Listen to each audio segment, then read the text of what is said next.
Now that the kids are all grown up, how about we fall in love? My name is Leo, a name my maternal grandfather gave me. He hoped my life would be as brilliant as a river of stars. My father is a very successful businessman, a regular feature in the financial news. Starting from scratch, he built a vast business empire in just 20 years. Of course, this wouldn't have been possible without the help of my mother's family.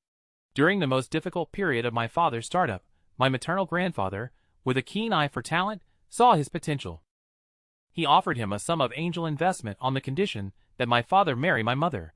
And just like that, for the sake of profit, two complete strangers started a new family. 3 years into their marriage, I was born. My birth didn't bring any joy to this family.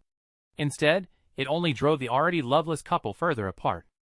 As far back as I can remember, my father was always leaving early and coming home late. Even when he was home, he was either staring at candlestick charts on his laptop or on the phone. My mother, too, always wore a cold expression, both when she looked at my father and when she looked at me. The only time she would smile was when she looked at a treasured photo album. Sometimes, she would secretly wipe away her tears. Neither of my parents paid much attention to me. Fortunately, we were wealthy, so at least I was well taken care of. As for a mother's love, or a father's love, those were luxuries I couldn't dare to hope for. When I was 8, their marriage finally came to an end. I remember coming home from school that day. The moment I opened the door, I saw my parents sitting quietly on the sofa, facing each other in silence. I had a sinking feeling, yet it was almost laughable. In their 11 years of marriage, as long as I could remember, they had never once sat together properly like this. Just sitting together, peacefully. Leo, my father's voice was a bit hoarse. Your mother and we've decided to separate for a while. Your mother is planning to move abroad. Do you want to go with her, or stay here with me? My mother's gaze turned to me as well. It was different from usual. For the first time, I saw something other than coldness in her eyes. I didn't answer my father right away. At just 8 years old, I walked calmly over to them. I picked up the divorce agreement they had already signed and began to read it. The sections on asset division and equity distribution were all signed. Only the line for my custody was left blank by both of them.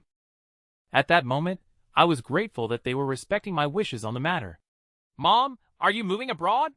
I asked her in my childish voice. She looked at me and nodded, a glimmer of hope in her eyes. Leo, if you come with me, you'll have to move abroad, but don't worry. I'm not going abroad. I'm staying with Dad. I cut her off. My mother's lips parted as if she had 1,000 things to say, but perhaps my tone was too decisive, and it all ended in a single sigh. That night, my mother packed her bags, and I saw her out of the villa. Just as I was waving goodbye, she suddenly grabbed my hand. Leo, I want to take you with me. I really do. I looked up at her. Her eyes were red-rimmed, glistening with tears. You're going to find the man from the photos, aren't you? I said calmly. My mother's gaze flickered away for a moment. She thought I was still little, that I didn't understand anything. But the truth is, growing up in a family like this, I had learned to be perceptive since I was old enough to remember. That doesn't stop me from raising you, Leo. If you're worried, I can. My mom tried to persuade me, but I sighed and waved a hand, cutting her off. Mom, I know you're unhappy every day. You don't like Dad, and you don't really love me either. Leo, that's not true. Mommy loves you very much. It's just that Mommy. She squeezed my hand tighter, and the tears she had been holding back finally streamed down like broken strings of pearls. I don't blame you, Mom. I hope you can live happily from now on. My mother knelt and pulled me into her arms, holding me tightly. Her choked sobs echoed in my ear, so close yet so distant. That was the first time I ever felt a mother's love, and it was on the day they divorced. My own tears began to fall. After a long moment, my mother let me go. Both of our faces were streaked with tears. I reached out to wipe the tears from her cheeks, and said through a choked voice, Mom, you're so beautiful when you smile. You should smile more often. Fresh tears welled in her eyes, but she still managed to force a small smile. It was the first time she had ever smiled at me, and I smiled back. Back inside the villa, my father was standing by the French windows, gazing outside. Seeing me return, he turned, gave me a nod, and his face remained expressionless. In the days that followed, life went on as usual, yet nothing could ever be the same again. The traces of my mother in the house slowly faded, and I slowly grew up. But my father only seemed to get busier. This villa became a home for me and me alone. Time flew by. In the blink of an eye, 10 years had passed, and I was 18, an adult. That year, I took the college entrance exams and did pretty well. My father wanted me to go to Anderson University's business school and take over his company after graduation. I didn't listen to him. I applied to Northern State University, a school far from home, and chose to major in liberal arts. It was the first time I had ever defied my father. He didn't argue with me. He just canceled my supplementary credit card. This was his usual tactic. For the past 10 years, this move had always worked on me as a minor. But now that I was an adult, I wanted to stand my ground for once. I never go into a battle unprepared. For this day, I had saved up 10,000 yuan in cash. It was supposed to cover my tuition, fees, and living expenses for the first semester of my freshman year. It would be tight, I knew, but I didn't dare take any more. On the first day of school, I, who was used to traveling first class, took a hard-seat train for 2 days and 1 night. To be honest, it was unfamiliar and extremely uncomfortable, but I didn't regret it. I no longer wanted to live the life my father had planned out for me. Because I knew that if I dutifully took over his company, I would eventually be unable to escape the fate of an arranged marriage. I had realized this when I was 8, at the very moment I watched my mother's car disappear from sight. My parents' failed marriage was a shadow that loomed over my entire childhood. I would never enter into a marriage alliance, even if it meant giving up the kind of wealth most people could only dream of. During the first month of school, accustomed to a life of luxury, I blew through my living expenses in just 2 weeks. Having never had to think about money, I was forced to for the first time. To make ends meet, I survived on plain steamed buns for the next half of the month. In the second month, I drafted a detailed, page-long budget for myself. That month, I managed to save over 100 yuan, and I was happy for the whole day. In the third month, I started working a part-time job with my roommate, Sean, handing out flyers for a hot pot restaurant.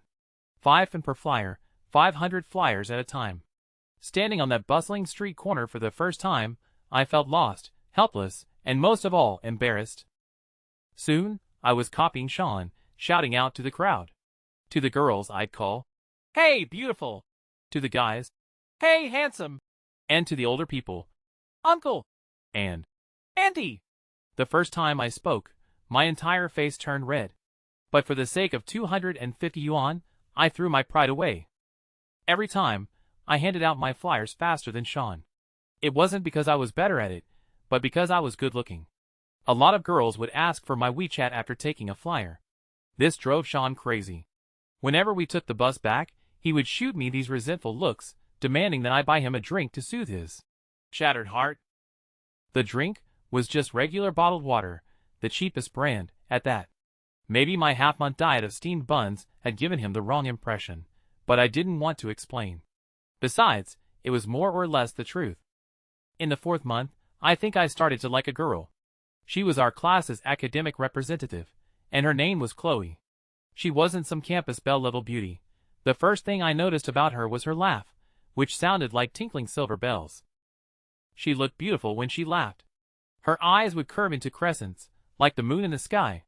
I once tried to imitate her laugh in private, but I just couldn't do it. I couldn't laugh like her. And I wasn't as happy as her. I didn't dare make some grand gesture and confess my feelings. At first, I only dared to steal glances at her. I still remember the first time we were left alone in the classroom because of a class activity. It was the first time we spoke. I blushed, and she looked at me and smiled. It was a silent smile, with no trace of mockery in it. It was a pure smile, just like her. After that day, I started engineering, accidental, meetups with her, sometimes in the cafeteria, sometimes in the library. Just a simple greeting and a few words exchanged with her would be enough to make my entire day. One crisp autumn evening, under a sky dotted with stars, I had my first, unexpected encounter with her on the track. We walked lap after lap, losing count as we talked the entire time. For most of it, she did the talking and I just listened. I listened as she told me about her parents taking her to an amusement park for the first time, taking her to the movies, taking her to fly kites. In that moment, I suddenly understood why her smile was always so radiant. How could a child who grew up surrounded by love be anything but happy? From that day on, the track at night became our unspoken rendezvous. Every time I came back from our walks, I felt as if I'd been cleansed, and I started smiling a lot more. My roommates saw the change in me and started hooting and teasing, but I just smiled without saying a word. I think, in that moment, my life finally had a spark of vitality. As the university's winter break approached, Chloe and I grew much closer. We even held hands once while walking on the track. Her hand was warm just like her. The feelings were mutual, but we never took that final step to define our relationship. On the day the break started, I saw her off at the station. We waved goodbye, promising to see each other next year. I just never expected that our relationship, which had never even officially begun, would come to a silent end over that holiday. To be honest, I hadn't planned on going home for the break. For one, money was tight, and the round-trip ticket was too expensive. Besides, I wasn't even sure if my father would let me in the door. Secondly, I had my eye on a necklace I planned to give Chloe when I confessed my feelings next year. As luck would have it, the manager of the hot pot restaurant where I'd been handing out flyers took a liking to me and offered me a job as a greeter for $5,000 a month. I took the job, but after only 2 days, a phone call summoned me home. My father had suffered a sudden heart attack and was hospitalized. By the time I rushed to the hospital, he had already undergone surgery and been moved to a VIP room. Lying in the hospital bed, my father had lost his usual imposing and domineering air. All that remained was a fragile sickliness and exhaustion. I bit my lip and silently walked over to sit by his bed, taking his hand in mine. His eyes had followed me from the moment I entered, and his hand twitched in my palm, as if he were trying to squeeze it back. We looked at each other in silence, just as we had for the past 10 years. Just then, the door to the room opened, and a woman appeared. She was in her 30s, dressed in a tailored business suit and carrying a thermal flask. Her bright eyes gave her the air of a gentle soul. "The young master is here." The woman's gaze flickered away when she saw me, as if she had a guilty conscience. "I brought some porridge for Richard, for the chairman." She was my father's secretary, Susan. She'd been with him for many years. I'd met her a few times, but we rarely spoke. She had even attended several of my parent-teacher conferences. My eyes lingered for a moment on her slightly rounded stomach before I managed a faint smile and nodded at her.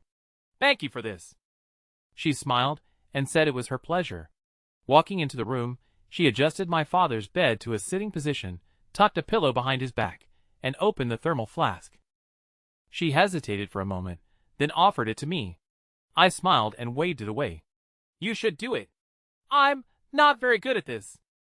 She gave me a small smile, drew her hand back, and began to feed my father the porridge, one spoonful at a time.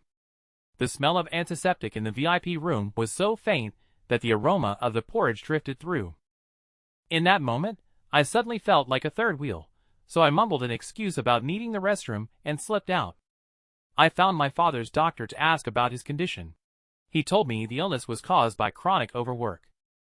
The surgery had been successful, but from now on, my father would need to rest, avoid emotional stress, and absolutely not overexert himself. After thanking the doctor, I went downstairs and sat on a bench outside the hospital. My mind was a mess. I was relieved that my father had survived, but I was also lost. With him sick like this, would the company fall to me? I couldn't help but think it. I was his only son, though that was about to change, but for now, I was still the most logical choice. But if I took over the company, what would happen to my studies? What about Chloe? And if I didn't take over, what would happen to the company? To my father's health? By the time night fell, I still hadn't managed to sort through the tangled mess of thoughts in my head. I called my mother. On the other side of the ocean, it would be morning. I'd only seen my mother twice since she and my father divorced. Once 5 years ago when she remarried, and again 6 months ago for my college entrance exams. Both times, she had flown back to see me. We kept in touch by phone, though not frequently, and I rarely initiated the calls. The phone rang 3 times before she picked up. "Leo!" Her voice came through the line, cheerful and tinged with happy surprise. "Mom!" I said, 1,000 words caught in my throat, not knowing where to begin. "Is something wrong?" Her concerned question made my eyes sting. "No, nothing. I just wanted to call you." Silence hung between us for a moment, then I heard my mother sigh. "Oh, Leo! You? Brother!" Before she could finish, a little girl's voice interrupted from her end of the line. It was my half-sister, Sunny. She was 5, and I had met her once when my mother came back 6 months ago. "Hey, Sunny," I said, mimicking her cheerful tone. "Brother, I miss you. I miss you too." I composed myself and chatted with my sister for a bit. Her Mandarin wasn't fluent. It was often peppered with English words, and she would ask my mother how to say things in Chinese. I understood the English perfectly, but I always waited for her to finish her halting sentences. I always had endless patience for her. After we chatted for a while, my mother sent her off to have breakfast and took the phone back, asking a few questions about my studies and my life. Finally, she said, "Leo, no matter what happens, you can always come to me. I'll always have a room for you here." My heart clenched. It didn't hurt, but a warm, tingling sensation spread through my chest. When I returned to the room, the door was ajar.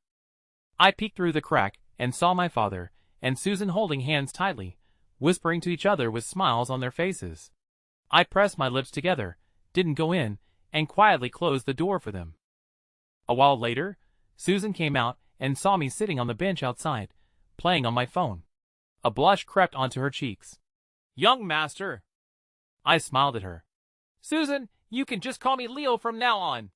A flicker of surprise crossed her bright eyes. Is that okay?" I smiled and nodded. "I'll stay the night," I said. "You?" My gaze shifted to her rounded stomach. "You need to get more rest right now." Her right hand instinctively went to her stomach. She was still blushing, but her eyes were bright. "All right. Then, Leo, I'll come relieve you in the morning." "Okay." When I went back into the room, my father was already asleep, the corners of his blanket tucked in perfectly. I laid down on the other bed in the room and opened WeChat on my phone. Chloe's chat was pinned to the very top. "Have you made it home, Leo? I'm back. Tired emoji. I made sweet and sour ribs for dinner tonight, all by myself. Impressive, right? They look amazing. Drooling emoji, I'll make them for you sometime if I get the chance. Laughing crying emoji deal. The night market here is so lively. Way more crowded than the track at school. Snickering emoji." I turned off my phone's screen, and the troubling thoughts in my head faded along with it. The only thing that remained was the image of Chloe's vibrant, smiling face, and I soon drifted off to sleep. I slept soundly through the night. At 7 the next morning, Susan arrived to take over. "Leo, I brought you breakfast. Eat before you head back." "Thanks," I said, taking it with a smile. A box of crispy fried pastries, a bowl of white porridge, and a small dish of pickles. Not bad. After breakfast, I went to the bathroom. As I came back to grab my backpack, my father stopped me. "Leo." I looked at him, and he looked back at me.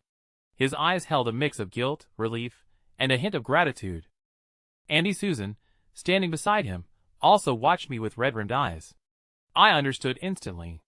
Giving them a small smile, I grabbed my backpack and left. Downstairs, my father's driver was already waiting with the car. Upon arriving home, the butler, Uncle Sam, greeted me warmly. "Welcome home, young master." I smiled and nodded at him. As I was changing my shoes, I noticed a pair of white women's slippers on the shoe rack. They weren't my mother's. A wave of emotion washed over me. This house had felt empty for 10 years, and now it finally had a new mistress. My father was discharged after half a month in the hospital, and the three of us returned to the villa together. The ride was awkward. My father seemed to want to speak several times but held back, and I pretended not to notice. It wasn't until after dinner that he cornered me in the study. "Let's talk," he said, his voice still hoarse from his illness. I knew what he wanted to say. A strange sense of dread made my heart pound, and my first instinct was to run. Frowning, I looked at my father, and was struck by the sight of gray hairs at his temples. It was the first time I'd ever stared at him for so long. In the past, I wouldn't have dared, and he'd never given me the time.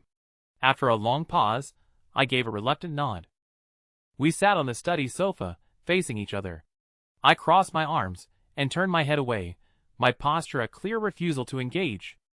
My father, a tycoon who dominated business negotiations with masterful ease, now faced his own son and seemed at a complete loss for words.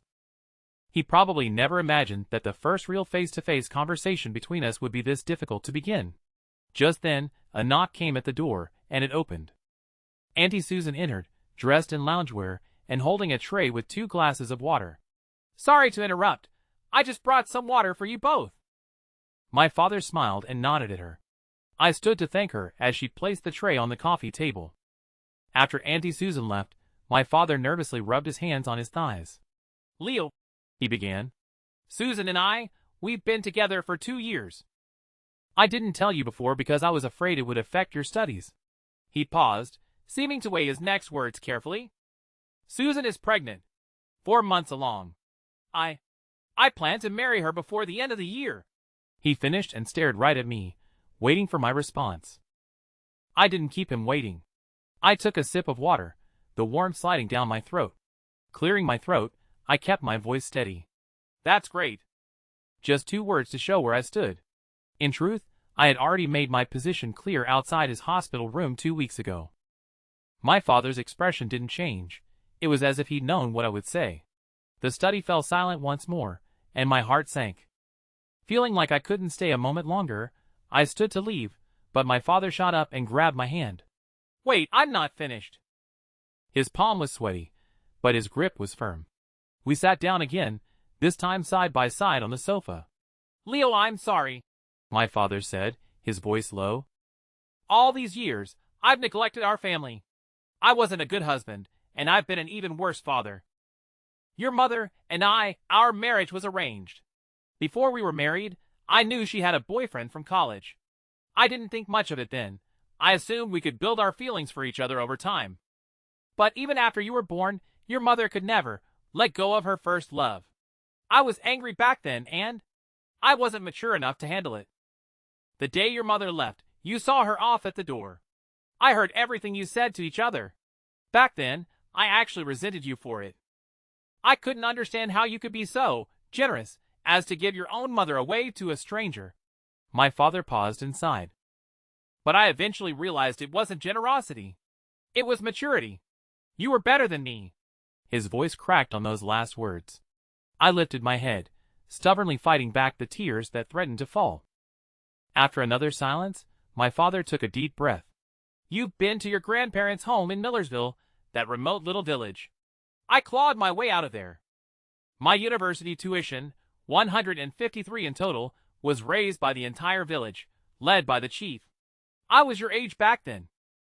The day I left for school, I carried all my belongings in a single woven plastic bag, walked for miles down a mountain road to town, and took a bus from there.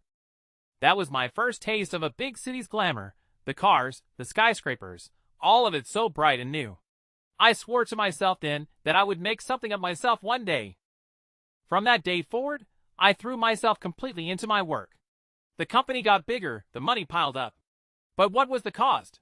My marriage ended, my family fell apart, my health collapsed, and I lost you. I knew you were angry with me, but I always thought you'd understand.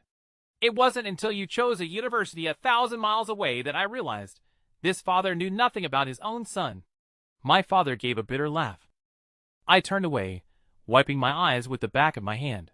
My chest felt heavy, as if weighed down by a lead. How absurd. 18 years of being father and son, and we had never once just sat and talked like this. My father stood, walked over to the desk, and placed a folder in front of me. I glanced down. It was a share transfer agreement. He flipped it to the final page. He had already signed it. "My doctor says I can't put this kind of strain on my body anymore. It's time for you to come back. What does it look like, the heir to the $100 billion Miller Group handing out flyers on the street?" he said. "I've arranged everything at the company. There will be people to help you transition, so you don't need to worry," he added. "And as for that girl, she's not right for you." I stared at the share transfer agreement on the table, not moving. A whirlwind of emotions churned within me. It was clear that no matter how far I'd run, my father knew every detail of my life. With that uneasy feeling finally confirmed, a strange sense of calm settled over me.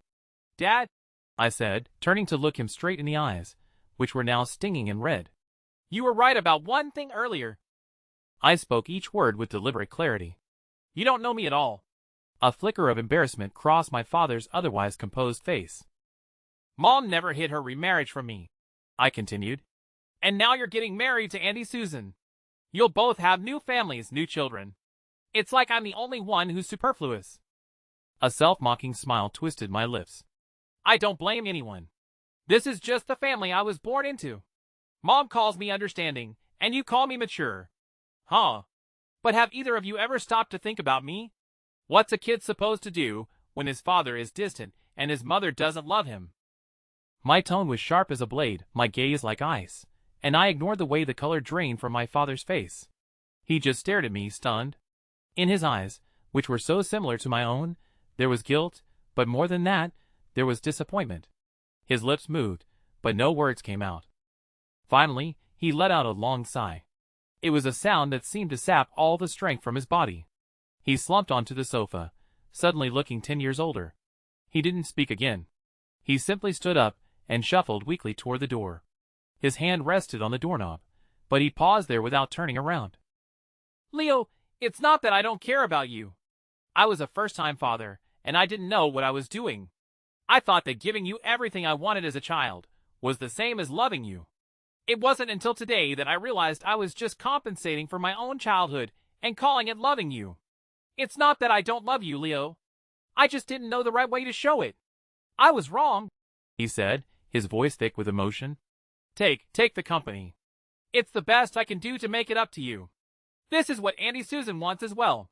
And with that, he opened the door and walked out. The moment the study door closed, the tears I'd been holding back finally broke free. I buried my face in my hands and sobbed silently.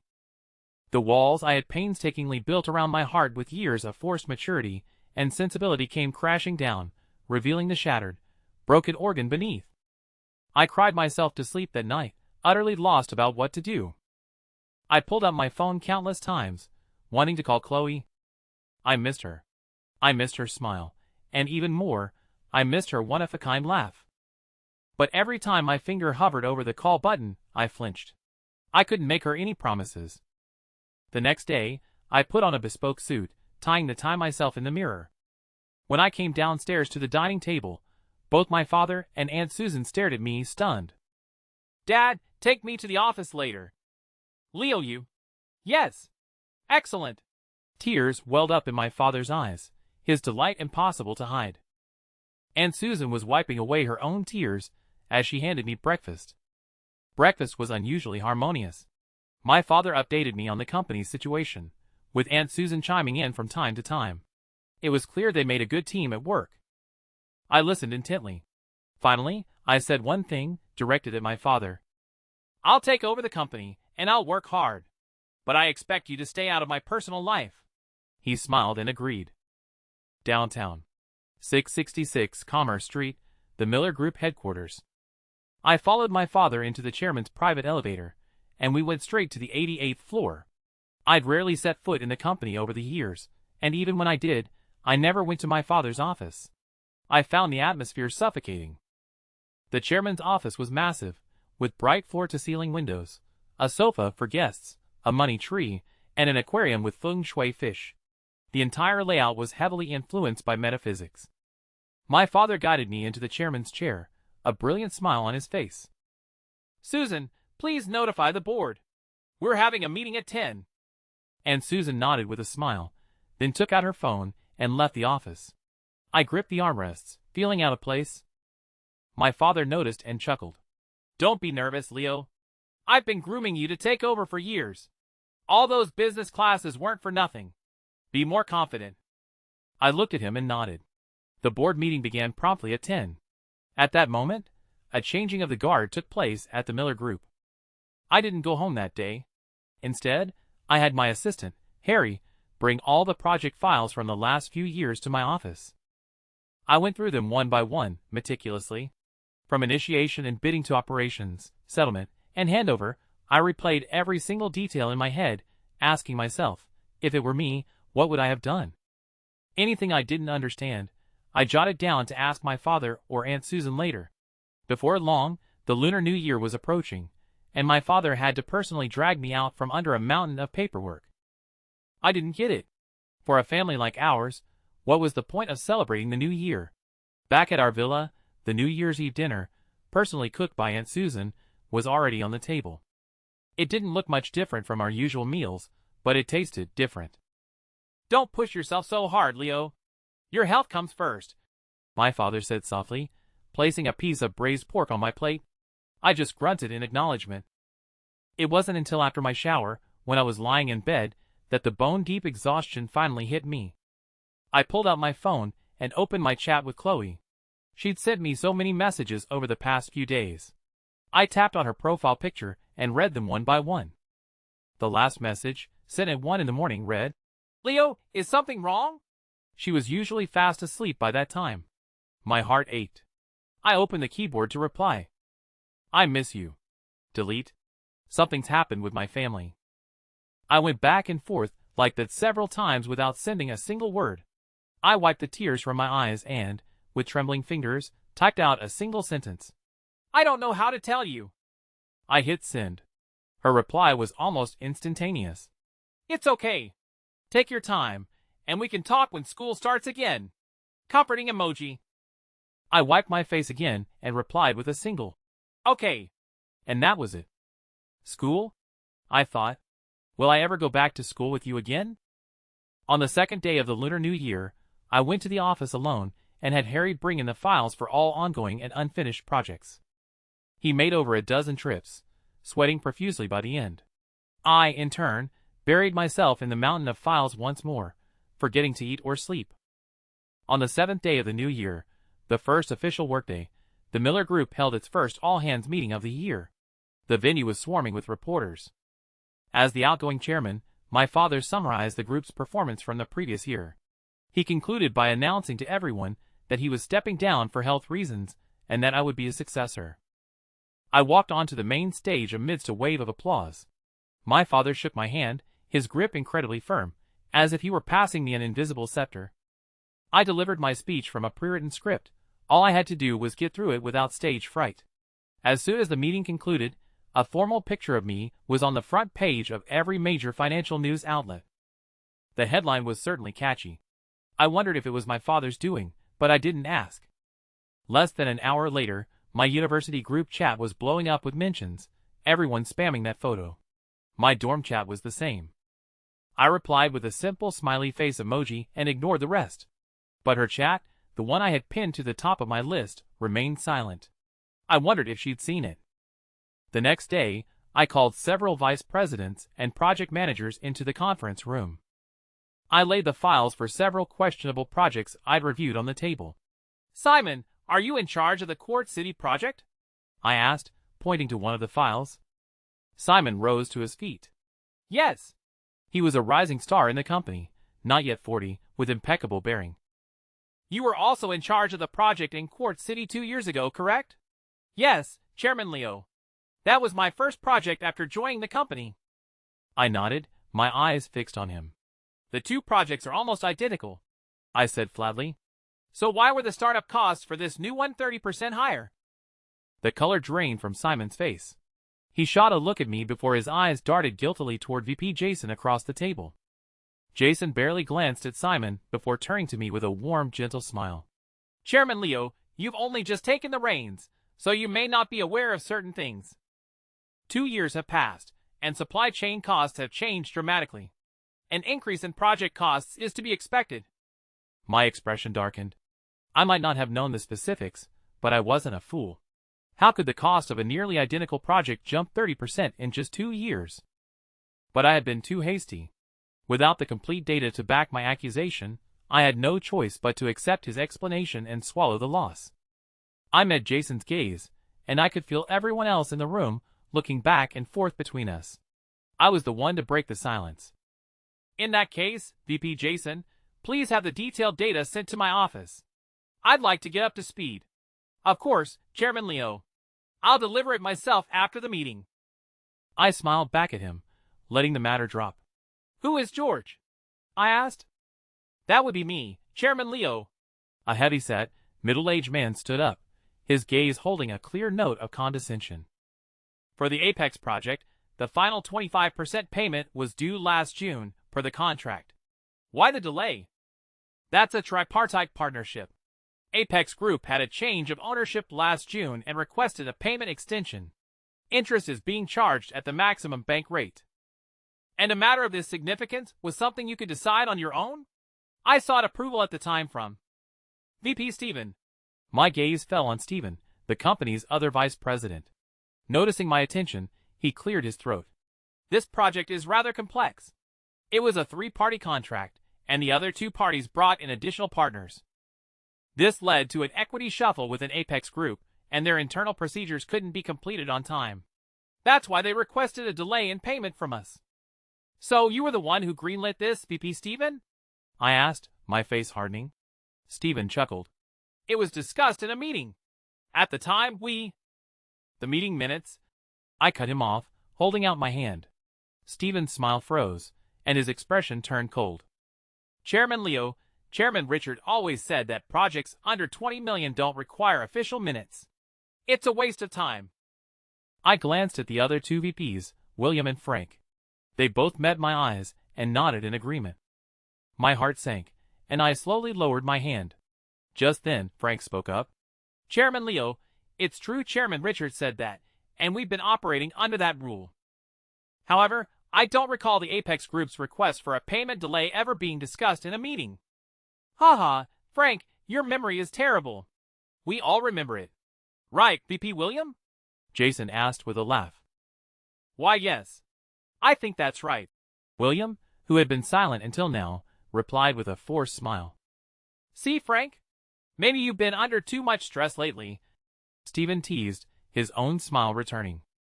Frank gritted his teeth and said nothing. I leaned back in my chair, lacing my fingers behind my head, and surveyed the room. That's all for today. Meeting adjourned. All right. Meeting's over. Jason muttered as he stood up. Hey, Stephen, a friend just sent me some excellent coffee beans. Want to come over to my office for a cup? Of course. An invitation from a VP?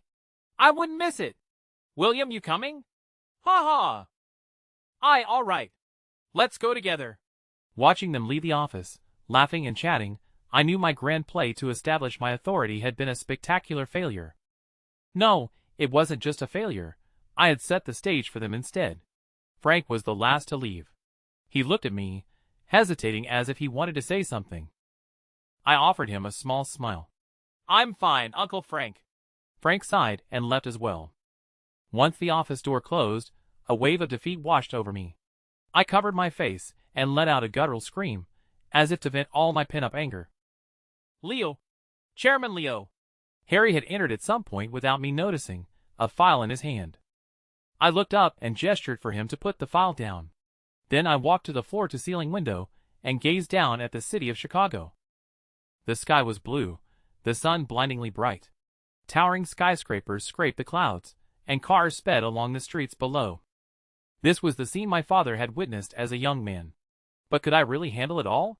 At that moment, I was plunged into a deep state of self-doubt.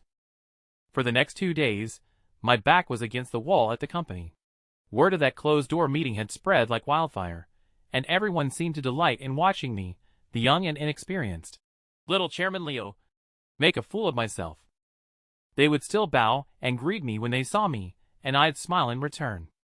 But I knew that as soon as I walked away, they would gather in small groups, pointing and whispering at my back.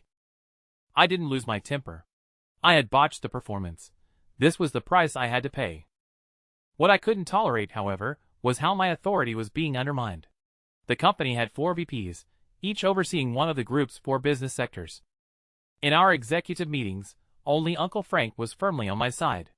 Stephen and Jason seemed to have formed an alliance. William was close to them, but also seemed afraid to cross me too openly. Heh.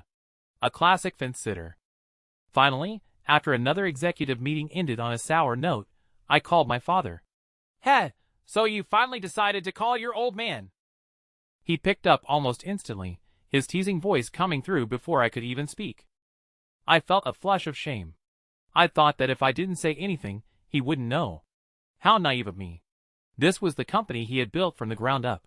He probably knew about the slightest whisper of trouble the moment it happened. "Dad!"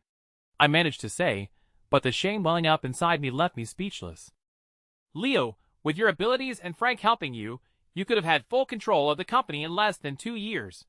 You were too impatient," my father said, his tone turning serious with a hint of reprimand. I knew he was right. I had been too hasty, and had oversimplified things. "Dad, help me." Sensing the dejection in my voice, my father fell silent on the other end. After a long moment, he spoke again, his voice weary. "Leo, it's not good for me to intervene at this point. If I help you this one time, you'll never be able to hold your head high in the boardroom again." I lowered my head, my knuckles turning white as I gripped the phone. "I did leave you a trump card," he continued. "Her name is Claire. Originally, she was supposed to join the company at the same time as you. But that morning you said, so I never took that step." He paused. "I'll send you her file. Whether you use it or not, that's your decision." With that, he hung up. A moment later, a file arrived on my phone, followed by another message from him. "Leo, don't push yourself too hard." The floor-to-ceiling window in my office was still bright, but this time, I stood before it without looking outside. Instead, I stared blankly at the file my father had sent. Finally, I tapped it open. The file was detailed. The first thing I saw was a candid photo. The girl in the picture had long hair cascading over her shoulders, sparkling eyes, delicate features, and a graceful figure. She possessed an otherworldly elegance. Claire. Her name suited her perfectly, as if she had stepped right out of a painting. But her expression was too cold. I disliked her from the moment I saw her. Below the photo was her detailed profile. The Sterling family. Business partners of my father's. We were both only children, at least on paper. Then it hit me. I finally understood my father's hesitation. This wasn't a trump card he prepared for me. This was a marriage alliance he had arranged. A storm of shock and anger raged within me. I immediately called him to demand an explanation. He himself had suffered so much from an arranged marriage. Was he really going to push his own son into the same abyss? The instant the call connected, I hung up. I collapsed onto the floor, completely drained. My phone immediately rang with his callback. He tried 3 times, but I didn't answer. I grabbed my hair in agony, my tears quickly soaking the expensive plush carpet beneath me. They formed 2 small, dark circles on the floor, a cage I knew I could never escape. The night was quiet, and a bright, full moon hung high in the sky. The moonlight caressed my face, soft and gentle. I slowly wiped the tear tracks from my face, and went to the bathroom to splash my face with water. In the mirror, my own reflection stared back, hair a mess, face pale. This winter break had left me exhausted body and soul. Taking out my phone, I dialed the number from the file. It rang 7 or 8 times before someone picked up. A cool, female voice answered from the other end. "Hello, who is this?" The next day, I called another executive meeting. There was only one item on the agenda, to add a new vice president position, with the candidate being Claire, from the Sterling Group. Since the Sterling Group was coming in with a significant investment, this time William, the fence-sitter, sided with me. The motion passed 3-2. My expression was grim. After the meeting, I left with a cold snort. When I got back to my office, someone was already there. It was Claire. She stood before the floor-to-ceiling windows, arms crossed. The custom-tailored suit accentuated her figure, making her captivating even from behind. I opened the door, and she turned around. She was even more beautiful than in her photos. This was our first time meeting. I stood at the door, while she occupied the spot where I usually stood. We faced each other across the expanse of the office, neither of us speaking first. Harry thoughtfully closed the door behind me, breaking the silence of our mutual assessment. I offered her a polite smile that didn't quite reach my eyes. "Hello. Sorry to keep you waiting." The corner of her mouth twitched. I couldn't tell if it was a smile. "Hello. Can I start now?" I nodded at her. She gave a slight nod in return, then paid me no further mind and walked out. She must have gone to handle her onboarding paperwork. I sighed and sat down at my desk, only to notice that the problematic project files had been looked through. I frowned. My impression of Claire soured a little. I didn't see Claire for the next 2 days, which was something of a relief. Since she'd started, she had taken over a significant amount of my work, lightening my load considerably. It finally gave me time to think about Chloe and me. Our WeChat history was still stuck on the OK I'd sent her. I was startled to realize we hadn't spoken in over 10 days, and a baseless sense of panic washed over me. Just then, my office door was pushed open without a knock. Claire walked in, dressed in her usual professional attire. The sharp click-clack of her high heels on the floor shattered my train of thought. "Take a look at this!" She placed a file in front of me. I opened it. It was a detailed investigation report. The Quartz City project, managed by Simon, had its startup capital inflated by 30%. After the meeting that day, Jason had sent me the details, and just as he'd said, supply chain costs had indeed risen significantly. I later had Uncle Frank verify it, and it checked out.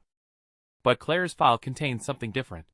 Central Materials, the largest supplier for the Quartz City project, was actually controlled by a 28-year-old woman named Sherry, who came from an average background. Following that were 2 photos. One showed Jason and Sherry having dinner at a restaurant, their body language intimate and affectionate. The other was taken outside a kindergarten, with Jason and Sherry on either side of a little boy holding his hands. All 3 were smiling, a picture of a happy, harmonious family. The last few pages of the file were bank records, showing transactions between the 2 totaling over $3 million over the past 5 years. I slowly closed the file, the corners of my mouth lifting into a cold, humorless smile. I looked up at Claire. "Good work." My voice was devoid of any emotion, not even a hint of gratitude. Her calm, unreadable expression faltered for a moment, as if she were surprised by my reaction. "What are you planning to do?" I asked, my tone unchanged. "Follow company policy," she replied, her voice flat, like an emotionless machine. "And then there's the Apex project. Steven has been in private contact with the Apex group. He embezzled the final 25% payment to use for loan sharking at 10 times the market interest rate. He's been preparing to cover his tracks these past few days, and he's been very clean about it. I'm still gathering evidence." My gaze darkened. So, these were the dirty dealings happening behind my back. "Go ahead and handle it," I said with some difficulty. Like me, she was a newcomer, parachuted into a senior position. To establish a foothold in the Miller Group, Jason and Steven were undoubtedly the perfect stepping stones. If anyone was to blame, it was them for not being clean. Claire nodded, picked up the file from the desk, and left without any hesitation. Just as she was pushing the door open, I couldn't help but add, "Be gentle with your methods. They have been with my father for many years, after all." I made an excuse for my own reluctance. She didn't pause, let alone turn back. February 17th, the 16th day of the first lunar month. A Monday. The board of directors meeting was officially convened. Today was also supposed to be the first day of my new semester. But instead of sitting on a hard train seat for a 2-day, 1-night journey, I was sitting in the chairman's exclusive chair. During the meeting, Claire displayed the documents one by one on the projector for everyone to see. Jason and Steven's faces were drained of color. They remained silent the entire time. The resolution to dismiss them was quickly passed unanimously. Claire's official appointment as vice president followed, also passing with a unanimous vote. The moment the meeting ended, a few police officers knocked on the conference room door right on cue. They walked silently behind Jason and Steven and produced a pair of handcuffs. Neither of them struggled. As they stood up, they both looked at me. Their gazes held a multitude of emotions, but the one thing missing was regret. Exhausted, I walked back to my office. I had just sat down when Claire pushed the door open and entered, again without knocking. I pinched the bridge of my nose and spoke first. "Forcing them out would have been enough. Did you have to send them to jail?" I distinctly heard the rhythmic clicking of her heels pause for a fraction of a second before resuming its steady pace. "Mercy for your enemies is cruelty to yourself. Surely Chairman Leo understands something as basic as that." Her voice was as cold and clear as ever, making me frown. "Besides, I was just following company protocol. It's not like I framed them for those things." I stared at her exquisite and shrewd face, my frustration having no outlet. It was a suffocating feeling, a sharp pain twisting in my chest with every heartbeat. I couldn't refute her words because she was right. It was just her completely impersonal way of handling things. It was too much like a pure businesswoman. My expression must have been awful, because a flicker of concern crossed her face. Are you okay? Just as I was about to speak, Harry burst through the door in a panic. Chairman Leo, this is bad. You need to see what's online. A sense of foreboding crossed both my and Claire's faces. We each grabbed our phones and opened the news notifications. The top trending news was all about the Miller Group. A new king, a new court. Miller Group fires 2 vice presidents simultaneously. Breaking multiple media outlets receive verified tips, exposing massive scandal at Miller Group's construction subsidiary. I didn't even click on the headlines. My face turned even darker than before, my eyes blazing with fury, as I stared fixedly at Claire. She sat across from me, a flash of panic crossing her delicate features before she quickly regained her composure and met my gaze calmly. It's a small matter. I'll handle it. Her tone was confident, and I believed she had the ability to. But her methods weren't what I wanted, so I rejected her offer without hesitation. No. I'll handle this myself. Get out. My words were harsh and cold. Her face instantly flushed, then paled, then flushed again. With a look of hurt and anger in her eyes, she shot me a fierce glare, stood up, and left. I felt no remorse. I turned to Harry and said, Contact the police station. I'm going to pay a visit this afternoon. Also, have the Director of Legal Affairs come to my office. Harry acknowledged my orders and left. I, however, slumped back into my chair, unwilling to move for a long time. That afternoon, in a conference room at the police station, I met with Jason and Stephen. Less than 4 hours had passed since we last saw each other, but they both looked as if they had aged 10 years. They say when old foes meet, it's with daggers drawn, but our meeting was surprisingly peaceful, without a single harsh word of blame exchanged. I shot a look at our lawyer, who took the hint, pulled 2 bank cards from his bag, and placed them in front of the 2 men. A playful smirk tugged at the corner of Jason's mouth. He picked up one of the cards and flicked it, letting out 2 sharp tap sounds in the quiet conference room. What's this? Can't handle the heat already, little Chairman Leo? Jason's tone was openly taunting, while Stephen just snorted in disdain. I smiled faintly, tapping my fingers one by one on the conference table. I spoke slowly. Do you really think I'd be afraid of 2 criminals on their way to jail? At my words, both Jason's and Stephen's expressions changed. A cold glint finally appeared in their eyes as they looked at me. Ignoring their glares, I continued. Financial crimes, especially involving such large sums, carry a minimum sentence of 5 years. Jason leaned back in his chair, his playful expression returning. 5 years, then, he said with a laugh. If I'm going down, you're not getting off easy either. That's right. If it comes to it, we'll burn everything to the ground. Stephen chimed in hatefully. My gaze darkened as I swept my eyes over them. Scorched earth? Are you sure? Your little stunts did have some effect on the company. Before I came in, the stock price dropped 500 basis points, a 5% fall, wiping out $5 billion. But that's the extent of it.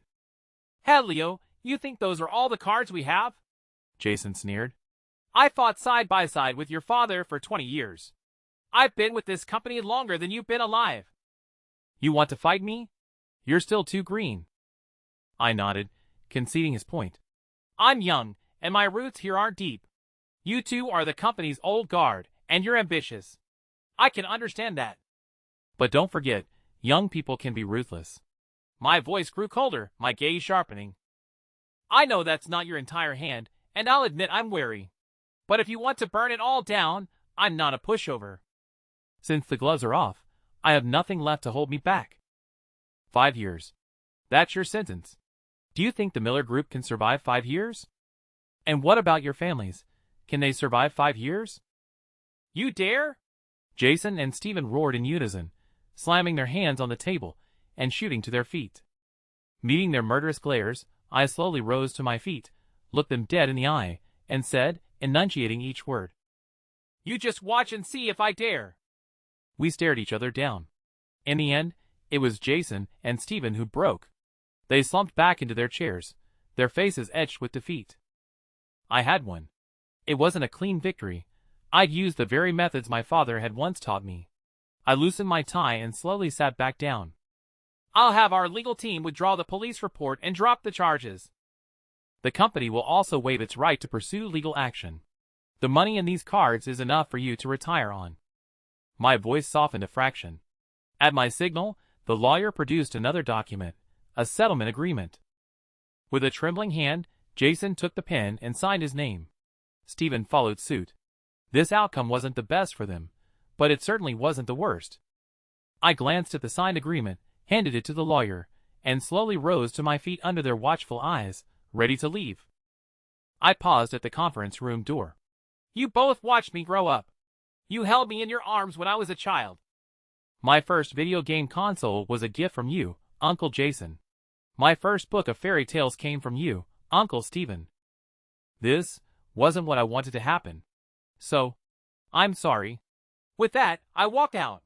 This time, I didn't look back. Back at the office, I began to clean up the mess from this whole ordeal. In truth, Jason's leaks weren't a fatal blow. The Miller Group had made its fortune in real estate, and in the early days, there were always some shady dealings. That's just how things were back then. If you didn't grease some palms, you didn't get the project. But having these things exposed now caused a significant public outcry. The pressure from public opinion even forced the authorities to step in and respond. Soon, a task force was sent to the group's headquarters. I cooperated fully. I admitted our faults and paid the fines. A week later, the task force left with their findings, which were simultaneously published online. To my surprise, Jason went online and publicly took full responsibility, issuing a formal apology. While it felt like a belated attempt to make amends, it did a lot to restore the company's public image online. This made my subsequent PR work much easier. I sent Jason a message with just 2 words. Thank you. He didn't reply. After this incident, a rough plan for the company's future began to form in my mind. The company's business was divided into 4 main sectors. Real estate, the division that gave the company its start, had been our focus for years. Yet, for the last 3, it had been taking on more projects, but seeing diminishing profits. It was the division Jason had been in charge of, and its bloated structure had become too unwieldy to manage effectively, with bad habits trickling down from the top. The internet division was the bet we made during our last transition, and for the past decade, it had been our primary profit driver, run by Frank. New energy and semiconductors were our bets for the next transition, headed by Stephen and William. For now, they were still in the investment phase, generating 0 revenue. I spread out every financial report the company had produced since its inception. My fingers flew across the keyboard as a bold new business blueprint began to take shape. The next day, I took my proposal home. My father studied the document, occasionally making circles and notes with a red pen. I stood beside him, shifting restlessly, feeling exactly like a student called to the front of the class to have their test graded right in front of them. After a long while, he put down his pen, handed the proposal back to me, and smiled. I've marked the areas that need changes, but overall, it's not bad. I breathed a sigh of relief, but still asked tentatively, Can it work? Ha ha ha! I'm not a god, how would I know? My father laughed, clearly pleased. He clapped me on the shoulder. In my experience, your proposal has a very high chance of success. I've wanted to do something about the real estate division for a long time, but there were too many old-timers in there. I could never bring myself to do it. You, on the other hand, are the perfect person to execute this. The corner of my mouth twitched. Great. So you get to be the good guy, and I'm the bad guy. What a dad. With my father's support, I brought the plan up for discussion in the executive meeting room the very next day. The company still had 4 VPs. The newest one, Wei Han, had studied abroad. He had an impressive resume and a clean background check. He just started 2 days ago. My proposal passed unanimously. That afternoon, another piece of news went viral online.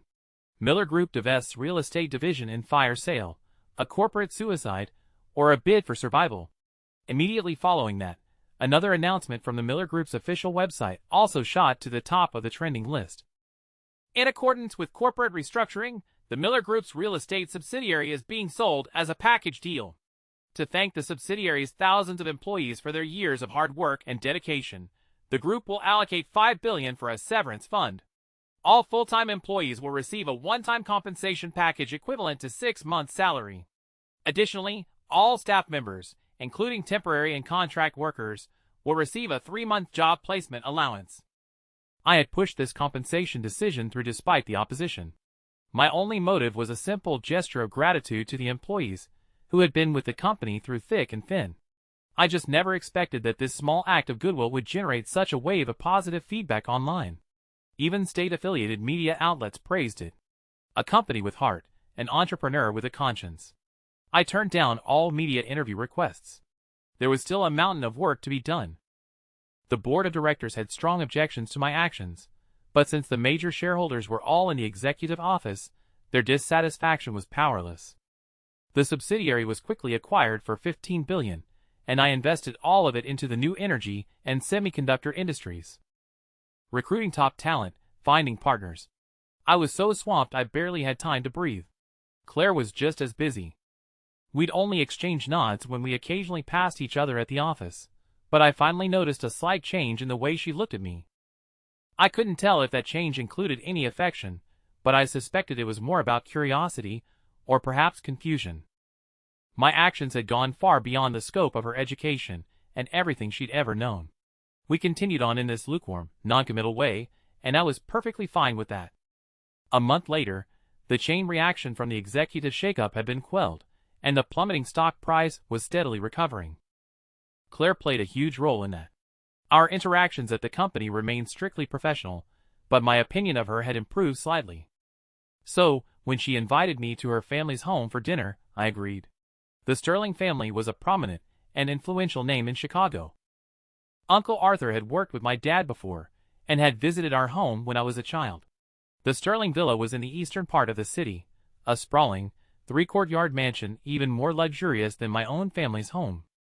I followed Claire into the living room, but before I could take in its splendor, Uncle Arthur came right up and grabbed my hand. "Ha ha ha! Leo, look how much you've grown!" I was a bit taken aback by his warmth. "Heh! Uncle Arthur, you're looking as sharp as ever!" "Ha ha ha! You rascal! You must be hungry, let's eat!" Uncle Arthur was overjoyed, pulling me toward the dining table. I shot a helpless glance at Claire. Was she smiling? She could actually smile? I realized it was the first time I had seen her smile in the 2 months we'd been working together. As my gaze fell on her, she quickly wiped the smile off her face, even shooting me a glare before she did. What was that supposed to mean? I was completely lost. The dinner was a hectic affair. Uncle Arthur and Martha's enthusiasm was a little overwhelming. I sent several pleading looks toward Claire for help, but she just kept her head down, focused on her food. The only giveaway was the faint blush on the tips of her ears. I had a little to drink during the meal. Afterward, Uncle Arthur had Claire drive me home. I had moved out of my family's home ever since taking over the company, choosing a property closer to the office, one that happened to be owned by the company as well. The red Ferrari coupe moved at a steady, unhurried pace, a real waste of its 388 horsepower. Even though I was anxious to get home and deal with some documents, I didn't say a word. She was doing me a favor, after all. I leaned back against the seat, planning to rest my eyes for a moment. The alcohol must have hit me harder than I thought, because I fell into a deep sleep. When I woke up, more than 2 hours had passed. Claire was in the driver's seat, looking at her phone with a smile. The slight curve of her lips perfectly complemented her profile, making her look beautiful. When she saw I was awake, she hastily locked her phone, a flustered look on her face, her ears turning red again. You're awake!" I grunted, still groggy. "Sorry, I fell asleep. I must have kept you waiting." I gave her an apologetic smile, and her eyes crinkled slightly. "It's fine, I just got here myself." I didn't call her out on such a clumsy lie. I just smiled, opened the door, and got out.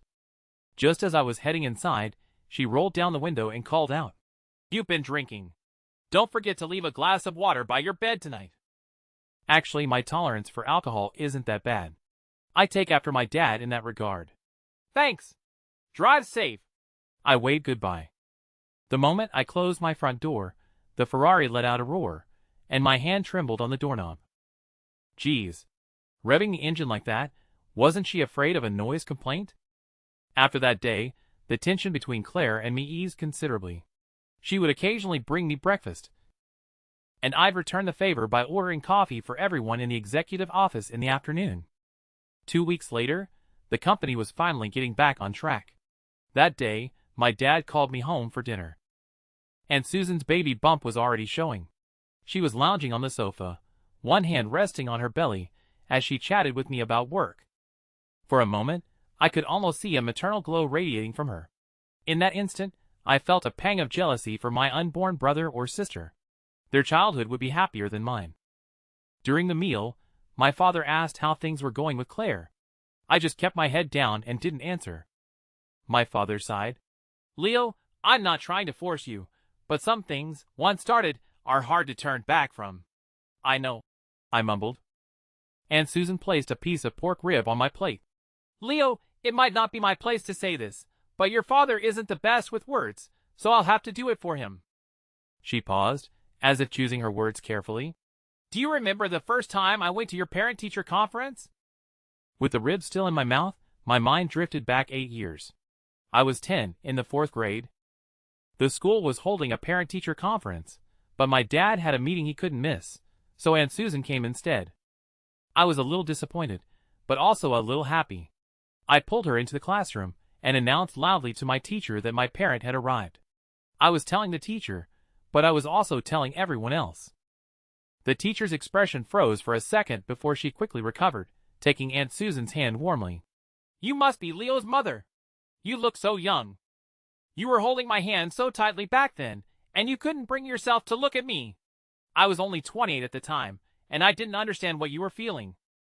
Later, your dad told me about your family situation, and my heart broke for you. I cried and cried. Now that I'm about to become a mother myself, it breaks my heart even more. Aunt Susan choked back a sob and wiped her eyes. Leo, you have to look forward. I know your parents' marriage has given you a negative view of these kinds of arrangements, but that Claire, she's different. You two met as children, and she's never been in a relationship. You can build something real together. I slowly spit the bone from my mouth onto the plate, where it landed with a soft clink. I took a napkin, wiped my lips, and said slowly, You don't have to persuade me. I've made my decision, and I won't go back on it. You can make the arrangements. I'll do whatever is required. I'm full. You two enjoy the rest of your meal. With that, I stood up, left the table, and went back to my bedroom. I laid down on the bed I had slept in for 18 years, my chest feeling like it was stuffed with cotton, a suffocating hollow ache. Fate can be a real joke sometimes. I once swore I'd escape this inferno, but after all this time, I've walked right back into it. What did those few months of college life even mean? Was it all just some grand, futile gesture? Just as arrogant? Just as laughable? The two families moved much faster than I expected. The engagement party for Claire and me was arranged in a flash. A lot of people came to the engagement party, mostly relatives and business partners of our two families. As the guest of honor, Claire and I had very few of our own friends there. I only invited my 3 roommates, some of the very few friends I have. Throughout the entire banquet, my face was frozen in a stiff smile. She wasn't doing much better. Dressed in a red gown that was both stunning and coolly detached, she was nearly as tall as me in her high heels. We went from table to table, making toasts and seeing off one well-wishing guest after another. By the time we saw the last of the older guests out, I felt completely drained of all energy, my shoulders slumping. Later that night, I took my roommates out for some street-side barbecue, just like old times. Hey, boss Leo, John teased, a grilled lamb kidney in one hand and a beer bottle in the other. The head of a multi-billion-dollar corporation, and you're treating us to a roadside stall? I knew he was just teasing, not actually complaining, so I didn't get mad. I didn't have the energy for it, anyway. Drink! I shot back, then chugged a bottle myself. The cool liquid slid down my throat, a welcome contrast to the early summer heat, and for a moment, I felt a sliver of release from my life. My roommates could all tell I wasn't in a good mood, and kept trying to cheer me up with jokes. Maybe I was drunk. I kept apologizing to them, though it felt like I was apologizing to someone else. I didn't touch a single skewer of grilled meat, but the empty bottles next to me were piling up. Eventually, the liquor I'd downed started to leak from my eyes as tears. I knew I was truly drunk then. I kept telling them over and over how happy I'd been this semester. I don't remember what else I said after that. I was completely wasted, so drunk that I didn't even notice them trying to shoot me glances. The sun was already high in the sky when I woke up the next day. My 3 roommates had already left for their early morning flights. My head was splitting from the hangover. I opened my eyes to find myself in a hotel room. My roommates must have brought me here, I figured. There was a glass of water on the bedside table, and I downed it in one go. I went home, took a shower, changed, and then headed to the office. In the elevator, I ran into Claire. She was wearing her usual work attire. I smiled and greeted her, but she just gave me a cold glance. I had no idea why. For the next few days, she kept up that icy attitude, even colder than when I first met her. I was annoyed too, so I stopped trying to talk to her and just focused on my work. In that moment, I think I started to understand my father's predicament. Working hard really is a way to escape reality. One hot afternoon, I went back to the university to pick up my things. It wasn't that I couldn't bear to part with my stuff. I just wanted to go and say a proper goodbye. My roommates were in class, so I didn't tell them I was coming. With Harry's help, I quickly packed up my few belongings. I had Harry take my luggage and go on ahead while I stayed behind to wander around campus. I went to the library, the academic buildings, the labs, and the athletic field. I revisited every place where Chloe and I had run into each other. The afternoon heat on the field was oppressive. Besides a few athletes in training, the place was deserted. Except for me. I walked 2 laps around the track, sweat already pouring down my face. I rested for a bit in the shade of some trees. There was still some time before classes let out, so I went to the pedestrian street behind the university. As I was walking, I turned into a jewelry store. I bought the necklace I'd had my eye on for a long time. It was silver, with a starstone pendant. It wasn't expensive, just $1,800. I had just enough cash in my wallet to cover it, money I'd saved up from my part-time job and by pinching pennies. The gift box was small enough to fit in my pocket. Just as the bell rang, signaling the end of class, I walked into the academic building. As I was heading upstairs, I ran into Chloe, who was holding a few books. She had lost a lot of weight. Her face was haggard in a way I'd never seen before. Her brow, usually so smooth, was slightly furrowed. My eyes instantly started to burn. We met on the staircase. She was above, I was below, with about 10 steps between us. It felt like we were separated by a mountain range. Her eyes lit up for a second when she saw me, but the light quickly faded. She pressed her lips together, turned, and walked away. I pushed against the flow of students and chased after her. Every step felt as heavy as lead. When I got back to the classroom, Chloe was already at her desk. She was slumped over, her head buried in her arms, her shoulders shaking slightly. My heart ached. She was crying, but I didn't even have the right to go and comfort her. We were the only 2 left in the classroom. It was quiet, an unnerving kind of quiet. I don't know how I managed to walk over and sit down next to her. All I knew was that my heart hurt and my hands were trembling. My chapped lips moved for a long time, but I couldn't manage to say a single word of comfort, not even a simple "I'm sorry." Maybe she sensed me sitting down, because her shoulders flinched slightly. Then she looked up at me, her eyes brimming with tears. Her gaze was slow, so slow it felt as if time itself had stopped in that moment. A single glance of deep love, a love to last 10,000 years. Later, whenever I thought back to that moment, that song lyric would always come to mind. Perhaps our shared gaze in that moment was the very feeling the lyric was trying to capture. We looked at each other in silence. Suddenly, she gave me a smile. It was soundless, but in my mind, I could hear her laughter. She pulled a tissue from her pocket and gently wiped the tears from my face. "Leo, stop crying. You look awful." I laughed, but the tears only fell harder. I reached out and took her hand. She didn't pull away, but she turned her head to the side, letting out a short, stifled sob. I gently turned her face back towards me, took the tissue from her, and wiped away the rivers of tears on her face. To me, you're beautiful whether you're crying or laughing." She let out a sudden laugh, and the smile reached all the way to her eyes. "You?" She paused. "You're a really good person." The last few words were very soft, but I heard them. "But I hope that from now on, your life is filled with nothing but smiles." I wiped away my own tears and said seriously, just like before, "Those happy, radiant smiles." She stared at me, stunned, for a long moment. With tears in her eyes and a smile on her face, her voice choked with emotion, she gave a firm, "Okay." And then, we both smiled. Amidst our laughter, I gently let go of her hand. It was a natural yet firm release.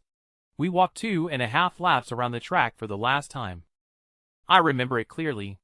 Neither of us said a word. The early summer breeze was light, but it was enough to blow a vast distance between us. Standing below her dorm, we had the last conversation we would ever have. She said, "Leo, you have to be happy from now on, and smile more." I said, "Okay. We both will. We both will. But really, we're not the same at all." I caught the last flight home. The whole way, the little jewelry box sat quietly in my pocket, pressing against my chest until it ached. Before I went to the university, I'd thought of so many things I wanted to say. I wanted to explain everything, to tell her I was sorry. But the moment I saw her, all those thousands of words vanished into thin air. She didn't need an explanation, and she certainly didn't need an apology. She understood me, just as I understood her. So in the end, I never gave her the necklace. It wasn't that I forgot. I just suddenly let it go. This is how it has to be. Let time take care of this relationship that both began and ended in such a rush. Whether it's forgotten or remembered, it doesn't matter. The next day, I went to the office with dark circles under my eyes. To my surprise, Claire had taken the day off. The workaholic who hadn't been late or left early in over 2 months had actually taken a day off. I pulled out my phone, thinking of calling her to ask if something was wrong. But in the end, I decided against it. For one, I was still angry about her cold attitude. And for another, I wasn't in the right headspace to deal with her yet. I saw Claire again 3 days later when she came back to work. Strangely enough, she had dark circles under her eyes too, the kind that even foundation couldn't hide. "What's wrong? Didn't sleep well?" I couldn't help but ask. Her eyes were a little red, but her expression was even colder than before. She shot me a fierce glare. "Mind your own business." Her words made me furious. Talk about ungrateful. After that, I couldn't be bothered to make the first move anymore. The turning point came a week later at a business dinner. Claire attended as my date. That night, I wore a white suit, and she wore a white evening gown that made her look radiant. The moment we walked in, we became the center of attention.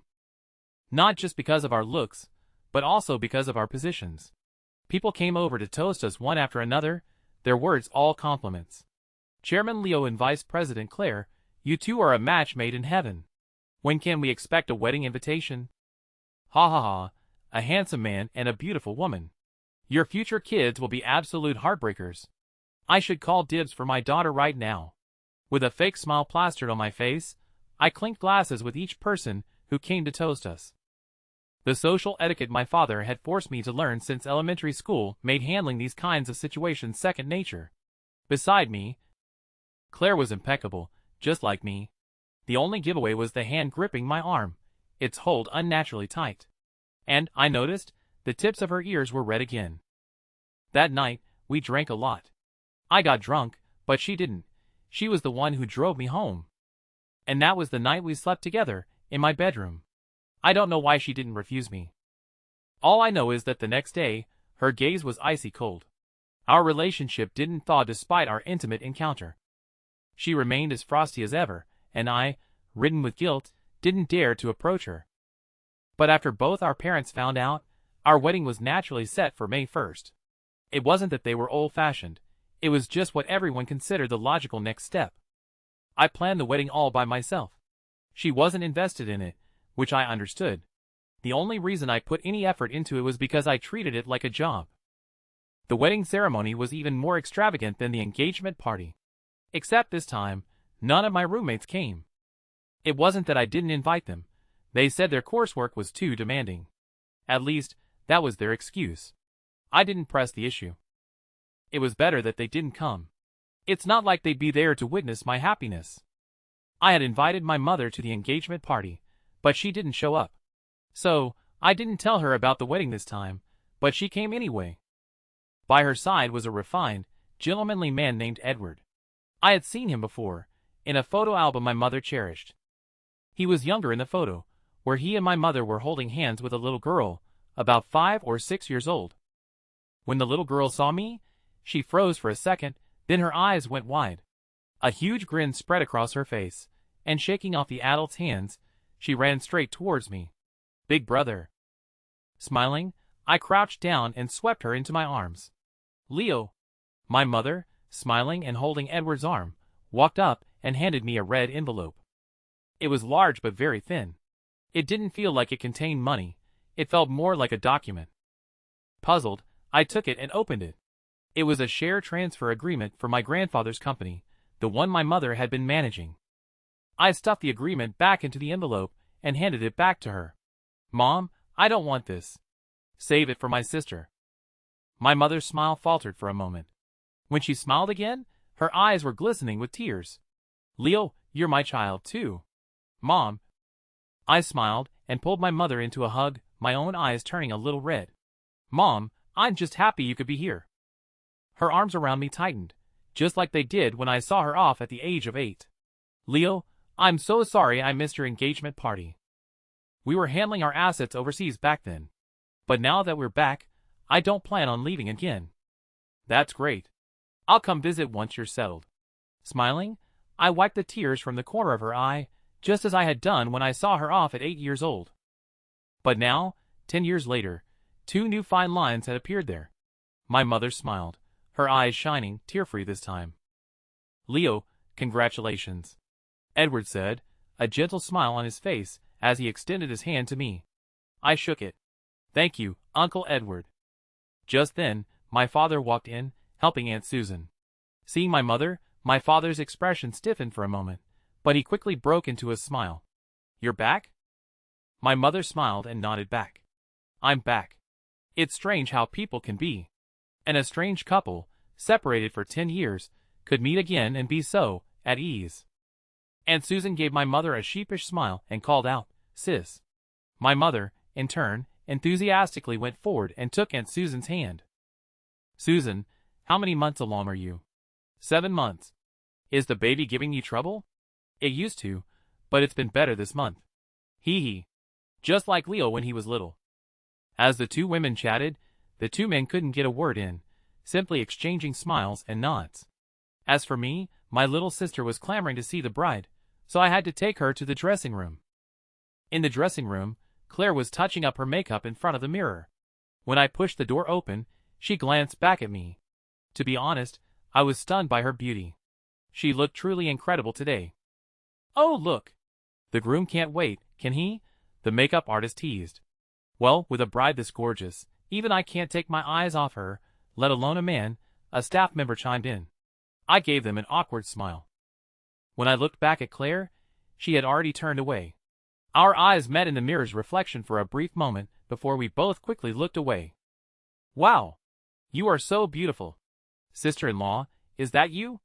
My sister toddled up to Claire on her short legs, blurting out a mix of English and Chinese. Her Chinese was even grammatically inverted. Claire glanced down at my sister, the corners of her lips twitching into a slight smile. Yes. Sister-in-law needs to do her makeup, so go play with your brother for now, okay? Maybe I was just being oversensitive, but I sensed a hint of annoyance in her tone, so I quickly picked my sister up. How about Big Brother takes you to get some cake? Okay. Cake. As the dressing room door closed behind me, I felt a prickle of displeasure. It seemed she didn't like children. We didn't see each other again until the ceremony began. They say a wedding dress is the most beautiful outfit a woman will ever wear. I don't know if that's true, because Claire looks good in everything. But when she appeared in her pristine white gown, walking slowly towards me on Arthur's arm, her eyes crinkling with a smile, I was momentarily dazed. For once, I could feel warmth in her smile. And that smiling face was truly beautiful. We exchanged rings and, prompted by the officiant, we kissed. Excluding the drunken night, this was our first intimate contact while sober. I wrapped an arm around her waist and leaned down to press a light kiss on her glossy lips. Her body was stiff, but just as I was about to pull away, she wrapped her hands around the back of my neck. I tasted a faint hint of mint. My mind went completely blank. 10 seconds later, our lips parted. Neither of us dared to look the other in the eye. But in a fleeting glance, I still caught the sight of her ears turning red. Our new home was a villa in a district downtown, built right by the Clearwater River. This became my new home, with Claire. Married life wasn't sweet. We were polite and distant, like respectful strangers. Even when it came to sleeping together, it only happened when we were both drunk. The company was going through a transition, so there were a lot of parties. We attended them together. Sometimes she drank too much, sometimes I did. Alcohol became the unspoken signal for our physical relationship. And so the days passed, blandly and uneventfully. Then, 3 months later, Aunt Susan gave birth, and I had another little sister. Claire and I went to the maternity ward to visit. The moment she stepped inside, she started to dry heave. My father, holding my new sister, was beaming with joy. Ha ha. Leo, looks like I'll be moving up a generation again next year. I steadied a pale-faced Claire, my mind reeling. Was I going to be a father? The hospital test results came back quickly. Early intrauterine pregnancy, 7 weeks. I thought back. 7 weeks ago, we had both been drunk. We definitely hadn't used protection. My hand holding the report trembled slightly. Claire sat beside me, her delicate face expressionless, but in her beautiful eyes, I saw the same confusion that I felt. That's right. We were only 19. What do you want to do about the baby? I asked. Claire looked at me, her face a blank mask. After a long silence, she asked back, what about you? I fell silent. The corner of Claire's mouth lifted slightly, but it wasn't a smile. I knew that. I understand. With those words, Claire got up and went upstairs. I sat alone on the living room sofa, watching the hands of the clock on the wall turn lonely circles, round and round. Claire's question, what about you, echoed in my mind, over and over again. She was asking me, and I was asking myself. My silence wasn't because I didn't want the child. It was because I hadn't figured anything out yet. Could I be a good father? Could Claire be a good mother? Would my child have to repeat the mistakes of my own childhood? I didn't know. And so, I hesitated. In the end, what made me make up my mind was the ultrasound scan I'd been clutching in my hand for so long. A 7-week intrauterine pregnancy. This wasn't just an embryo anymore. It was a little life, with a heartbeat. Mine. The next day, before I even had a chance to properly talk to Claire, Martha and my mom showed up at our house with bags and baggage, ready to move in. They flanked Claire, fussing over her and treating her like she was made of glass. As Claire humored them, she shot a furtive glance my way. The cautious look in her eyes made me chuckle.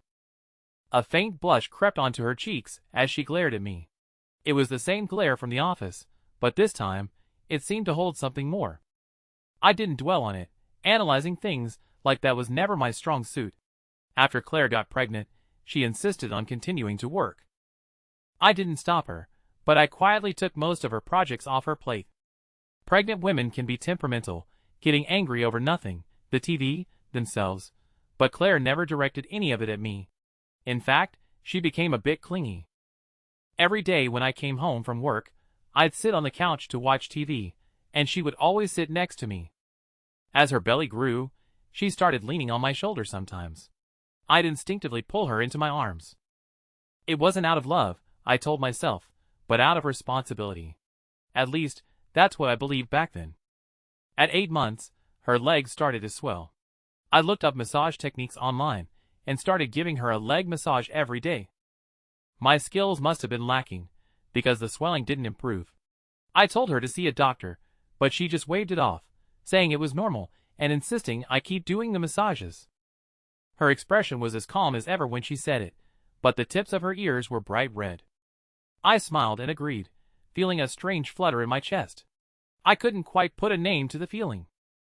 The following year, on March 3rd, Lucas was born. Claire was in the delivery room for 14 hours, and I stood outside for 14 hours. The moment the doctor came out and announced that mother and son were both safe, my knees buckled. My dad had to catch me. "Leo, Steady now. I nodded. A few moments later, they wheeled Claire out.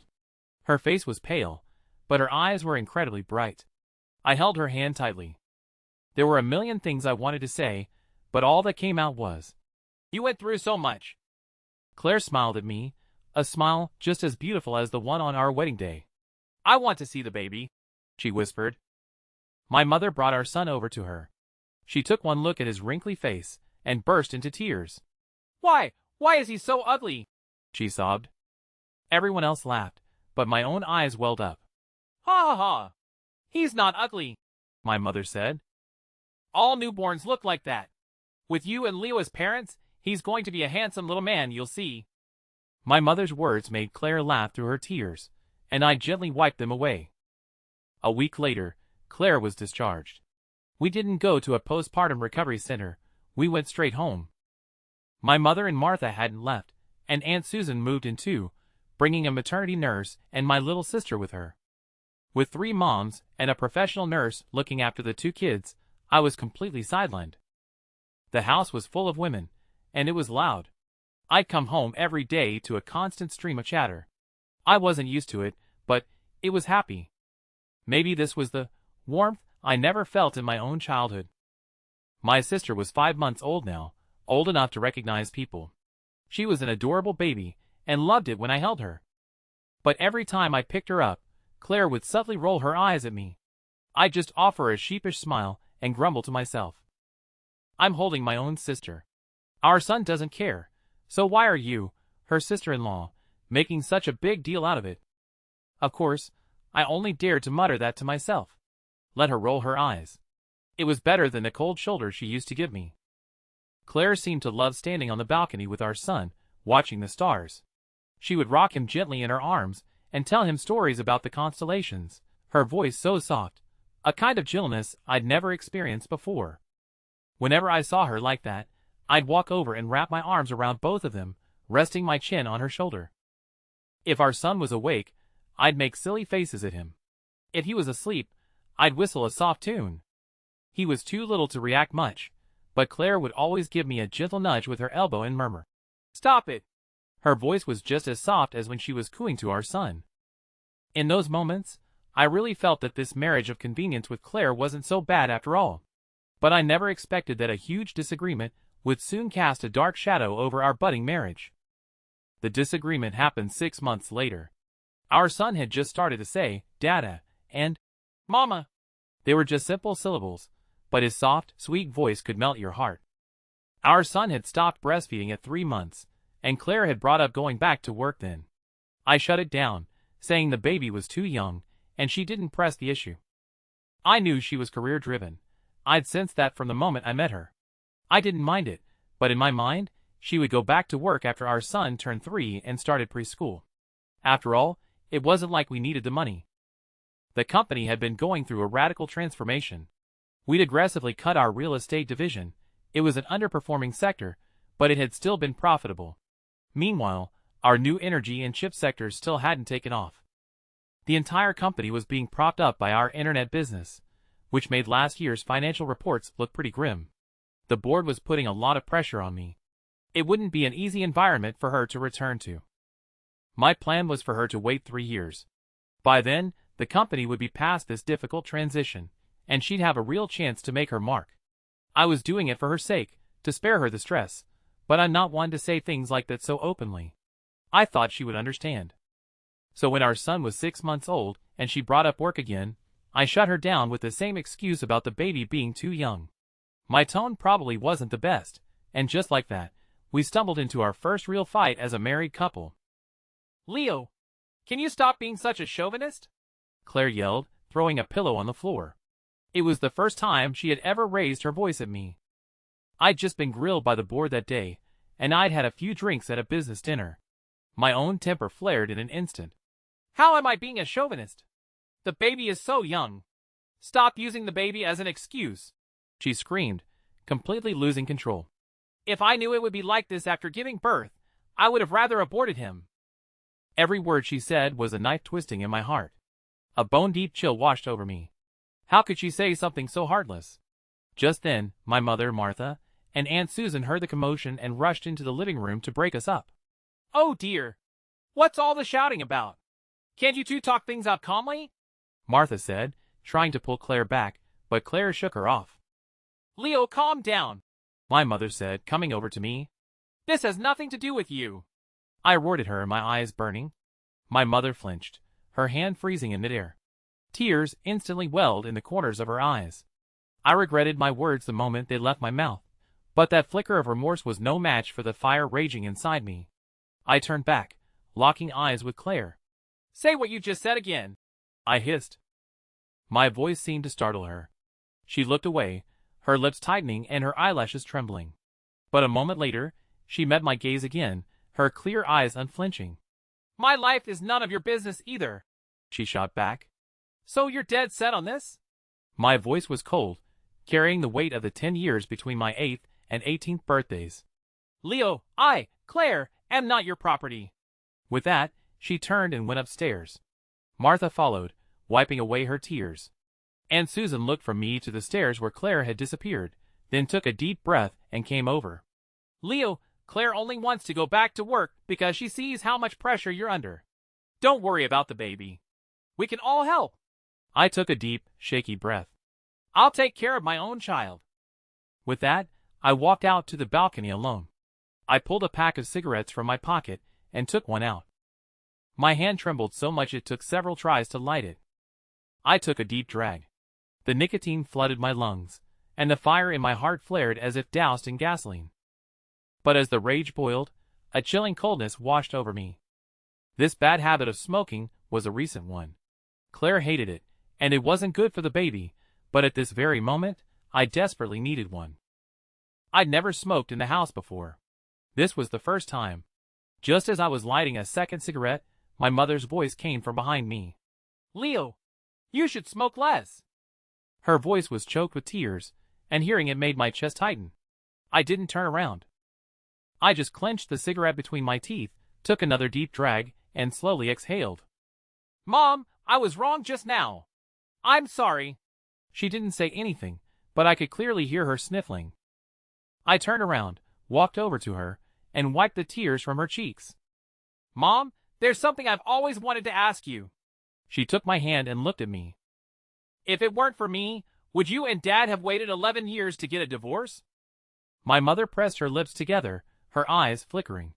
She had thought about this question countless times during that marriage. It was why she had always been so cold to her own son. But she had never expected me to ask her so bluntly, especially not now. So she remained silent. To me, that silence was an answer, an affirmative and piercing one. The fire in my heart was replaced by another emotion.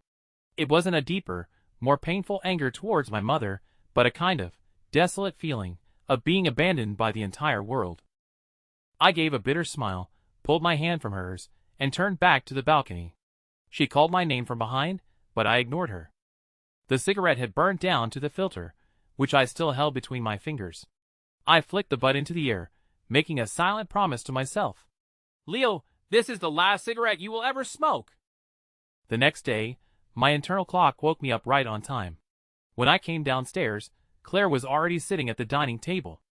She was formally dressed, sitting perfectly still and taking small bites of a sandwich, like a figure in a painting. Seeing me come down, she glanced at me.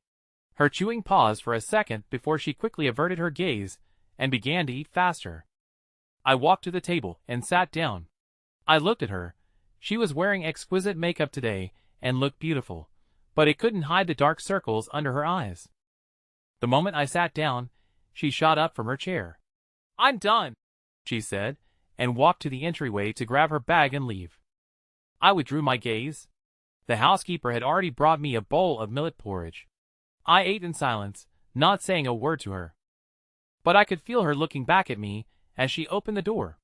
I didn't look up. After breakfast, I went to the nursery to check on my son. The little guy was sound asleep, his tiny hands balled into tight fists. He was adorable. I walked over and kissed his delicate cheek, just like I always did. I must have kissed him a little too hard today. His sparse eyebrows furrowed, his little head shifted, and his hand unconsciously grabbed my pinky finger. My heart clenched painfully. At that moment, he wasn't holding my finger. He was holding my heart. I couldn't bring myself to pull his fingers away, so I just stood there watching him sleep. I didn't move until the little guy's sleepy eyes fluttered open, and he let go of my finger. Only then did I stiffly stand up. The moment he saw me, he smiled. I lifted him out of his crib and planted a big kiss on his little face. He laughed even louder. The maternity nurse came in when she heard the noise. I reluctantly handed him over. He wrapped his arms around her neck without crying, but he craned his little head around to look at me. I made a funny face at him, and he giggled. That laughter. I had heard it before. I was late for work that day for the first time ever, but no one was about to bring up performance metrics to remind me of it. I saw Claire at 2 p.m. in the general manager's conference room. She was the one who had called the meeting. There was only one item on the agenda, adjusting the capital investment ratios for the group's 3 major sectors. Her presentation was exhaustive.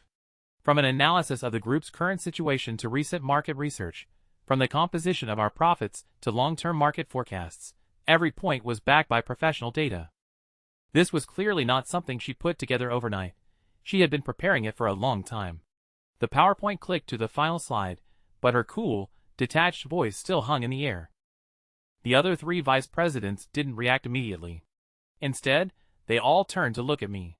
The report was well done, but its proposed path was inconsistent with my own plan. This wasn't a personal matter between a husband and wife. This concerned the future focus of the entire group. That's why the 3 of them were waiting for me to make a statement. I didn't speak right away, and no one rushed me. Everyone waited patiently as I finished reading the dozens of pages in my hand. After a long while, I gently closed the document. I looked up at Claire for the first time. Her face was pale, and it wasn't from her foundation. "How long have you been working on this?" I asked. She tightened her grip on the pen in her long fingers, so hard that her knuckles turned white. "Ever since last year's financial reports came out, I've been." I nodded in understanding. She had still been pregnant then, waiting to give birth. She seemed to realize this too and looked down, not finishing her sentence. After a moment of silence, she looked up at me, as if she had made a decision. "Chairman Leo, the board of directors is very concerned about the company's stock price. If the general manager's office does nothing, it will look bad when they start making noise. And then it won't just be about a drop in stock price. Your plan has a lot of potential, but it needs time. And right now, time is what we don't have." When she finished speaking, the room fell silent again. This time, there wasn't even the sound of anyone pretending to rustle through their documents. I sighed. Instead of responding to Claire directly, I turned to Frank, the head of our internet sector. "Uncle Frank, what's your take?" Uncle Frank looked surprised that I had called on him, but he opened his laptop and began to speak. "Our group's internet business is mainly focused on our e-commerce platform and logistics. Last year, profits grew by 2% year over year, but that growth rate has been trending downward for the past 3 years. The main reason is the loss of customers to the rise of short-form video and live-stream shopping. Can we build our own?" I asked. "We can, but it would require capital and time." Uncle Frank nodded. "Alternatively, we could directly invest in an existing platform to acquire a controlling stake." I nodded. "Get me a feasibility report as soon as possible. We'll review it first in the general manager's office, and then we'll take it to the board for a vote." After speaking, my gaze swept across the room, lingering on Claire for an extra second. "New energy and the semiconductor industry will be the group's top priorities for the next few years. That will not change. This is the first meeting on this topic, and I hope it will be the last." The moment the words left my mouth, Claire shot to her feet and glared at me, her face even paler than before. "Leo, this is a dictatorship. This company doesn't belong to you alone." I also rose slowly to my feet and walked over to her. In a very, very soft voice I said, "The company doesn't belong to me alone, but the company's last name is Miller." With that, I turned and left the conference room. I didn't go back to my office, but went straight downstairs and out of the building. The driver was already waiting. I got into the car and said, "To the government building." "Yes, Chairman Leo. It should take about 30 minutes. At 3:30, my private car arrived at the government building on schedule. As I got out, someone immediately came up to greet me. "Chairman Leo, hello. The conference room is this way. Thank you. The conference room in the government building was immense. The state seal hung on the wall behind the main dais, flanked by the national and state flags. The room was already filled with people, all of them prominent entrepreneurs from our state, most of whom had some connection to the semiconductor industry. As I entered, many people stood up to greet me. I acknowledged them one by one before finding my seat. 10 minutes later, Governor John walked in briskly, followed by a retinue of state officials. Sorry to keep you all waiting, the meeting just ended. This was a summit on revitalizing the domestic chip industry. Governor John sat on the main stage, speaking with passion. He covered everything from our national duty to the international situation. From the industry's importance to the nation to the dire straits we were currently in. I sat in the front row, listening intently. These summits weren't held every year, but when they were, they always concerned major national policies. My heart was racing a little. My gamble was halfway to paying off. After the meeting, Governor John asked me to stay behind. We sat facing each other in the governor's office. After a few pleasantries, we got straight to the point. Young Leo, he began, your company is one of our state's top taxpayers and our biggest investor in the semiconductor field. The government is paying close attention. Thank you for your concern, Governor. Revitalizing our national enterprises is my company's mission and our honor. Ha ha ha. Good. Young people like you have such drive. If you run into any difficulties, you can tell me. I feigned a moment of hesitation before speaking. Governor, the domestic semiconductor industry had a late start. The talent and the patents are almost entirely controlled by large foreign corporations. Even if we manage to produce results, I'm afraid we'll struggle to survive under their stranglehold. What I said was the hard reality, and it was the reason why so many domestic companies were afraid to bet big in this area. Governor John clapped me on the shoulder in a gesture of understanding. Young Leo, Chairman Mao once said that they are all paper tigers. It's either the east wind prevailing over the west wind, or the west wind prevailing over the east wind. There will be difficulties, of course, but could they possibly be greater than the ones we faced during the founding of our nation? I can't give you any other guarantees, and I can only follow regulations when it comes to financial subsidies. But on the matter of taxes, I can give you the green light, all within the bounds of the law, of course. Hearing the very thing I wanted, I broke into a smile. Please rest assured, Governor. My company will not let you down. Ha ha ha. Then I'll be waiting for your good news, young Leo. I stood up to shake Governor John's hand. His grip was firm, and I felt something being pressed into my palm. It was 5:30 in the afternoon by the time I got back to the company. Most of the employees had already gone home, but the lights on the R&D department's floor were still on. I sat at my desk, my computer screen displaying a research file. Samuel, a tenured professor with honorary lifetime status in semiconductors at MIT. Sent abroad on a government scholarship 30 years ago, now a U.S. citizen of Chinese descent, with ancestral roots in A province. I called my assistant, Harry. Book me a flight to Boston as soon as possible. Also, I'm sending you a file. Look into Professor Samuel's situation abroad for me, and find out if he has any family left in the country. My eyes were glued to the screen as my fingers restlessly traced the surface of a business card. It was the one Governor John had slipped into my hand during our handshake. He had found the talent my company desperately needed for its chip development. Now, it was up to me to go and recruit him. Harry worked fast. A screenshot of a plane ticket appeared on my phone moments later. A direct flight to Los Angeles at 7 tonight. A little over an hour to go. It was tight, but it would have to be enough. I took my passport and other documents from my office drawer and headed straight for the airport. On the way, I sent a message to my mother. Mom, have to go on a last-minute business trip. She replied with a photo of my son lying on a soft baby mat. Okay, have a safe trip. I couldn't help but smile looking at the photo. I hadn't seen the little guy all day, and now I wouldn't see him for the next few days. An odd feeling settled in my heart. Just as I made it onto the plane and was switching my phone to airplane mode, a message came in from Claire on WeChat. You're going on a business trip? I didn't reply. Not because I didn't want to, but because I didn't have the chance. The plane took off quickly, followed by 12 hours of turbulence. The moment we landed, I bought another ticket, this time to Boston. Another 5-hour flight. After landing at Boston Logan International Airport, I hailed a taxi to MIT. The information my assistant had compiled was trickling into my phone. I fought off my exhaustion, reading through it line by line, my mind already planning the meeting with Professor Samuel.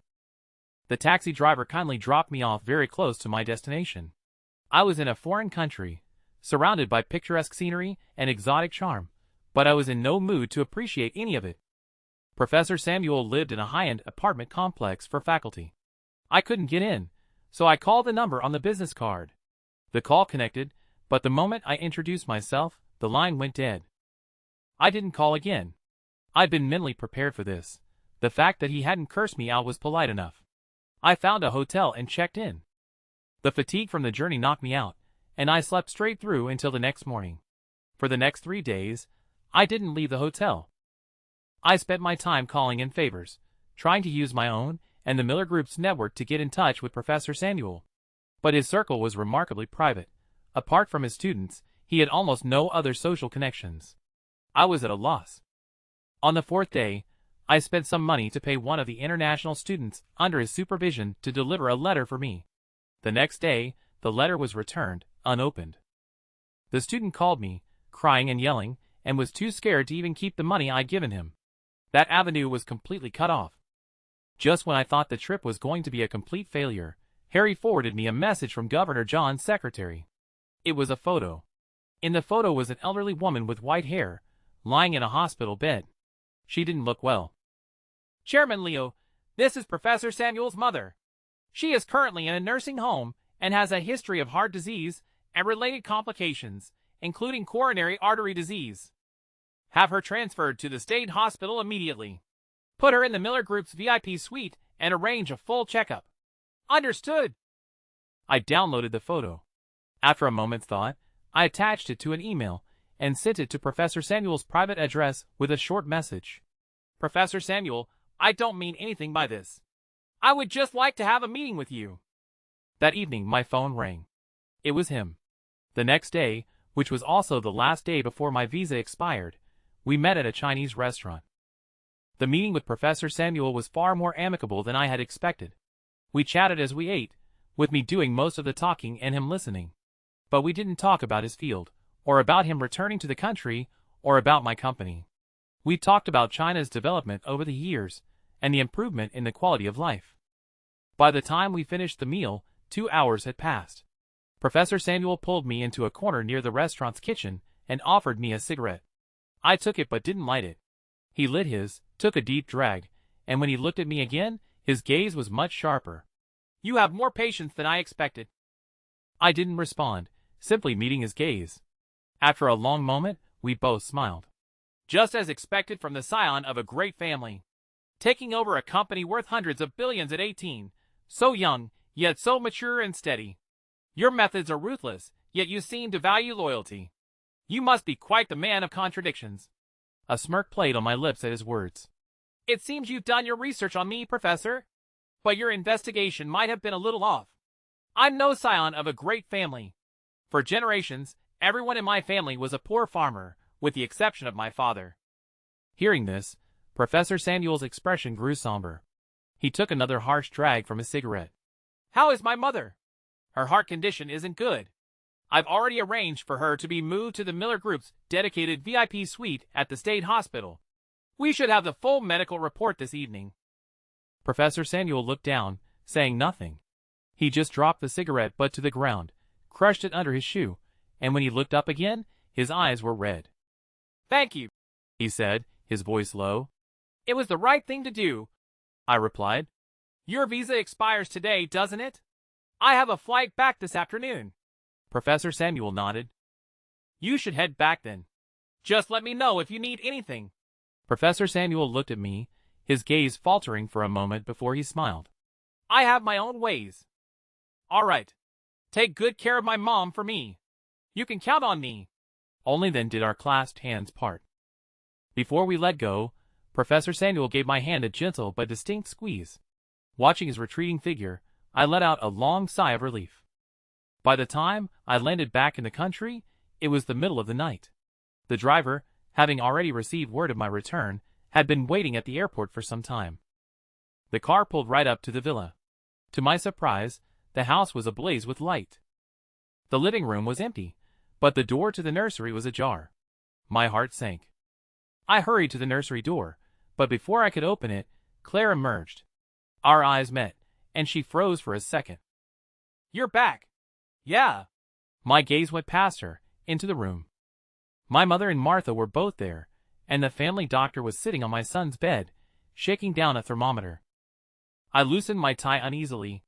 "It's a viral flu," Claire explained. "Fever and diarrhea. It's been 2 days.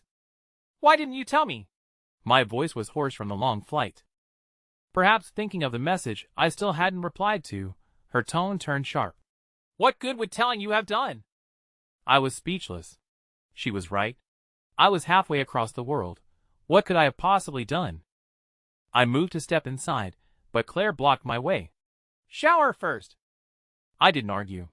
I obediently went to the bathroom, took a long shower, and changed into fresh clothes. By the time I finally stepped into the nursery, my son was asleep. He just had a nebulizer treatment, and a cooling patch was stuck to his forehead.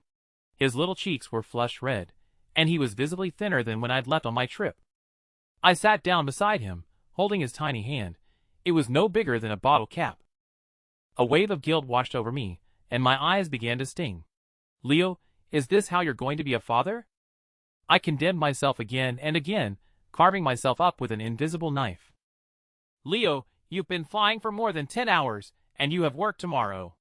Go to bed." "I'll stay with him tonight," Martha said, patting my shoulder, her voice low. I shook my head. "Mom, I want to stay with Lucas." "His name is Lucas." I chose it, hoping he would have a life of peace and joy. Martha let out a soft sigh, but didn't insist. The nightlight cast a warm, orange glow that perfectly illuminated the crib. My son looked so small lying there. I gently stroked his sparse, soft hair. In that moment, I made a decision, a very big one.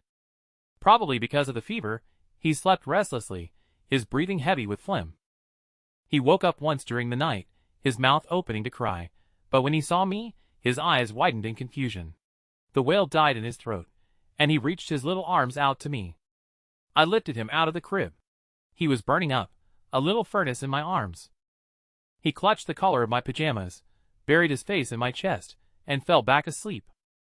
I held him like that for the rest of the night, until the sky began to pale with the first light of dawn. When the maternity nurse opened the door, she found me fast asleep, slumped in the armchair. The little guy was still in my arms, and my hold on him was steady. The nurse said nothing, simply closing the door quietly behind her. It wasn't until the sun was high in the sky that I was woken by the little guy picking at my face. He was sprawled on my chest, the feverish flush gone from his cheeks. He looked much more energetic. One hand still gripped my collar tightly, while the other was yanking on my lower lip. When he saw I was awake, he giggled and shouted, "Dada!" His voice was soft and sweet, though still a little weak from the illness. My heart ached with love. I bounced him gently, and he laughed. My mother came in and lifted the little guy off my chest. "My sweet boy's awake. How about Grandma gets you changed?" Lucas's lower lip began to tremble, as if he were about to cry. I shot to my feet and took him back from her. "I've got it, Mom." Tears welled in the little guy's eyes, but he quieted down in my arms. My mother didn't push it. The look she gave me was a mixture of guilt and relief. At 10 o'clock, after Lucas had another nebulizer treatment and dozed off, I finally went to the bathroom to get ready. I splashed water on my face and looked at myself in the mirror. My eyes were completely bloodshot, and my face was haggard in a way no 19-year-old should be. My pajamas were smooth, except for the rumpled collar from Lucas's grip last night. At 11, I headed to the office. Uncle Frank had sent me the feasibility report the day after our last meeting, but since I was abroad, the board meeting had been pushed to today. When I pushed the door open, the 100-seat conference hall was already packed with shareholders, big and small. All of them were waiting for me. I walked calmly to the head of the table and began. I gave a detailed account of the meeting at the government building, then displayed the documents regarding financial support for everyone to see. Finally, I concluded my presentation. The company's overall strategy will remain unchanged. Our focus will still be on the new energy and semiconductor sectors. However, The investment ratio can be adjusted to lean more toward the internet sector. The proposal is based on the report you all have in your hands, and the government is taking our company's restructuring very seriously. In fact, Governor John himself kept me behind after the meeting to discuss it at length. The truth was, my private meeting with Governor John had been mostly fluff. He hadn't made any concrete promises. But that didn't stop me from using his name to rally support. I knew these people too well. They were a swarm of greedy flies. If you didn't give them a glimmer of hope, they'd just buzz in your ear endlessly. Annoying. The vote was surprisingly smooth. The proposal passed without a hitch. As the meeting concluded, I announced a change in management. I am appointing Claire as the acting CEO of the group. In my absence, she will assume the duties of the chairman. The appointment didn't require a vote. They didn't care who was leading the charge. As long as that person was making the money, they'd probably kneel and call a stray dog sir if it guaranteed a profit. Back in my office, I'd barely sat down when Claire stormed in. Once again, she didn't bother to knock. "Leo, what was that all about?" I opened my flask, took a sip of tea, and motioned for her to sit down. Once she had settled into a chair, still fuming, I finally spoke. "Claire, I'm tired." The anger on her face froze for an instant. Her tense shoulders sagged just a little. "These past few days, I kept hesitating. With my mom and your mom to look after Lucas, I thought maybe I could afford to be away. But that's not how it works. I'm not saying they're doing a poor job, not at all. It's just, last night, when Lucas fell asleep on my chest, I finally understood something. For a child, some roles are simply irreplaceable." My voice was low, laced with a mix of exhaustion and relief. Claire's shoulders slumped completely. She bit her lip, her eyes red as she stared at me. "Leo, do you think I'm just too aggressive?" I didn't answer. She let out a small, humorless laugh and turned to face the window. The huge office fell silent, the only sound being the gentle hum of the central air conditioning. I stood up and walked to the door, where I paused. "The resolution is already in effect. Let's just leave it at this for now. And don't overwork yourself." With that, I walked out of the chairman's office. My stride was brisk, and I felt no attachment to the title I was leaving behind. When I got home, my son was awake and playing in the maternity nurse's arms. The moment he saw me, his eyes widened, and he immediately stretched his little arms toward me. I rushed forward, scooped him up, and planted a big kiss on his cheek. "Mwah! You smell so sweet." He giggled and gave me a wet, slobbery kiss right back. The maternity nurse smiled. "The young master woke up and cried for a good while when he didn't see you." I looked closely at his eyes, and saw that they were, in fact, a little red and swollen. My heart ached for him, and I pulled him into another tight hug, kissing his cheek one more time. "I'm staying. Daddy's never leaving again." For the next few days, I didn't go to the company. I stayed home and took care of my son for real. My father had already picked Susan up, and I had also convinced my mother to go home. Martha, however, didn't leave. She said she was worried about her grandson, but I knew she was really worried about Claire and me. I didn't argue with her. Taking care of a baby is actually a skilled job. For example, when mixing formula, you have to get the amount of powder right, the amount of water, how many times to shake it, and the perfect water temperature. These things are trivial, but you can't get them wrong. The little guy is quite picky. The maternity nurse was much more skilled at these things than I was, but I still wanted to do it all myself. When it comes to my son, I've always been patient. Claire's work hours were irregular. The company was very busy. But every time she came home, she would check on our son first. If he was awake, she'd hold him for a bit. If he was asleep, she'd just peek in on him. That was a good thing. We didn't talk much, and when we did, it was usually about work, but the atmosphere between us was finally no longer tense. Martha left, finally feeling at ease.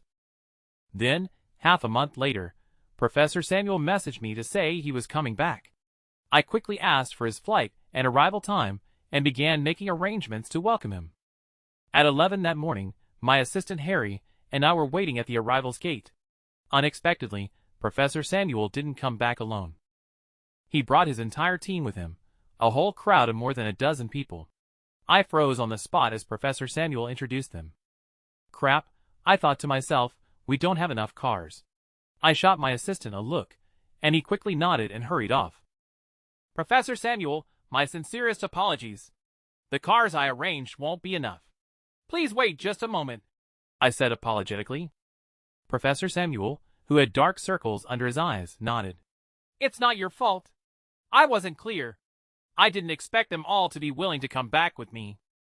Let them wait here. You come with me to the hospital first. I nodded, said a brief word to the accompanying researchers, and left with Professor Samuel. The car drove along the main boulevard. Professor Samuel kept his eyes fixed on the view outside the window, his eyes red-rimmed. I didn't know what he was thinking, so I didn't disturb him. Half an hour later, the car stopped in front of the inpatient building of the state hospital. Professor Samuel pushed the door open and got out himself before the driver could. His legs were trembling slightly, but each step was both hurried and steady. Samuel's mother's room was on the 22nd floor, in the exclusive VIP ward for the Miller Group. I accompanied Professor Samuel upstairs. The elevator went straight to the top floor. When the elevator doors opened, Professor Samuel could no longer hold back his tears. He walked toward the hospital room, but now, each step seemed to slow down.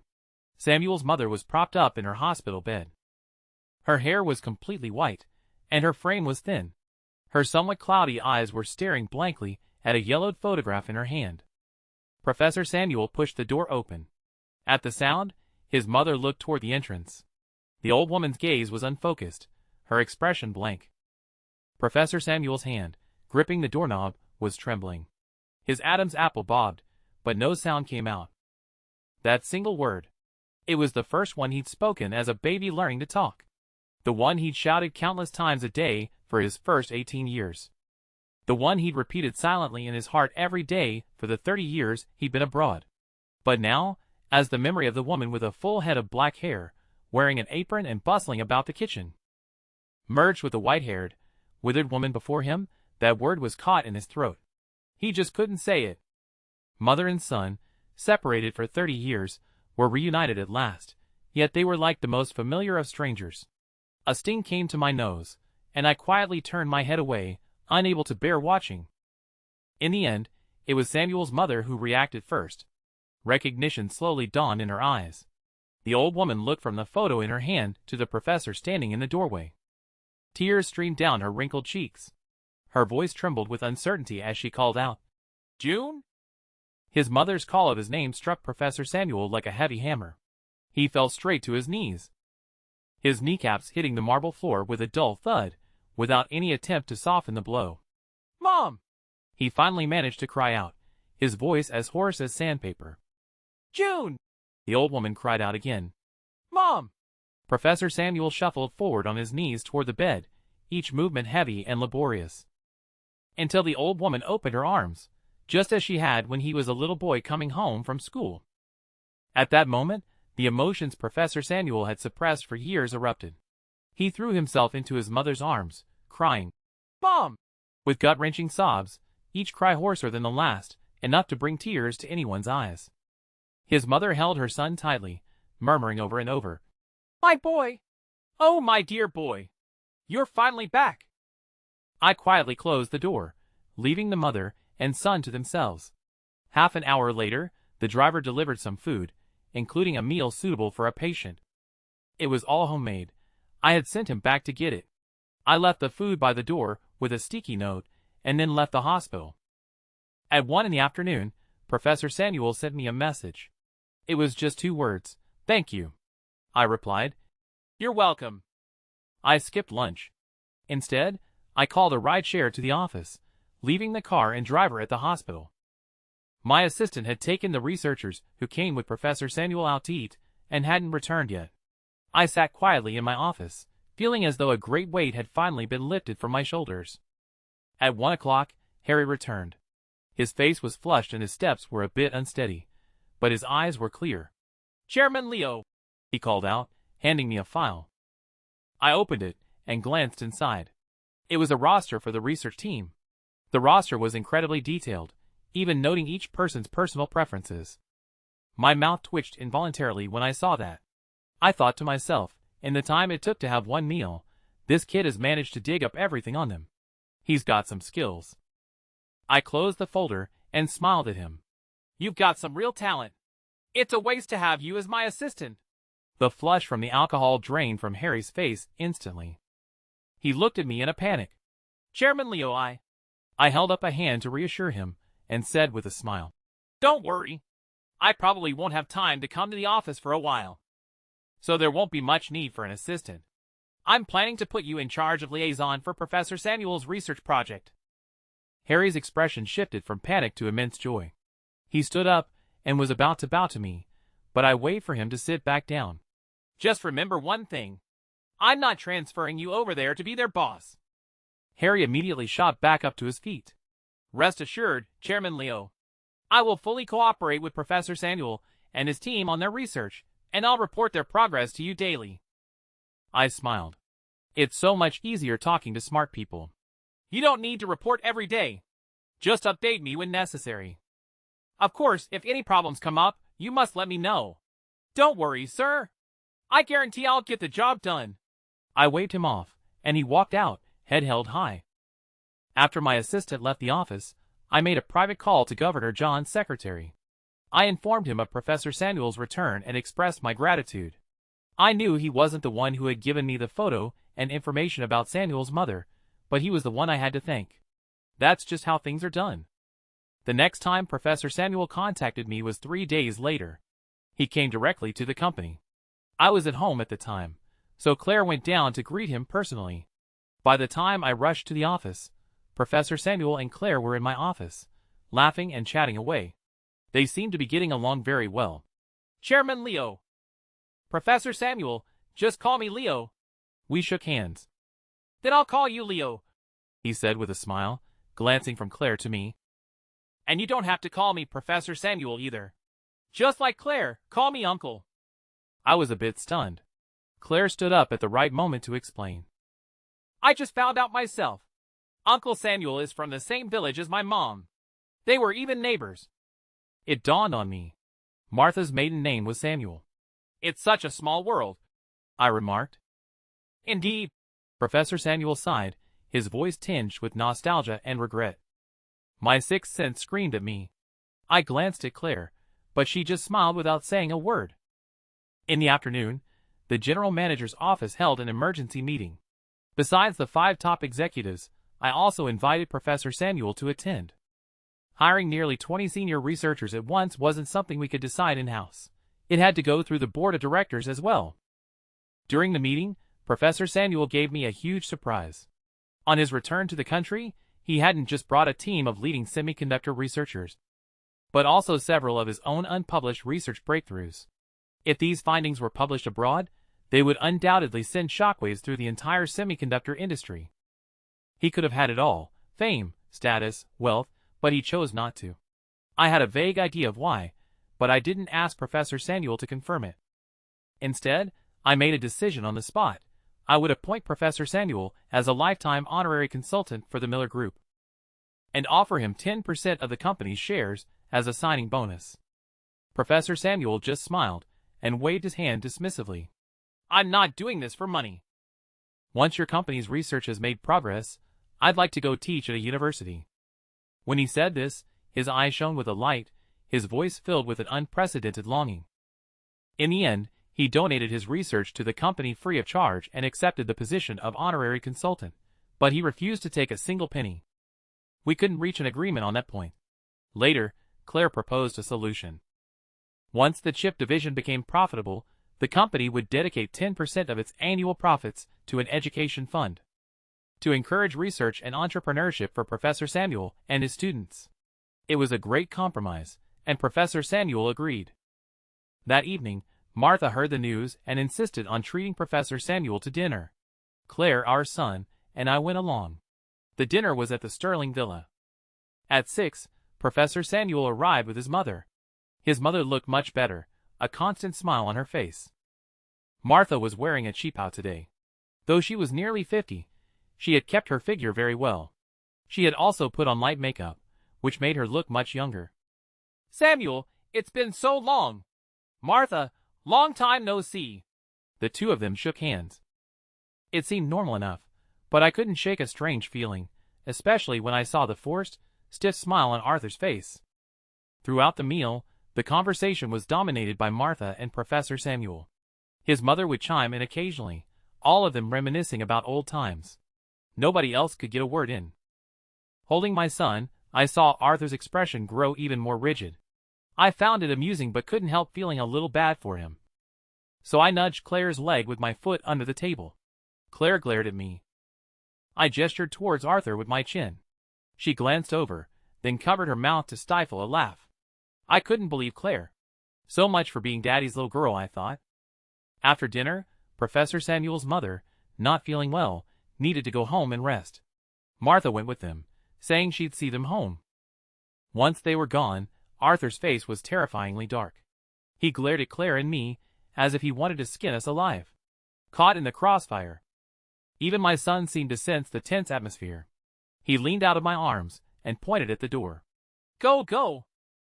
I forced a smile and said a quick goodbye to Arthur, then scooped up my son and practically fled the villa.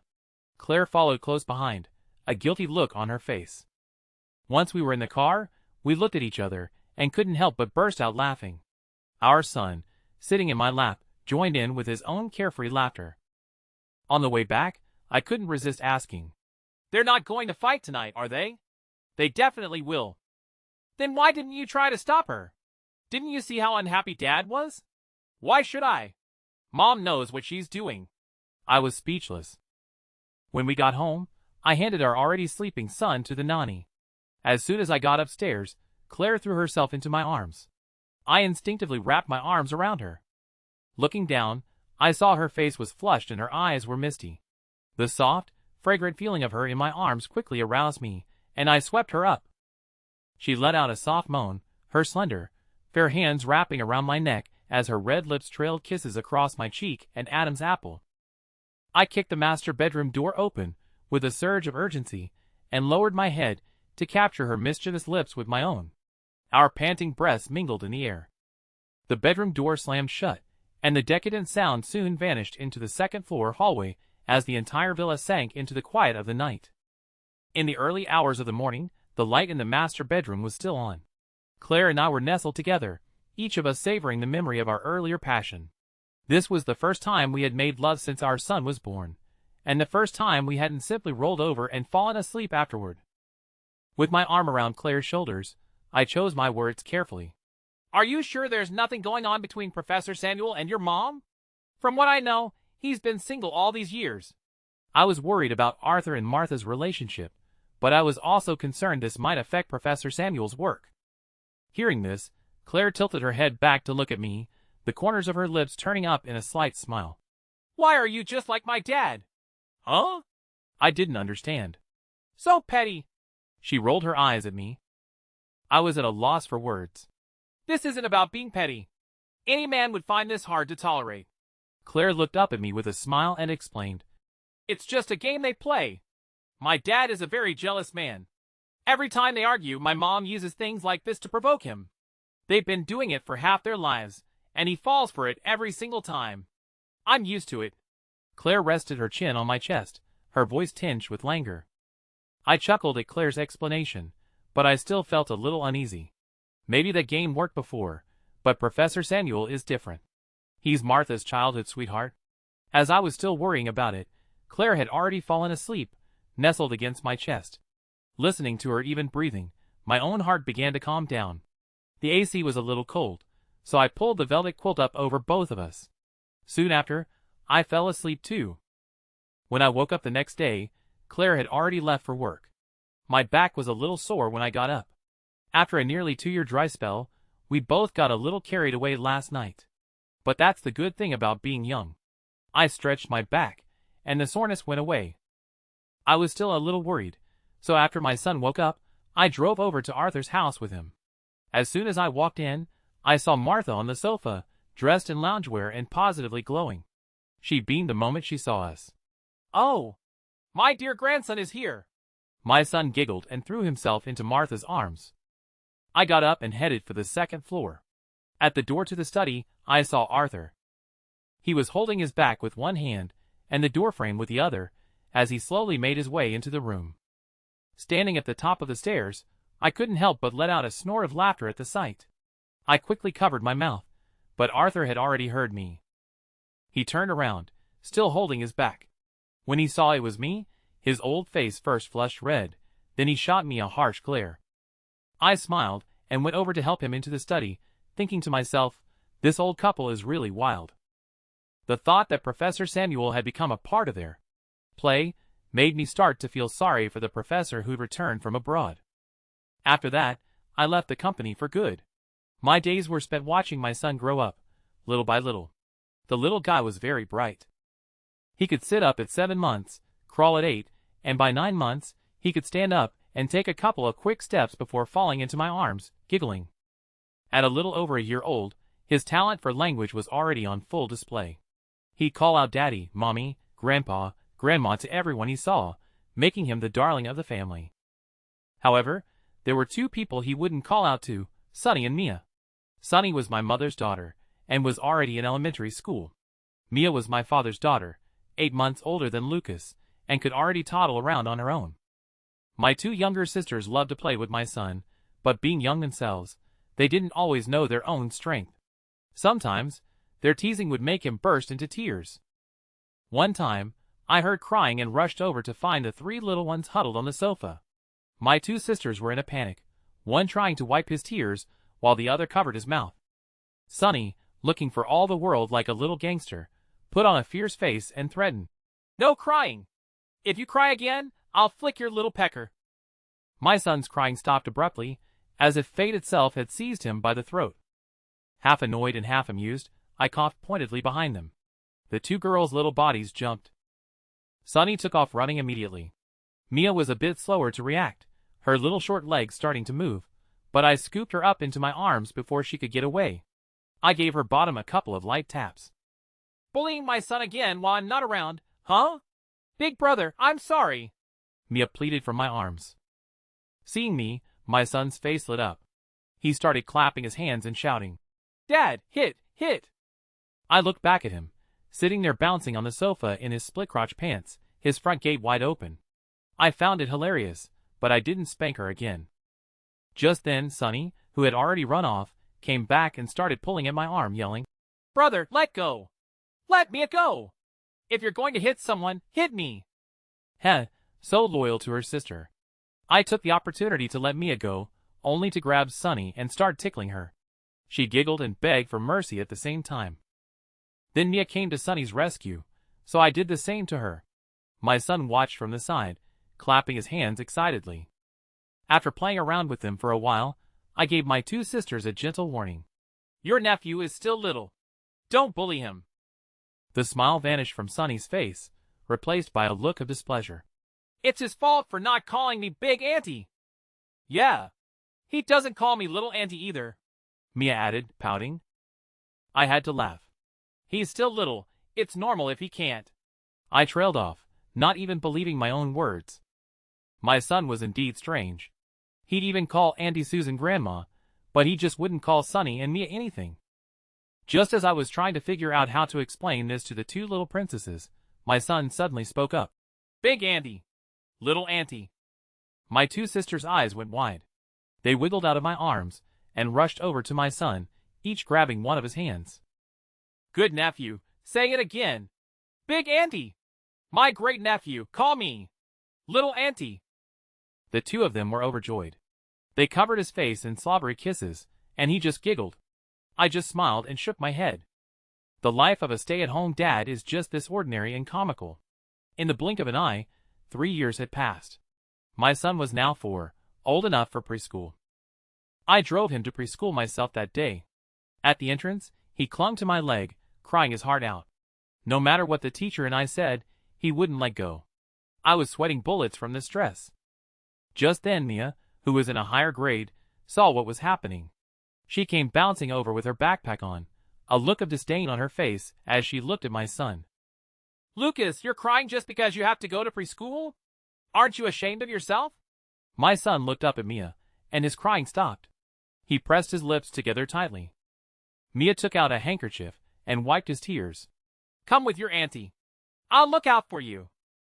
My son let go of my leg and let Mia lead him by the hand into the preschool. As he left, he didn't forget to turn back and remind me, "Daddy, you have to come pick me up early."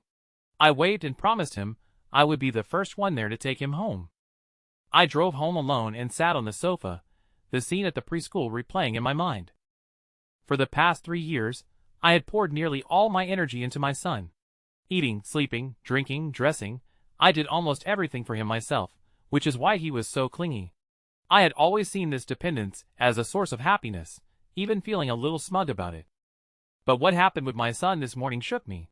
I suddenly remembered something my father had said to me in the study a few years ago. "Leo, it was my first time being a father too. I thought that giving you everything I wanted as a child was love. I was just mistaking making up for my own childhood for loving you." Was I now making the exact same mistake as my father? At that thought, I grew restless. I immediately contacted a state educational expert. I explained the situation to the expert in full detail, holding nothing back. I was genuinely worried. The expert listened carefully and then smiled. "Mr. Leo, the situation isn't as serious as you think. The child is still young after all. It's normal for him to have a reaction the first time he's in an unfamiliar environment by himself. However, you do have a problem. Or rather, are you and the child's mother having relationship issues?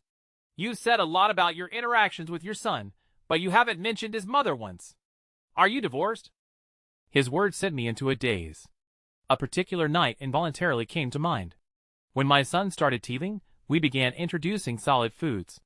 He was a picky eater and refused most things, so I would follow him around, trying to feed him. Claire couldn't stand to watch it, and said I was spoiling the child.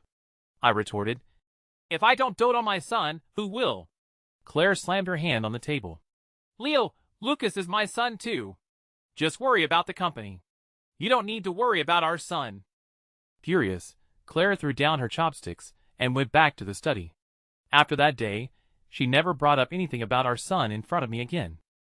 "A child's upbringing depends on a harmonious family, Mr. Leo," the expert said. "You could try shifting some of your focus away from the child, or let his mother get involved in his upbringing. A child is like a blank slate, and the parents are the ones who apply the base colors. In your current situation, you cannot replace the mother's role, especially when she is still in the picture." After leaving the expert's office, I didn't rush home. Instead, I spent the afternoon in a coffee shop next to my son's preschool. I was reflecting on myself and on my relationship with Claire.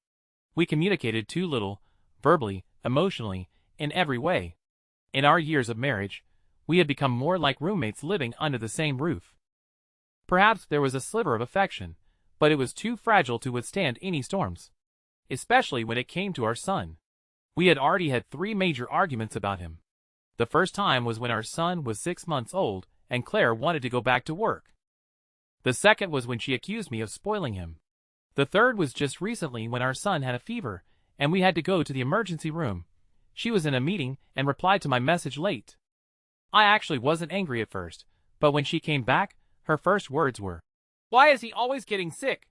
That instantly ignited my fury. We had a huge fight that day, and we started sleeping in separate rooms after that. The sound of music signaling the end of the preschool day interrupted my thoughts. I quickly rushed to the preschool entrance. My son was in the middle of a group of children, looking gloomy. When he saw me, the corners of his mouth turned down, and he ran into my arms, wiping away tears. Seeing him like this, my hardened heart instantly softened. When Claire came home that evening, our son was already asleep. Walking through the front door, and seeing me sitting on the living room sofa, a brief look of surprise crossed her face before she returned to her usual, aloof demeanor. I had left some food for her on the dining table, freshly heated up. She took a bite, then went to the kitchen to scoop a bowl of rice, sat down, and ate in small bites. I sat upright on the sofa with a magazine in hand, pretending to be completely absorbed, but my eyes kept darting toward her.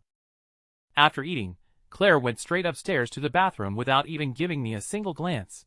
I felt a surge of frustration. But I held it in. I waited until she came out of the bathroom, and went to the master bedroom, then tiptoed over. The door wasn't locked, so I opened it and went in. She had already changed into her pajamas, and was lying in bed reading. Seeing me enter, she raised her eyes briefly before looking back down at her book. Her expression was still icy, but I noticed the tips of her ears had turned red. Over the years, I had picked up on this little tell of hers. Thrilled, I quickly slipped under the covers and pressed against her side. She didn't reject me, only feigned annoyance and shifted away slightly. I snatched the book from her hands, tossed it aside, and pinned her beneath me. She gasped. "Leo, what are you doing?" "What am I doing?" "Humph. What do you think I'm doing?" A few hours later, the storm of passion finally subsided. With my arm around her shoulders, I told her everything that had happened today. I poured it all out. Our son's reaction at kindergarten this morning, what the parenting expert said, and my own reflections at the coffee shop. The only thing I left out was my deep dive into our marital issues. I was still too self-conscious to discuss emotional baggage face-to-face with a woman, even if she was my wife and the mother of my child. Claire listened quietly until I finished, then let out a soft chuckle. She rolled over and rested her chin on my chest, her bare, but exquisite face leaning in dangerously close. "So, are you apologizing?" Her voice carried the lazy drawl of post-coital satisfaction. Her warm breath fanned across my face, making my heart flutter. My Adam's apple bobbed as I swallowed hard. Just as I was about to speak, Claire opened her mouth and bit down on my throat. She didn't bite hard, but the feeling of her teeth against my windpipe was a bit uncomfortable. I gently pushed her, but she only doubled down, slipping her tongue out. "Claire, what are you doing?" She giggled and flipped us over, pitting me beneath her this time. "What am I doing? An apology needs a proper apologizing attitude. This time, I'm going to be on top." Without warning, the storm flared to life once more. The next morning, while Claire and I were still fast asleep, our son had already gotten dressed. He pushed the bedroom door open and stood there, eyes wide as he stared at us lying in bed half naked. "Daddy, Mommy, are you making a baby?" Claire and I were instantly mortified. Blushing furiously, I hurriedly pulled on my pajama pants and scolded him. "What making a baby? What do you know, you little brat?" "My oldest auntie told me. She said when a man and a woman sleep together, they make babies." He looked completely innocent. "Daddy, am I going to get a little brother or sister?" I rushed over and clamped a hand over his mouth. Looking back at Claire, I saw she had pulled the blanket all the way up to her chin, her entire face flushed crimson. I couldn't help but steal a few more glances. It was the first time I'd ever seen her blush like that, though I wasn't sure if it was from embarrassment or anger. Lying under the covers, Claire shot me a death glare. "Have you stared enough?" I quickly scooped up our son and carried him out of the room. At the dining table, the three of us sat on 3 different sides. The atmosphere was awkward, yet somehow cozy. Lucas poked at the steamed egg custard in his bowl with a spoon, then turned to look at me. "I want Daddy to feed me." I was just about to get up when Claire slammed her hand on the table.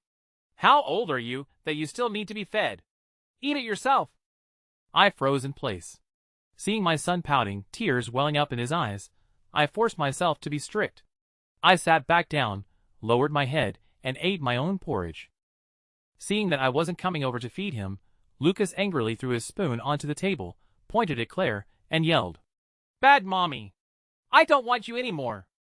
The wooden spoon bounced off the table and landed right in Claire's plate. Both of our faces darkened.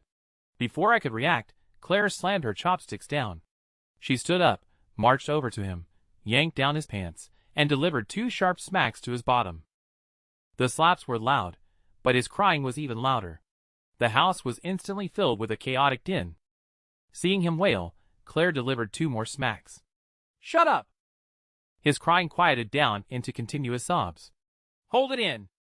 The sobbing stopped immediately, though his little shoulders still hitched with hiccups. "Hurry up, finish your food, and get your butt to school. I won't say it twice." He looked at me pitifully, but this time, I didn't look away. For the first time, I looked back at him with a strict gaze. Aggrieved, he shed a few more tears, but sat back down in his seat. He took the spoon Claire handed him, and started eating on his own. He spilled nearly half the bowl of steamed egg, but it was the first time he had finished a meal all by himself. After breakfast, Claire and I took him to kindergarten together. He wiped his tears the entire way, looking at me with a deeply wronged expression. When getting out of the car, he looked back at me after every single step. But because Claire was there, he didn't dare throw a tantrum like he did yesterday, and obediently let the teacher lead him inside. I breathed a sigh of relief and gratefully took Claire's hand. We rarely held hands in public. She glared at me, but didn't pull away, only the tips of her ears turned red again. That afternoon, I drove alone to pick Lucas up. He was still in low spirits and started crying again the moment he saw me. On the drive home, he asked through his sniffles, "Daddy, do you not love me anymore?" "How could that be?" "My youngest Annie said that once mommies and daddies get a new baby, they stop loving the older kid." My face instantly turned black as coal. I was partly shocked by his words, but mostly infuriated by my two sisters, those two little menaces, teaming up to mess with my son again. I found a parking spot and pulled over. I climbed into the back seat, sat next to him, and looked at him with utmost seriousness. "Lucas, Daddy didn't feed you today because you're a boy. Now that you're in school, you need to learn to be independent. And you especially shouldn't have called Mommy a bad mommy this morning." "She is a bad mommy. She hit me," he argued fiercely, crying so hard he could barely catch his breath. I pulled out a tissue, intending to wipe his face, but on second thought, I simply pressed the tissue into his little hand. "Did it hurt when Mommy hit you?" "It hurt a lot." "Do you know where you came from?" "Auntie said I was a free prize from paying the cell phone bill." "Daddy, what's a cell phone bill?" I let out a long sigh, feeling actual chest pains from how angry my sisters were making me. "You weren't a free prize from a cell phone bill. You came right out of Mommy's tummy. When you were born, you were only this big. Mommy lay in the hospital for 14 hours to give birth to you. She was in so much more pain back then than you were this morning." He looked like he only half understood. "How much did Mommy hurt?" I thought about it and said, "About the same as getting spanked on the bottom 100 times. 100 times? His eyes widened in absolute disbelief. "The person who loves you most in this entire world is your mommy. She went through a lot of suffering to bring you here. So do you think you should apologize to her?" He lowered his head and stayed silent, clutching the tissue in his hand so tightly it crumpled into a messy ball. I sighed, got out of the back seat, returned to the driver's seat, and started the car to head home. Claire had been incredibly busy these past few years, leaving early and coming home late. She had very little time to spend with our son. Coupled with my own intentional negligence, his concept of mom was painfully shallow. In his mind, she was just another relative living in the house. I knew my words just now were a huge shock to him, but I still had to say them. Honestly, I should have said them a long time ago. When we got home, instead of running off to play with his Legos like usual, he sat quietly on the sofa. The tear tracks on his face hadn't dried yet, making him look like a smudged little kitten. "Daddy," he called out to me, "if I apologize, will Mommy forgive me?" I smiled at him. "She will. Mommy loves you the most." Hearing me say that, he visibly cheered up. Today Claire came back earlier than usual. She brought a small cake for our son. He had just finished dinner, and was over the moon when he got the cake, completely forgetting he was supposed to apologize. I quickly coughed to remind him. Only then did his smile vanish, and tears instantly rolled down his face. I was dumbfounded. The little guy's acting skills. I silently gave him a thumbs up. "Mommy, I'm sorry. I shouldn't have called you a bad mommy this morning." Claire crouched down and pulled him into a hug. "Mommy doesn't blame you, baby. Can you forgive Mommy for spanking you today?" Daddy says I'm a boy and need to be independent, so I'll eat by myself from now on." Claire smiled and kissed his cheek. "Such a good boy, Lucas." Over the next month, our family of 3 fell into a brand new dynamic: a loving father, a well-behaved son, and a commanding mother. Although it was sometimes chaotic, we felt much more like a real family. One day, our son came home and excitedly handed me a drawing he did in kindergarten. It featured a big house with a family of 4 inside. He pointed and said, "This is Daddy, this is Mommy, and this is me." Claire and I exchanged a glance and laughed. Claire pointed at the smallest figure and asked, "Lucas, what's this? A puppy?" No, that's my little brother." "Where did you get a little brother?" I asked. "From Mommy's tummy." "Daddy, didn't you say that all babies come from their mommy's tummy?" Claire burst out laughing, her eyes sparkling as she looked at me. I helplessly rubbed my forehead. That night, Claire wouldn't leave me alone, and I wasn't going to just take it lying down. We fought 300 rounds in bed. By the end, she had no strength left, and I was the one who carried her to the bath. Hee, a narrow victory. Once our son started kindergarten, my schedule opened up. Claire asked if I wanted to return to the company. I didn't say yes, only that I'd think about it. After being away from the company and the corporate world for 3 years, I had gotten used to my current life. Even though raising a child was a bit tiring, it felt grounding. Watching my son grow up bit by little bit gave me a sense of fulfillment that healed my own scarred childhood. As for Claire, I was actively trying to date her. Yes, our child was already 4 years old, and I finally had the time to work on my romantic relationship with Claire. I tried talking to her more, not about work, not about our son, just everyday little things. I'd send her a photo of a rainbow, tell her about a stray cat in our villa's garden, or mention a newly opened cafe on the street. When she wasn't busy, we'd chat a bit. When she was busy, she'd send a meme, but she always replied instantly. Perhaps noticing my changes, Claire now came home with a smile on her face. Her icy expressions were becoming rarer, except for those few days each month. She would occasionally vent to me, mostly about work. I wasn't great at comforting people, so I could only offer token suggestions or, at most, remind her to drink more hot water, which always earned me an eye roll while I awkwardly scratched my head. The way we addressed each other changed, too. She used to call me by my full name. Now she called me Leo. I used to call her by her full name. Now I called her Claire. I thought life would continue like this forever, but another storm was brewing ahead for our little family. That year, our son turned 7 and started elementary school. Professor Samuel's team finally made a massive breakthrough. A completely independent 3-nanometer chip lithography machine successfully rolled off the production line, catching up to the world's most advanced standards. That day, our company's stock price went crazy. The whole country celebrated. The company leaped to become a national champion enterprise, and its market value quintupled in just 2 short months. A month later, the company held a celebration banquet at the city's grandest hotel, the Ritz-Carlton. Our parents came with their respective families. Arthur and Martha also came. As the stars of the day, Professor Samuel and Mrs. Samuel attended as well. Although Professor Samuel and his team were the main characters today, when Claire and I walked in holding our son's hands, we naturally drew the entire room's attention and applause. Claire went on stage to give a speech as the CEO, while our son was called away by his 2 younger cousins. I watched the radiant and charming Claire on stage in a bit of a daze. I hadn't attended this kind of gathering in 6 or 7 years. Standing off stage, blending into the crowd, I felt a bit out of place for a moment. I grabbed a glass of champagne and found a quiet corner to sit down, Claire's voice still echoing through the venue. Just then, the conversation between 2 women standing not far away caught my attention. "Wow! President Claire is so beautiful! So badass! Of course she is! You're new here, so you don't know, but our President Claire is the untouchable flower of State A's business world, the Ice Queen CO." Hearing someone praise Claire like this made me feel pretty smug, but their next words filled me with burning shame. "Sigh.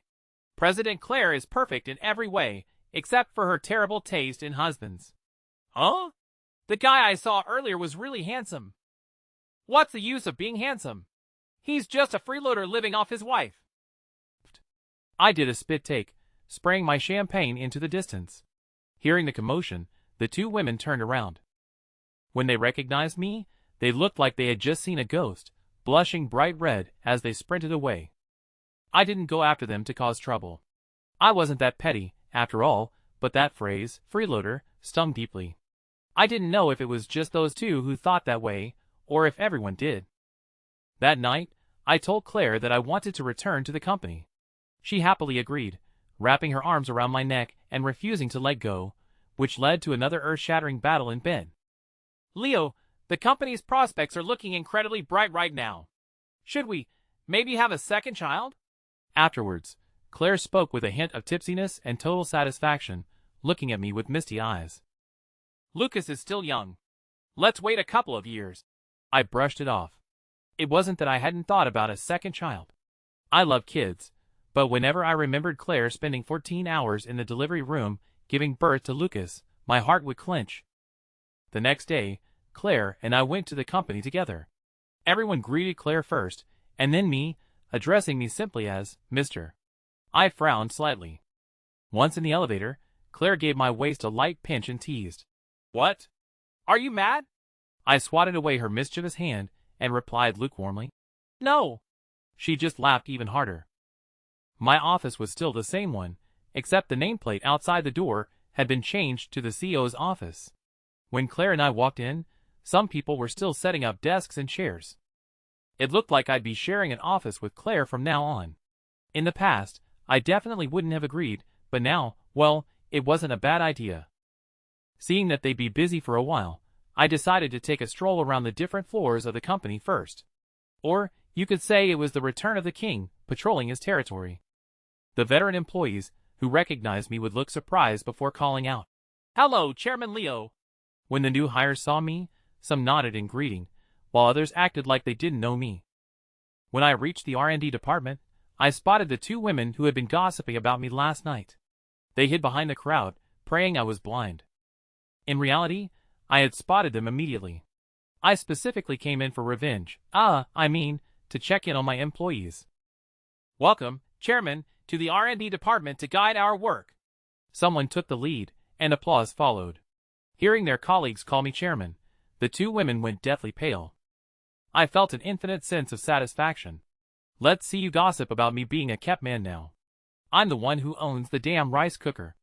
I said a few words and headed back, walking with a swagger in my step. Back on the top floor, the office was fully set up. The nameplate outside the door had been changed back. Claire wasn't inside at the moment, but her things had been moved to the desk next to mine. She was very mindful of my pride and gave up the head seat to me. I'll reward her by letting her be on top tonight. I hadn't been sitting for long when my former assistant, Heir, knocked and came in. "Chairman Leo, you've done well these past few years." I laughed. "It's all thanks to your guidance back then, Chairman Leo." I motioned for him to sit down and chatted with him briefly about the follow-up arrangements for Professor Samuel. He told me that Professor Samuel had gone to teach at a university, and I nodded. Then, he talked about his work and achievements over the past few years, as well as his ideas for the next steps in the R&D department. I listened quietly. After not seeing him for a few years, he had matured quite a bit. "Not bad. Great ideas. It seems you're ready to take charge on your own now. Turn your ideas into a feasibility report. With that and your contributions over the past few years, promoting you to vice president shouldn't be a problem." He stood up, ecstatic, and bowed to me. "Chairman Leo, thank you so much." I smiled and waved him off. "I was originally planning to have you come back and continue being my assistant, but it looks like that wouldn't be appropriate now." "It's appropriate. Very appropriate, Chairman Leo. I just love following you." Seeing his sycophantic behavior, I laughed and scolded. "Get out of here." He quickly agreed and walked out with a grin. At the door, he stopped and looked back at me. "Chairman Leo, the two new girls downstairs don't dare to apologize to you in person, so they asked me to." "Just tell them to focus on their work," I interrupted. "Understood. I knew they were worrying over nothing. Our chairman is." Before he could finish his sentence, the file folder in my hand went flying toward him. Terrified, he quickly shut the door and slipped away. Once the door closed, I laughed at myself. I suddenly felt that my behavior this morning was a bit ridiculous. In the past, I wouldn't have flown into a rage just because of what two employees said. What was wrong with me? Was it because of the phrase, being a kept man, or was it because of Claire? I fell into deep thought. Before I could gather my thoughts, the HR manager knocked on my door. "Come in. Chairman Leo, the company hired a few administrative secretaries 3 days ago. Since you don't have an assistant at the moment, would you like to meet them?" I thought about it. I did indeed need an assistant by my side, so I nodded in agreement. Taking the cue, the HR manager placed a resume and an onboarding report in front of me. I opened it, and a standard passport-sized ID photo immediately caught my eye. She looked so familiar. Wait, is that Chloe? I was stunned for a moment, as I hadn't thought about her in a long time. I suppressed the sudden flutter in my chest and looked at the basic information. Name, Hannah. Age, 22. Major, Department of Economics and Management at Anderson University. Coincidentally, her middle name also happened to mean snow. I flipped through the resume and onboarding report, then looked up at the HR manager. Didn't you say we hired a few administrative secretaries? Why is there only one resume? The HR manager looked briefly bewildered but quickly recovered. Apologies, Chairman Leo. When CO Claire went out today, she took the files of the other administrative secretaries with her. This is the only one left. If you aren't satisfied, we can always recruit more. I gently tapped my fingertips on the resume, my eyes fixed intently on him. A thin layer of sweat quickly formed on his forehead. Don't bother. She'll do. Call her over immediately. He smiled in relief, but the smile was very professional and highly forced. Once he left, my brows furrowed into a tight knot. A wave of irritation washed over me, and my sharp intuition told me there might be some sort of conspiracy at play here. Hannah arrived very quickly. She was wearing a professional suit, her hair tied in a simple ponytail, exuding the unique, youthful energy of a college student. She really did look a lot like Chloe, but her smile was too fake. In my memories, Chloe never smiled like that. I narrowed my eyes, assessing her. She sneaked a couple of glances at me before walking over to my side. Hello, Chairman Leo. My name is Hannah. Go to the archives and bring me the company's financial reports for the past 5 years, I said. Right away, Chairman Leo. Watching her walk out the door, my gaze turned a few degrees colder. About half an hour later, Hannah walked in carrying a massive stack of documents. As she went to set them down, she tripped over her own feet, scattering the files all over the floor and throwing herself directly into my arms. Before I even had time to react, the office door was pushed open again. Claire walked in with a bright smile, but upon seeing the scene before her, her smile froze.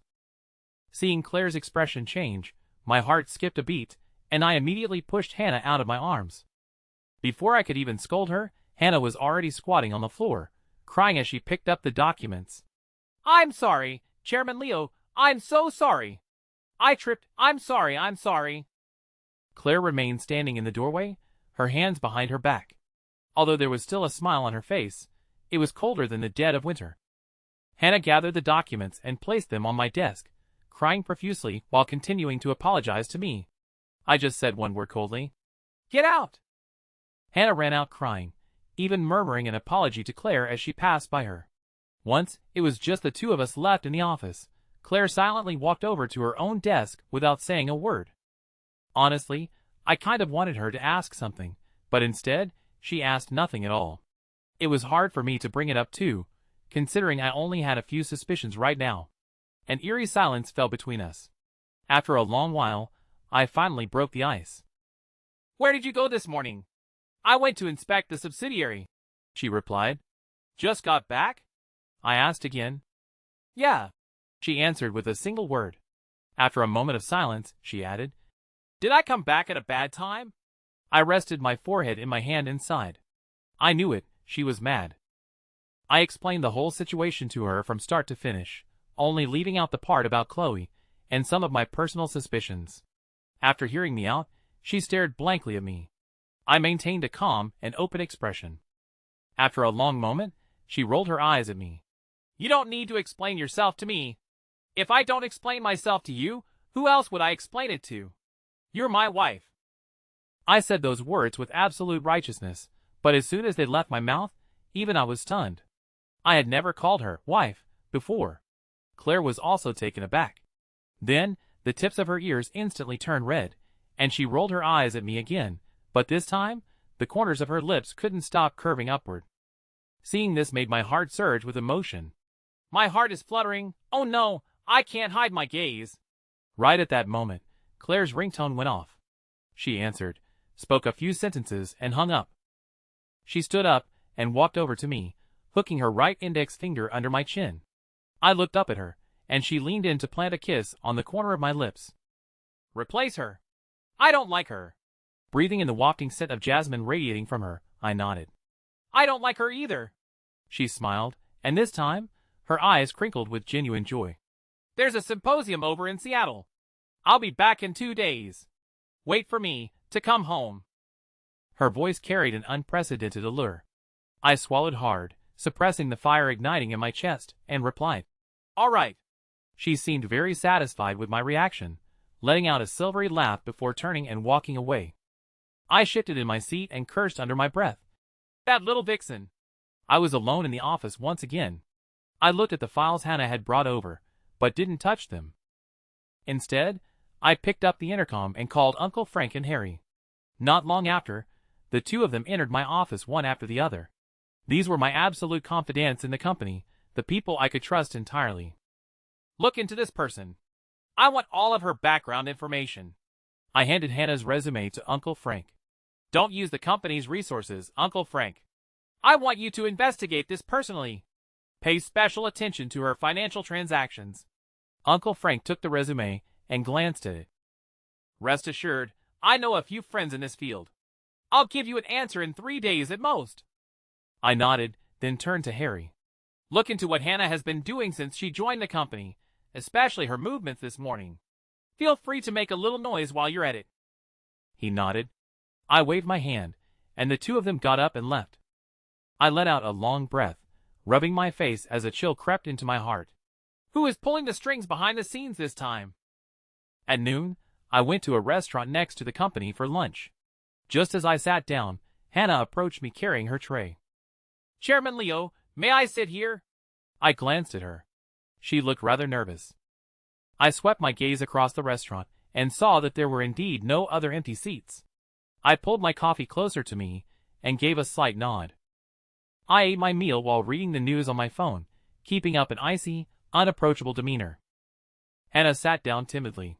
She barely touched her food, just staring at me. I looked up at her, and she immediately lowered her head, her entire face turning bright red. I chuckled. Do you need something? Hannah looked up at me briefly before quickly lowering her head again, her face still flushed. When she looked up a second later, her eyes were brimming with tears.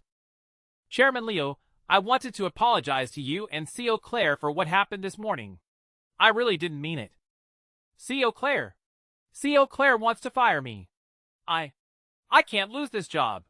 My mom passed away, my dad has lung cancer, and my younger brother is still in high school. She was already sobbing uncontrollably, drawing the attention of several people around us. I let out an intentionally awkward sigh and said, Stop crying.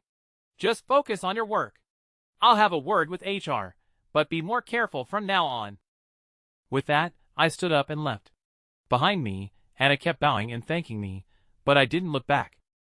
Back in my office, I replayed the scenes from the restaurant in my mind, a cold sneer tugging at the corners of my lips. This woman's game was on a whole other level.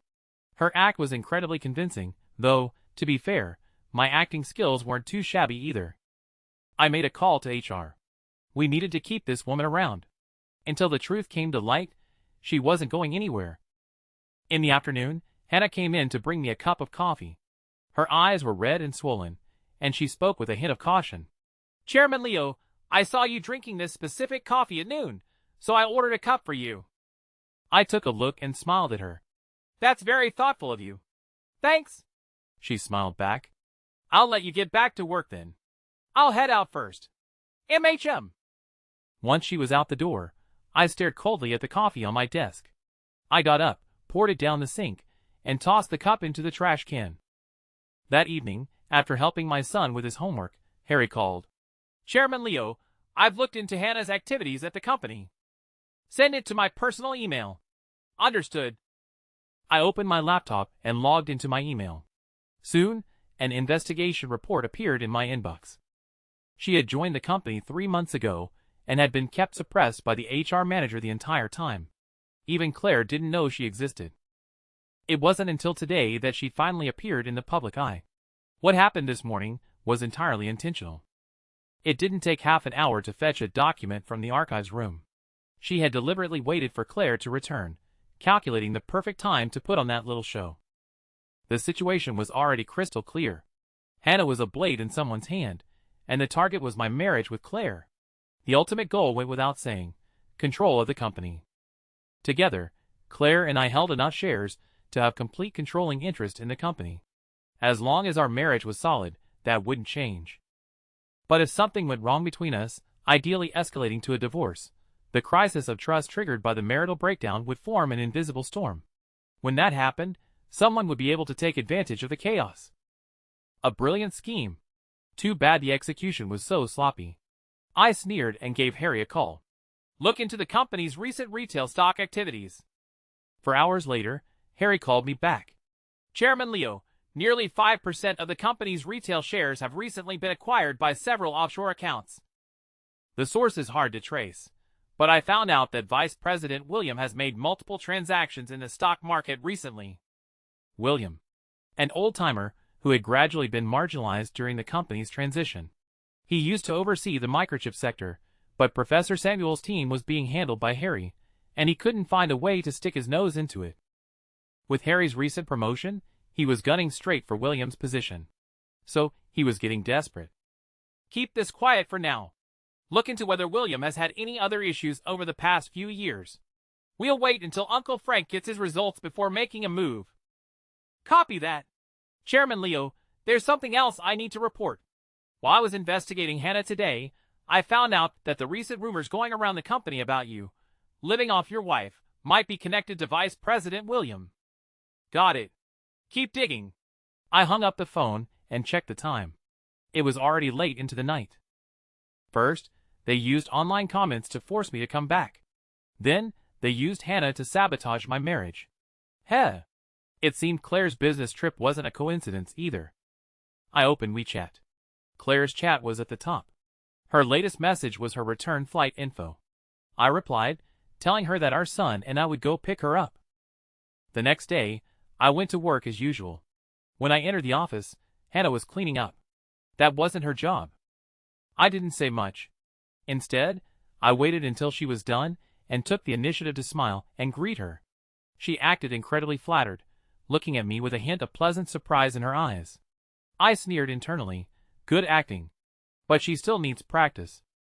In the morning, William knocked on my office door, an unprecedented move. It seemed having Harry deliberately stir the pot yesterday had worked. I invited him to sit, and had Hannah come in to pour us tea. William was nearing 50, but he kept himself in excellent shape, looking barely a day over his early 40s. After sitting down, William glanced at Hannah twice before turning to me. Chairman Leo, got a new assistant.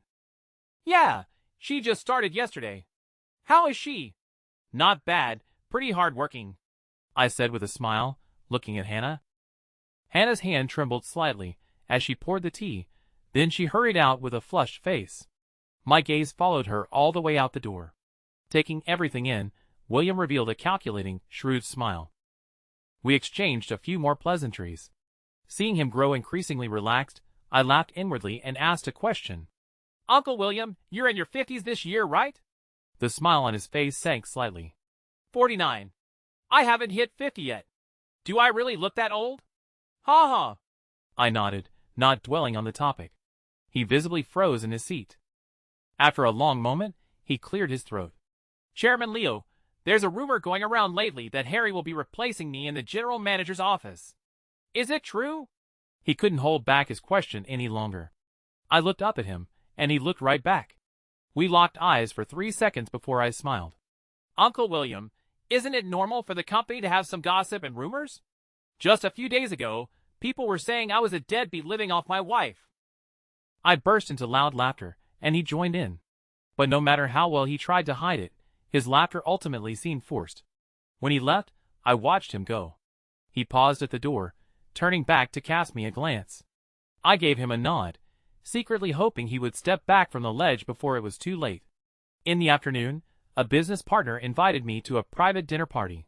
I declined, citing poor health, but he insisted on treating me, explicitly stating that I could bring someone along to take the drinks for me. I understood immediately. They couldn't wait any longer to set me up. I made a quick call to Harry with a few instructions. Right before clocking out, I called Hannah in and asked her, "Do you have any plans after work?" "And no, nothing. Accompany me to a private dinner party. It'll count as overtime." "Why yes, Chairman Leo." That evening, I arrived at the Ritz-Carlton Hotel, bringing Hannah along to VIP private room 888. Since it was a private dinner, everyone dressed casually. The table was filled with business partners and acquaintances. The collaborator kept toasting me relentlessly. Hannah took a few drinks from me before pretending to be overwhelmed by the alcohol, slumping over the table as if asleep. I had no choice but to handle the rest of the drinks myself. After a few rounds, I feigned intoxication, stumbling my way to the restroom. When I returned, my face was flushed and my eyes were glazed over. No, I can't drink anymore. Hannah, we are leaving. Hearing me call her, Hannah put on a convincing act of just waking up. Chairman Leo, is it over? Yeah, let's go. Supporting each other, we stumbled out of the private room. Once in the car, I gave the driver the name of a hotel, and I clearly felt Hannah twitch in my arms. The driver was a veteran of our household, having driven for my father his entire life. Seeing me drunkenly clinging to a woman and heading to a hotel, he kept glancing at me through the rearview mirror, looking as though he wanted to say something but was holding back. I gave him a subtle shake of my head, my eyes completely clear and sober. Relieved, he nodded back at me. Upon arriving at the hotel, I acted as if the alcohol had completely taken over, pretending to be dead to the world. Hannah lifted her head from my embrace, not a single trace of drunkenness left in her eyes. She helped me into the hotel, and was about to go to the front desk to book a room, but I sleepily fished a key card out of my pocket. Presidential, suite top floor. Right away, Chairman Leo. Hannah took the card from me, her voice trembling slightly with the thrill of her successful scheme. Opening the door, Hannah dumped me onto the sofa. She lightly traced her fingers down my cheek and whispered, Chairman Leo, tonight, you're all mine. With that, she stood up and walked into the bathroom. The moment I heard the door click shut, I opened my eyes and sat up. I wiped my face fiercely, my eyes filled with an icy rage. Not long after, the suite door opened from the outside.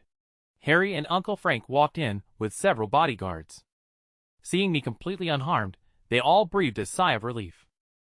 Uncle Frank walked over and handed me a file. I flipped through the pages one by one. Uncle Frank's contacts had done a very thorough investigation.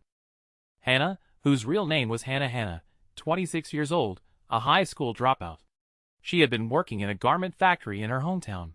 Her parents were alive, and she was an only child. I sneered internally. Not a single word out of this woman's mouth had been the truth, even her name was a fake. Half a year ago, Hannah resigned from the garment factory. Border control records showed she had gone to South Korea for 3 months. Upon returning, she entered our company under the name Hannah. Attached at the back was a photo of Hannah from her high school days.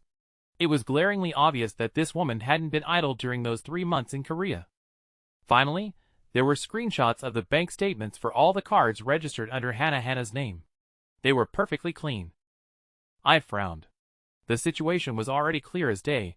Her financial record shouldn't be this spotless. I turned to the next page, which showed Hannah's spending history. Last week, she spent over $10,000 at a luxury boutique on a discounted bag. I flipped back a page. None of the bank cards under her name showed this transaction. It seemed she had another card registered under someone else's name. At that moment, the bathroom door opened. Hannah walked out wearing a bathrobe, casually towel-drying her hair. By the time she realized what was happening in the room, she had already reached the center of the floor, like stepping right into the defendant's dock. Seeing me sitting perfectly upright on the sofa, her eyes filled with panic, and the towel in her hand slipped unconsciously to the floor. Leo. Chairman Leo, I didn't do anything. She tried desperately to maintain her composure, but the tremor in her voice betrayed her. I stood up, walked steadily over to her, and looked down at her from above. Slowly I asked, Should I call you Hannah, or should I call you Hannah? My words were like a sharp blade, viciously tearing away her final layer of disguise. Her face instantly drained of color as she collapsed onto the floor, trembling all over, completely ignoring the fact that her bathrobe had slipped to expose her. A flash of disgust crossed my eyes. I gave a bodyguard a look, and he immediately understood. He went into the bedroom, grabbed a quilt, and tossed it over her. Only then did she snap out of it, wrapping the quilt tightly around herself as if it could hide her disgrace. Seeing her in this pathetic state, I couldn't even be bothered to interrogate her. I ordered the bodyguard, Search her bag. The bodyguard stationed by the door immediately grabbed her purse from the entryway, walked over to the coffee table, and dumped its contents out all at once. A phone, some makeup, a small bag of blue pills, a few ID cards, and a miniature recording device. Uncle Frank rummaged through the IDs, pulled out a bank card, took a picture, and sent it off. A few moments later, a call came through, and Uncle Frank put it straight on speaker. Mr. Frank, the registered owner of this card is Malian Jew. The household registry shows she's from the same village as Hannah. I checked with the local police station. It's Hannah's distant second aunt. Bank records show this card was opened half a year ago, and on the exact same day, a sum of $5 million was wired into it from an offshore account. Can you trace the owner of that account? I asked. The person on the other end paused for a moment before saying, I'll need some time. All right, I'll wait. The call disconnected, and silence returned to the room. From start to finish, Hannah sat on the rug with her head buried in the quilt, shaking uncontrollably. At that moment, Hannah's phone on the coffee table buzzed. Uncle Frank grabbed the phone and held it out to me. I glanced at it, an unsaved, unknown number. I didn't answer. Instead, I gave Uncle Frank a meaningful look. Understanding my intention, he snapped a photo of the number and sent it out to be traced. The presidential suite was dead quiet. The phone rang for 15 seconds before the caller hung up. Immediately after, a text message notification chimed. Uncle Frank handed the phone back to me, his expression turning grim. Not done yet? Don't just focus on enjoying yourself. Remember to record it. Staring at the message from that number, I gritted my teeth, the fury in my heart threatening to swallow my reason entirely. Taking a deep breath, I sat back down on the sofa, closed my eyes, and waited in silence. Half an hour later, Uncle Frank's phone rang. Mr. Frank, that number is a prepaid burner card. There's no registered owner, and it was only activated today. It's a dead end. A heavy silence fell over the room. It seemed they were being extremely cautious. However, we did manage to trace the offshore account. The account holder is a Chinese-Canadian named Nico. His whole family immigrated to Canada 8 years ago, and he currently resides in Vancouver. He used to go by the Chinese name Jason. Jason? I shot up from the sofa. The guy had let off the hook in a moment of soft-heartedness back then. He was involved in this too? Good. Very good. Get all the documents ready. I let out a cold laugh. Uncle Frank, call the police. Police? And no, don't, Chairman Leo, I was wrong. Please let me go. Hearing me mention the police, she finally stopped playing the ostrich. Crawling and scrambling over, she grabbed my leg, sobbing her heart out. I kicked her away, sending her sprawling onto the ground. Looking at that face, which looked 70 to 80% like Chloe's, crying so miserably, my heart felt absolutely nothing. Before the police get here, you better think long and hard about what you've done. Then, tell them everything you know, down to the last detail. Otherwise, I will make you regret ever being born into this world. I was truly furious. The police arrived very quickly. Hannah changed back into the clothes she came in, was handcuffed, and was led away. The items on the coffee table were being photographed as evidence. I walked over to the coffee table, picked up Hannah's phone, found the unanswered number, and dialed it back. The young officer taking photos immediately spoke up to stop me. Before the words could leave his mouth, the veteran officer leading the team pulled his arm, smiled at me, and turned his back. The phone rang 3 times before it was picked up, and a very familiar voice came through the receiver. Is it done? I didn't say a word. The voice didn't belong to William. It was an old shareholder on the board of directors. Hello? Where's the video? Hannah! What kind of tricks are you playing? The voice on the other end grew more anxious with every question. I remained silent, and both sides fell into a deathly stillness. After a few seconds, a long sigh came from the other end. Leo, is that you? Good night. I only said those 2 words, then hung up. My voice was chillingly cold. Good night? I'm afraid quite a few people won't be able to sleep tonight. By the time I got home, it was already 2 in the morning. Stepping through the door, the anger in my heart inexplicably dissipated by more than half, replaced by a wave of deep exhaustion. Yet, I didn't feel the slightest bit sleepy. I first went to my son's bedroom to take a look. The bedside nightlight was on, casting a warm orange glow on my 7-year-old son's little face. Everything was so peaceful. I threw that custom-tailored suit straight into the trash can and took a thorough shower. The master bedroom bed still carried the faint scent of jasmine from Claire. Breathing in that fragrance, my heart finally settled, but I still couldn't fall asleep. The next morning, Saturday, I took my son to the airport early to wait for Claire's flight. Claire's flight arrived right on time. When I saw Claire, she looked terrible.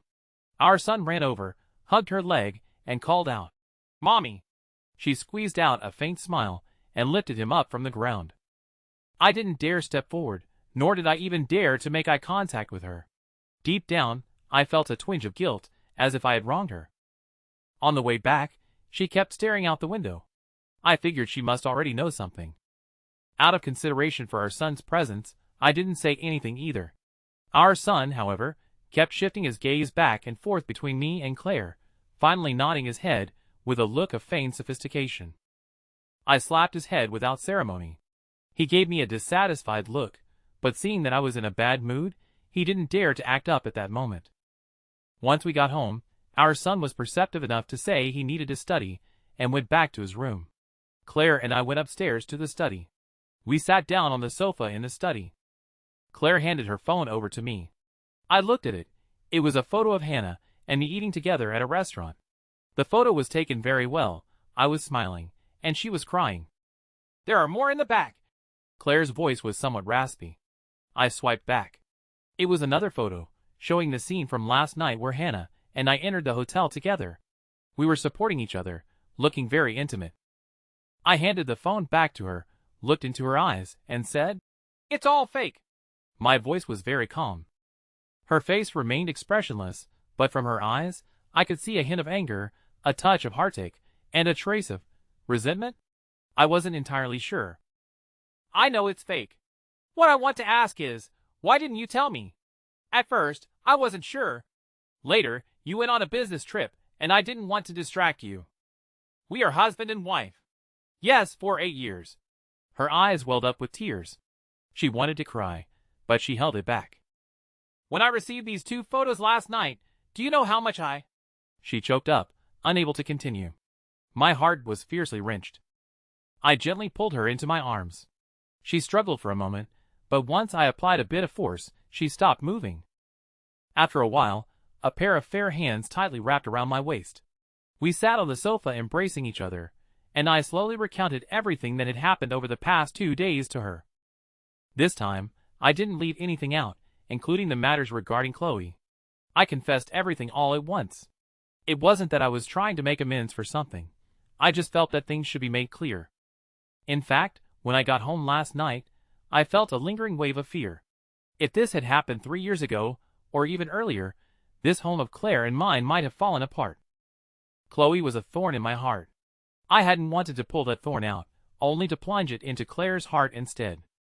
This thought had crossed my mind the day I married Claire. Back then, it was because I still couldn't let go. As for why it persisted afterward, I had never quite figured it out, or perhaps I was deliberately escaping it. It wasn't until last night, when I looked directly into my own heart, that I reached a conclusion. I loved Claire. Because of my parents, I had been averse to and terrified of arranged marriages since childhood. As a result, I felt aversion and fear toward Claire and this marriage as well. Yet, 8 years later, on this very night, I felt no surprise at all upon reaching this conclusion. It even felt somewhat natural. After that, I kept trying to figure out exactly when I had started loving Claire. Was it 3 years ago, in that coffee shop where I first reevaluated our relationship? Or was it on one of those ordinary days we spent together during these past 3 years? Or even earlier?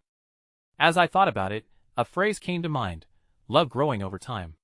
Without any inappropriate connotations, my love for Claire had simply accumulated day by day over these 8 years.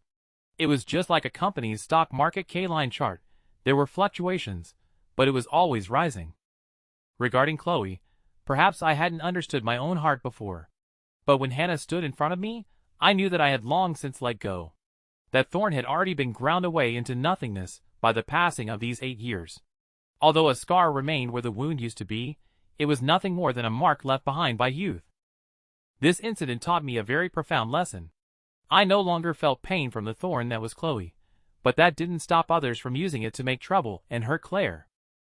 I could imagine Claire's state of mind when she received those 2 photos last night, so I deeply regretted my silence. If I confessed on my own, she might feel uncomfortable, but it was still better than being exploited by others. I should have told her. Just as Claire said, we are husband and wife. Since we are husband and wife, we shouldn't just be completely honest with each other when making love. We should be even more so in daily life. Like her, I am not someone who keeps love on the tip of my tongue. Just like our 8 years of marriage, I have never spoken the word love, and neither has she.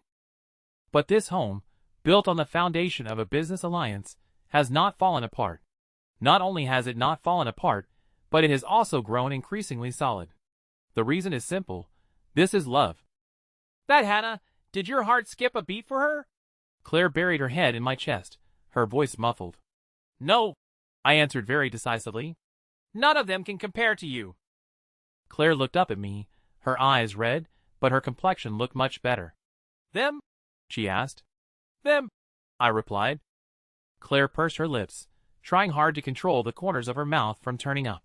But after holding it back for 3 seconds, she still burst out laughing with a That laughter fell into my heart, sending ripples through it.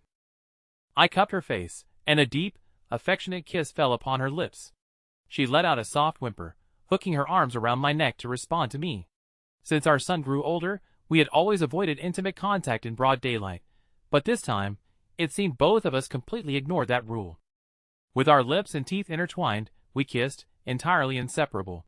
Suddenly, I felt a drop of liquid slip into my mouth. It was salty. We pulled apart, Claire's breath coming in short, ragged gasps. Her lips were slightly swollen, and a stray tear still clung to the corner of her eye. I wiped it away gently with my thumb, acting as if I were handling a priceless, fragile treasure. Wah, I'm so sorry, I said, my voice heavy with a low, aching sadness. Another tear welled up in Claire's eyes and spilled over. This time, before I could reach for it, she wiped it away herself. Stay out of this. I'm going to handle it myself, she said. Her voice was still raspy, but it sounded significantly lighter. I nodded in agreement and leaned in to kiss her. A flush of crimson crept up her cheeks as she pressed her hand against my lips to stop me. Go take a shower. She touched you. She was acting disgusted, but I wasn't angry. I could hear the clear, sharp tang of jealousy in her voice. I already showered. I washed up the second I got back last night, and even threw the clothes away. You didn't wash well enough. I want to wash you myself. This time, it was my turn to blush. Fine, I take back what I said before. The phrase, intimacy breeds love, really is a damn masterpiece of a double entendre.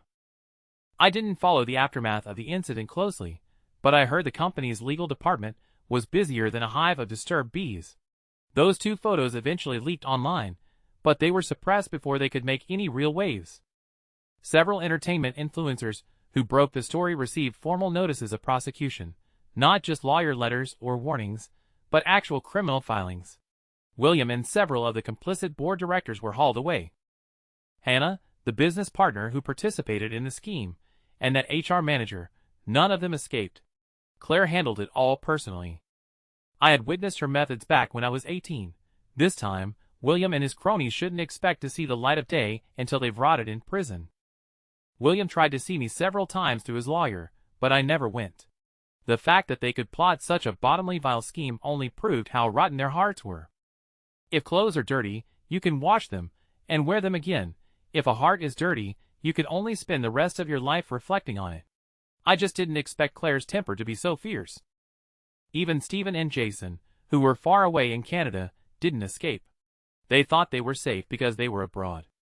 It was true that domestic laws couldn't touch them, but they forgot that Claire's family company is one of the top trade firms in the country with connections spanning the globe. Canada was not the sanctuary they thought it was. In China, they might have just gone to prison. Abroad, they didn't even get the chance to be locked up. I didn't hear about their fate from Claire. Jason sent me 3 messages in a row. Leo, I was wrong. Let me go. I used to hold you when you were a kid. Please, leave me a path to live. 8 years ago, I sent him a message and he never replied. 8 years later, he sent me 3, and I didn't reply either. It wasn't about revenge. It was just unnecessary. I gave you a path to live long ago, but you insisted on walking toward your own grave. You can't blame me for that. The group's board of directors underwent a major restructuring because of this incident. Harry naturally rose to the position of vice president, joining the executive decision-making layer, and taking charge of the semiconductor division. Meanwhile, I quietly withdrew from the company again. Rumors circulated that I had resigned due to the negative impact the photos had on the company. The truth was that during the 7 or 8 years I was gone, Claire had already mastered the company's operations, and the employees had grown accustomed to her leadership. My sudden insertion created an awkward dual leadership dynamic. Employees often didn't know whether to report to me or to Claire. I didn't want to disrupt the organizational structure. Claire had done a great job all these years. Besides, I never really wanted to work at the office anyway. I only came back this time because of a bruised ego. Now that Claire and I had settled everything, it didn't matter to me anymore. If people want to call me a cap man, then so be it. It's not a crime to live off my own wife, is it? Humph. Of course, Claire was very unhappy with my decision. This time, she didn't give me the cold shoulder. Instead, she had a very honest and deep communication with me until I finally persuaded her in bed. After returning to my life as a house husband, I had plenty of leisure time. To pass the hours, I took up fishing. On my first trip out, I actually caught a 1-pound Christian carp, which made me ecstatic. At 26, I successfully joined the ranks of the fishing brothers. My rods went from 3 meters to 4 meters, getting longer with every purchase. The fishing chairs and tackle boxes got more expensive, and I started buying bait by the crate. I spent over 200,000 yuan in total, yet the fish I caught only seemed to get smaller. Claire and our son began to complain about me leaving early and returning late. One day, I came home empty-handed, a blank trip, only to find the mother and son standing in the living room with their arms crossed, forming a united front to scold me. Claire complained I wasn't helping her with work, and Lucas complained I wasn't helping with his homework. I gave a sheepish smile, trying my best to appease the disgruntled pair. That night, I stood on the balcony for a long time and decided to steal the rod and retire from the scene. Thus, the army of anglers lost one of its most legendary, empty-handed generals. With fishing out of the picture, I turned my attention to the kitchen.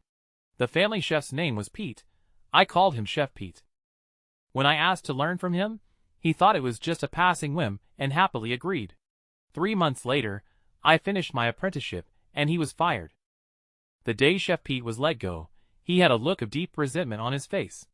Claire lay on the sofa, laughing until she cried. I awkwardly handed him 200,000 yuan as a severance package and a tuition fee. From that day on, the stove became my workbench. Whenever Claire and Lucas praised my cooking, I felt a deep sense of fulfillment. With a family like this, what more could a man ask for? One day, I sent Claire a casual message on WeChat. Have you had lunch? Not yet. Just finished a meeting, still have some documents to handle. Crying emoji, she replied. Wait for me. I put down my phone, tied on my apron, and headed to the kitchen. An hour later, I walked into the company carrying an insulated lunch box. The elevator went straight up. The plaque on the chairwoman's office hadn't been changed. I knocked. Come in, Claire's voice called out. I pushed the door open. Claire was still signing papers without looking up, and her assistant held a stack of documents waiting for her signature. Chairman Leo. Judy greeted me quickly when she saw me. I smiled and nodded to her. Only then did Claire look up. I shook the lunch box at her, and her eyes lit up with a sweet smile. Why are you here? She asked. I was worried my wife would go hungry, I replied. She smiled even wider, closed the folder in front of her, and handed it to Judy. That's it for now. I'll sign the rest this afternoon. Judy took the files and practically fled the room. I opened the lunch box. A steak, a fried egg, some boiled broccoli, and a portion of pasta, all small servings, prepared exactly for Claire's appetite. Claire looked at the meal and gave me a cheeky grin. She ate very gracefully. When she used her chopsticks, her pinky finger would curl slightly, which I found incredibly charming. I got a bit lost in the sight of her.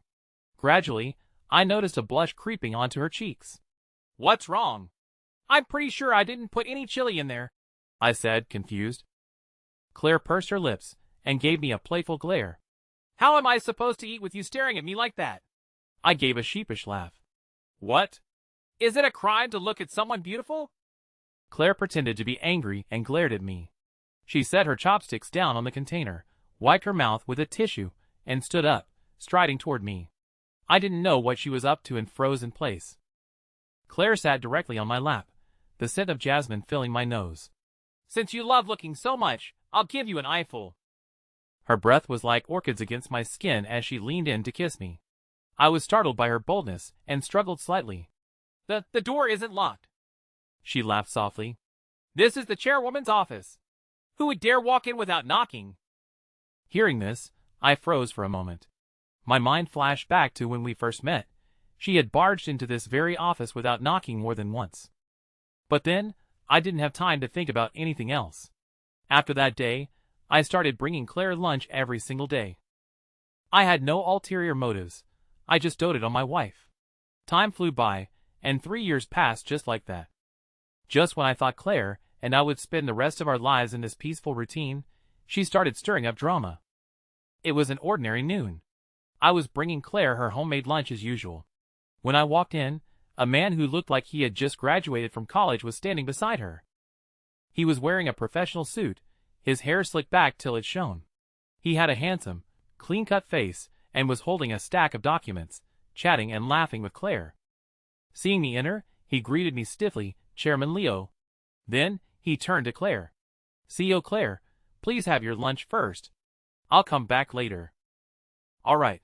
Claire smiled at him. My eyebrows furrowed involuntarily. Once he left the office, I opened the insulated lunchbox and asked casually, "Did you get a new assistant?" Claire picked up her chopsticks, eyeing the food I had cooked, and hummed in acknowledgement. "Uncle Samuel's student, Xavier. He just graduated and came with a recommendation letter from Uncle Samuel." I nodded and didn't say anything more. After lunch, we leaned against each other on the sofa to rest. Suddenly, the office door was pushed open. I looked toward the sound. It was that assistant, Xavier, still holding the same document. When he saw Claire and me sitting intimately together, panic flashed across his face. "I'm sorry, He sounded nervous and incoherent, but when he bowed to apologize, I still caught the faint upward curve of the corners of his mouth. This punk did it on purpose. "Get out." My voice was a bit cold. "Chairman Leo, I just came to deliver the documents." His voice trembled, the feigned panic on his face becoming even more exaggerated. I said, "Get out?" My voice turned even colder. I was genuinely getting angry now. His face paled, then quickly flushed red under my icy glare. His eyes flickered and he looked toward Claire, not moving an inch. "CEO Claire, this document is urgent." "Did you not hear the chairman?" Claire's voice was cool and clear, carrying the commanding aura unique to a female CEO. It was impossible to discern any emotion in her tone. "Yes," he replied, lowering his head as he backed out of the room. The office door clicked shut. My brows remained tightly knit, a trace of displeasure from the offense lingering in my heart. In 3 years, no one had dared to enter this office without knocking. Especially when I was around, people wouldn't even come to knock on the door at all. Yet today, this kid brazenly pushed the door open and openly challenged my authority. Who did he think he was? "This is Professor Samuel's student?" Annoyance laced my voice. Claire rested her head back onto my shoulder and hummed. "Shouldn't Professor Samuel's student be in the R&D department? Why is he in an administrative role?" I saw that he was pretty sharp, so I kept him around as an assistant. "You're keeping a talent recommended by Professor Samuel by your side as an assistant. Isn't that inappropriate? Aren't you afraid Professor Samuel will call and scold you when he finds out?" My tone was rather sharp.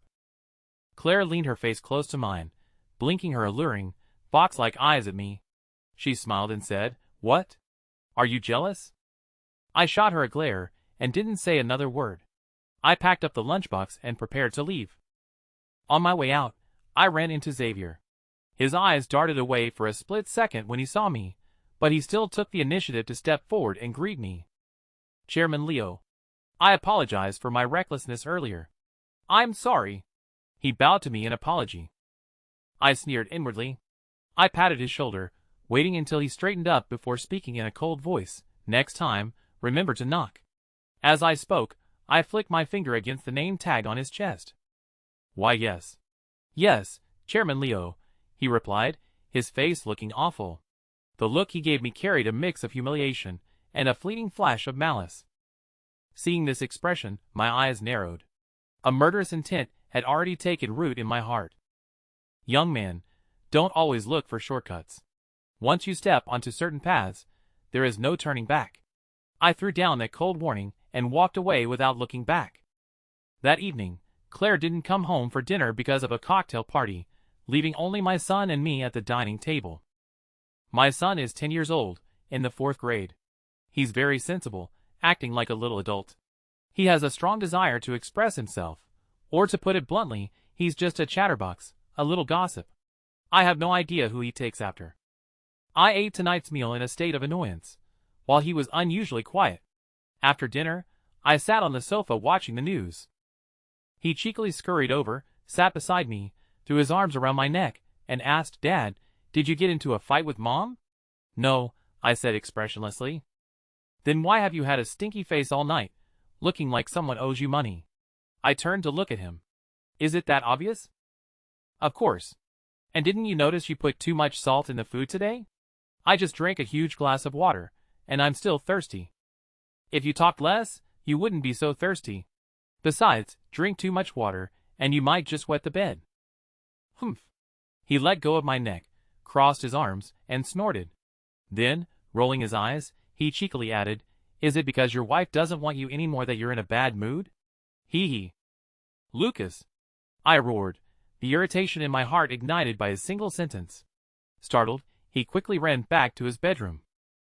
As he closed the door, he didn't forget to sneak a glance at me. His eyes held an ambiguous gleam, carrying a hint of panic at having his random nonsense hit the nail on the head. I turned off the TV and walked out to the balcony, slowly smoothing out the frustration in my chest.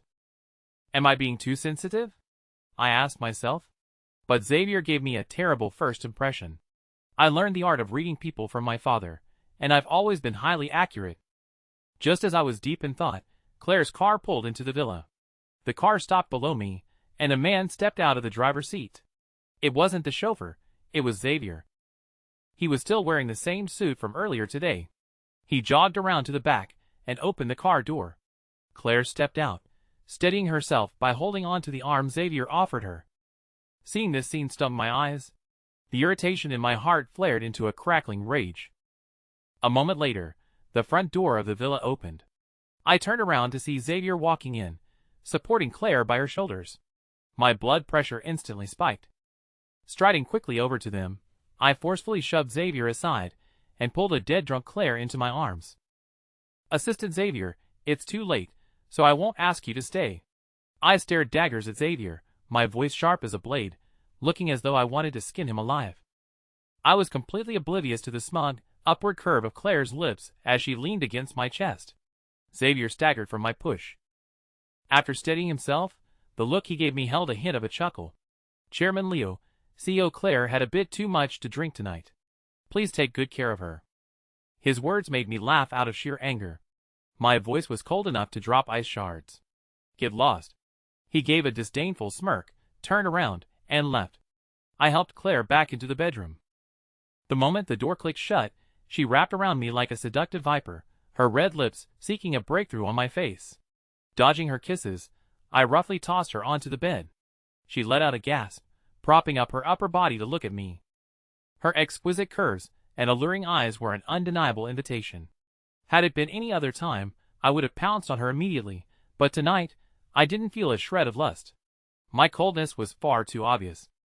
The desire faded from Claire's eyes, leaving only the panic of having played with fire and gotten burned, along with a trace of grievance. Her thin lips parted and closed several times, as if she wanted to say something, but in the end, she didn't utter a single word. "Get some good rest. I'm sleeping in the guest room." I threw these words out coldly, turned around, and left the bedroom. I gave Uncle Frank a call. Soon enough, Uncle Frank had dug up every last detail of Xavier's personal information and background. My judgment of character was spot on. The bastard wasn't nearly as innocent and simple as he appeared on the surface. Back in college, he had used one of Professor Samuel's female students just to hook up with the professor himself. During that time, he was also entangled with two wealthy heiresses. He was a bona fide master of time management. And now he was with Claire. I didn't dare think about it any further. I couldn't accept it, and I absolutely could not tolerate it. Thinking of that bastard's provocatively disdainful smile tonight, my fists unconsciously clenched tighter and tighter. Xavier, you little punk, have you been reading too many web novels? The company's name is Miller, Leo Miller's company. You must have a death wish if you think you can scheme against me. Just as I was preparing to unleash a thunderous strike to show this bastard Xavier what ruthless capitalist tactics looked like, I thought of Claire. Claire had been a female CEO for over a decade. Xavier's petty tricks might work on college girls, but trying to fool Claire? He could practice for another 10 years and still fail. Why would she do this? Was it purely to piss me off?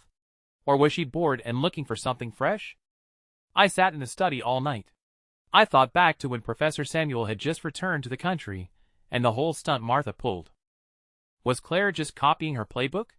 But I wasn't Arthur. I am a petty man. The next day, I asked the housekeeper to prepare breakfast while I packed a few clothes and drove off. In the end, I didn't go making trouble for Xavier. Claire, aren't you using Xavier to make me mad? Fine, let's see who ends up pissing off whom in the end. I ran away from home. Speeding down the highway toward the southern province, even I found myself ridiculous. Perhaps this is what people mean when they say love makes you lose your reason. Right now, I was completely out of my damn mind. The southern province, Chloe's home. I had Harry look up the exact details. 2 hours later, my car got off the highway. Navigating through the morning rush hour, I slowly pulled up to the entrance of a residential neighborhood. It was an old community, its exterior walls mottled with the heavy traces of time. I stepped out to buy a pack of cigarettes at a convenience store. I hadn't smoked in a long time, but right now, I hoped the taste of nicotine would offer a sliver of relief to my exhausted body and soul. Just as I looked up, two silhouettes, one large, one small, walked past me, hand in hand. "Mommy, I want to eat braised pork belly tonight." The little girl's voice was soft and sweet, her two pigtails bouncing up and down as she walked. So cute. "Okay, Mommy will make whatever Stella wants to eat." "Yay! Mommy is the best mommy in the whole world." Giggle. "And Stella is the best Stella in the whole world." Hearing that familiar voice and laughter that felt like they belonged to a past life, I froze in place. I didn't even notice the cigarette dropping from my lips. I stared fixedly at the retreating backs of the mother and daughter. I took 2 steps forward to follow, then forcibly stopped myself. Just then, the little girl turned her head and glanced at me. Similar. Too similar. Seeing me looking at her, she smiled at me. In a daze, my mind drifted back to the night we parted ways. Below her dorm building. She had said, "Leo, you have to be happy in the future. Smile more." I had replied, "Okay. We both will." She was married now. She had a daughter. She still giggled just like that. She was very happy, and that was great. By the time I snapped back to reality, the mother and daughter had already disappeared into the sea of people. I didn't go looking for them. Instead, I handed the newly opened pack of cigarettes and the lighter to an elderly street cleaner nearby. Amid the old man's continuous thanks, I fled like a deserter, scrambling into my car, starting the engine, and speeding away. Inside the car, I slapped myself hard across the face. "Leo Miller, what the hell are you doing? Are you trying to ruin her?" Panting heavily, my foot unconsciously pressed down harder on the gas pedal. I had just gotten back onto the highway when Harry called. "Chairman Leo, you're killing me here. CEO Claire called me into her office first thing this morning and has been chewing me out ever since. I can't survive this." Harry's voice trembled with lingering fear. He sounded like he was about to be scolded to tears. Hearing the title, CEO Claire, my heart felt an inexplicable surge of irritation. Losing control of my tone, I snapped, "If she yells at you, can't you yell back? Why are you bothering me with this?" Harry was temporarily struck dumb, probably not expecting me to say that. Just as I was about to hang up, he hurriedly shouted, "Chairman Leo, I just want to know when you're coming back. Like hell I'm coming back. I cursed, violently jabbing the end call button and tossing the phone onto the passenger seat.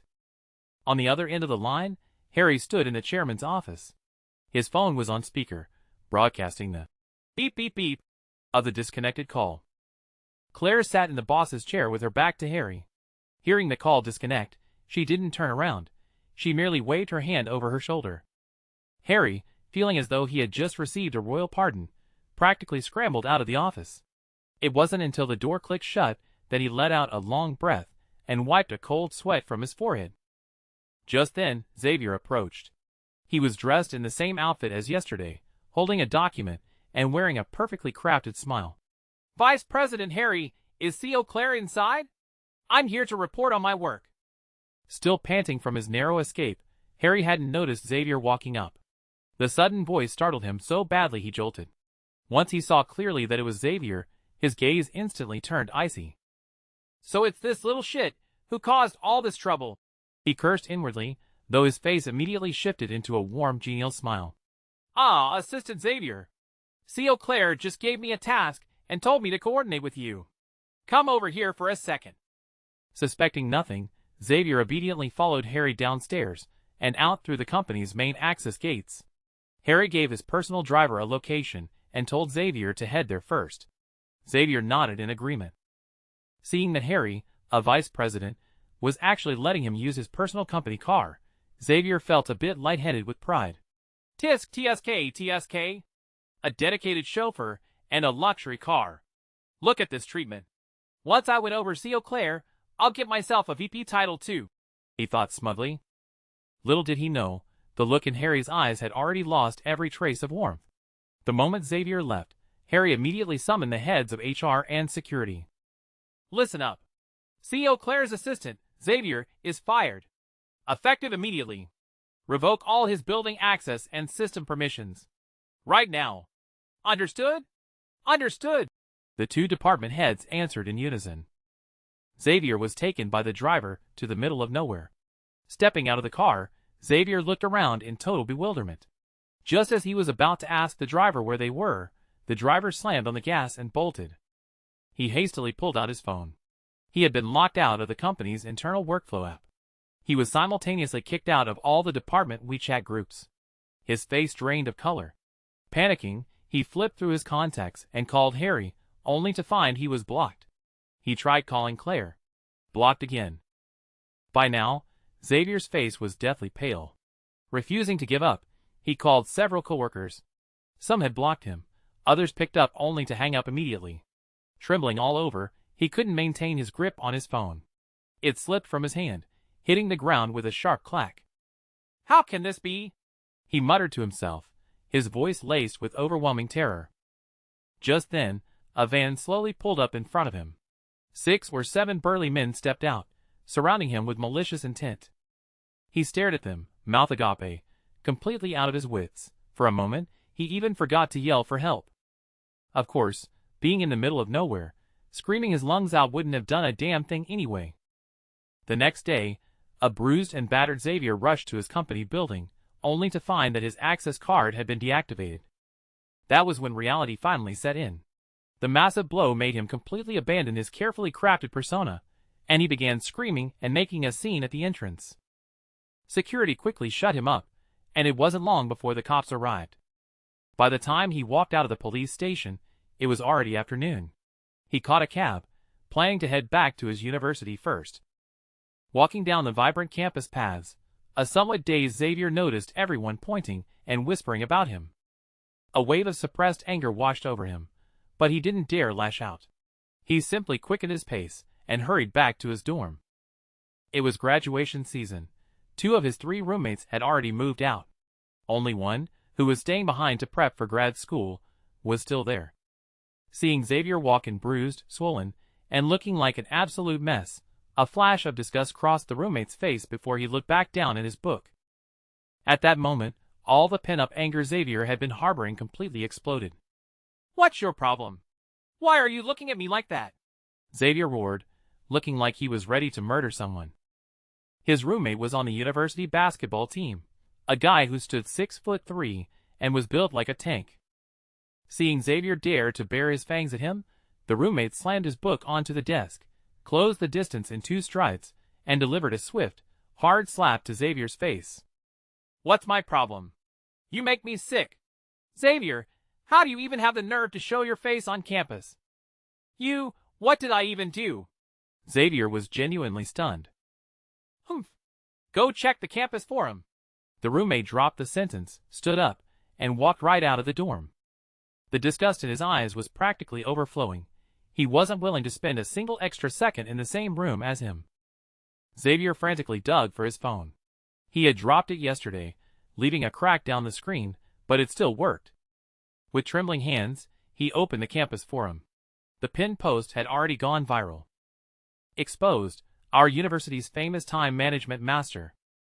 Xavier felt his brain practically explode, but driven by a sliver of denial, his finger tapped on the post anyway. The author was anonymous, but the story was incredibly detailed. He, Xavier, was the undisputed star of the show. The photos, the timelines, everything was laid out with crystal clarity. The phone slipped from his fingertips once more.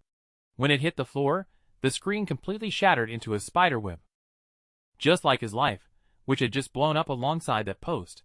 Xavier slumped to the floor, collapsing like a puddle of mud, utterly devoid of bones or a soul. Later, Xavier was dragged out of the dorm by the police. The charges were fraud and academic theft. The 2 rich girls had called the cops. I only found out about Xavier's situation later on. That day, after returning to the city, I didn't head back to the villa. Instead, I went to my hometown, or more accurately, my father's hometown, Millersville. Millersville was a remote mountain village, far from the city limits and notoriously difficult to reach. Back in the day, my father had left this place using tuition money pulled together by the entire village. After he made a name for himself, he never forgot the folks back home. Paving roads, building houses, providing startup capital for the young villagers to launch their own businesses, my father had been quietly doing all of this for years. Eventually, he handed these responsibilities over to me, right alongside the company. The road was a 2-lane asphalt highway, freshly paved just the year before last. Since it wasn't a holiday, traffic was incredibly sparse. Leaving the bustling city behind, the road was flanked entirely by farmlands. Right now, they were brimming with blooming canola flowers, creating a vibrant, golden-orange sea that was particularly dazzling under the sunlight. I slowed the car down, taking in the sea of yellow blossoms on either side. I suddenly remembered the summer vacation 2 years ago, when Claire and I brought our son to the village to escape the heat. Back then, the fields had been planted with rice. Throughout the drive, Claire and our son had been in incredibly high spirits, singing along to the car's Bluetooth playlist the entire way. At one point, Jay Chou's song Rice Field happened to play, and one of the lyrics fit the scenery perfectly. Do you still remember saying home is the only castle? Keep running along the river with the fragrance of rice. Just smile, I know the dreams of your childhood. I hadn't stopped smiling back then, thinking about how beautifully written those lyrics were. Looking back now, all that remained on my lips was a bitter smile. My grandfather had passed away before I was even born, so my grandmother was the only one left in the old hometown. She was 85 this year, and hadn't visited my father's villa even once. The old lady would often tell my dad, I'm just a little old lady. I've lived my whole life in this village, and I've stood my ground here for just as long. I'd never get used to living in your big house. If you have the time, come back and visit more often. If you don't, to hell with it. Just make sure you handle my funeral when I pass. After I'm gone, bury me up on that mountain, a little closer to your dad. But don't bury us in the same grave. He's been dead for all these years. If he's found someone else down there, my showing up would just piss him off. Every time Grandma said that, my dad's eyes would well up with tears. I was young back then, and didn't really grasp what the old lady meant. But now that I was married with a child of my own, and especially after all the recent bullshit I had been through, I profoundly understood the clarity and open-mindedness hidden in her words. The self-built house in our hometown was a 3-story villa. Since Grandma was getting up in years, she lived on the first floor, where my 2 aunts and the friendly neighbors could easily help take care of her. The second floor was my dad's domain. Later on, when I got married, the third floor was given to me. Grandma wasn't home when I arrived. I heard an opera troupe was performing at the village committee center, and I didn't want to ruin the old lady's fun. Instead, I headed up to the third floor alone and collapsed onto the bed. Between the exhaustion of the journey and the mental burnout from the past few days, I quickly drifted into a deep, heavy sleep. I woke up the next morning entirely due to hunger, my stomach aching from how empty it was. As I staggered down the stairs on weak legs, I bumped right into Grandma, who was carrying a stainless steel pot. Inside the pot was a batch of rice porridge, cooked over a traditional wood-fired stove. The heat had been controlled perfectly, yielding a flawless consistency. She had even tossed in a few chunks of golden orange taro. The savory aroma of the porridge, mixed with the sweet, fresh scent of the taro, made my mouth water uncontrollably. The old lady didn't look the least bit surprised to see me. Keeping a stern face, she scolded, "You little pup sure can sleep. If you hadn't woken up soon, I was going to have someone haul you off to the hospital."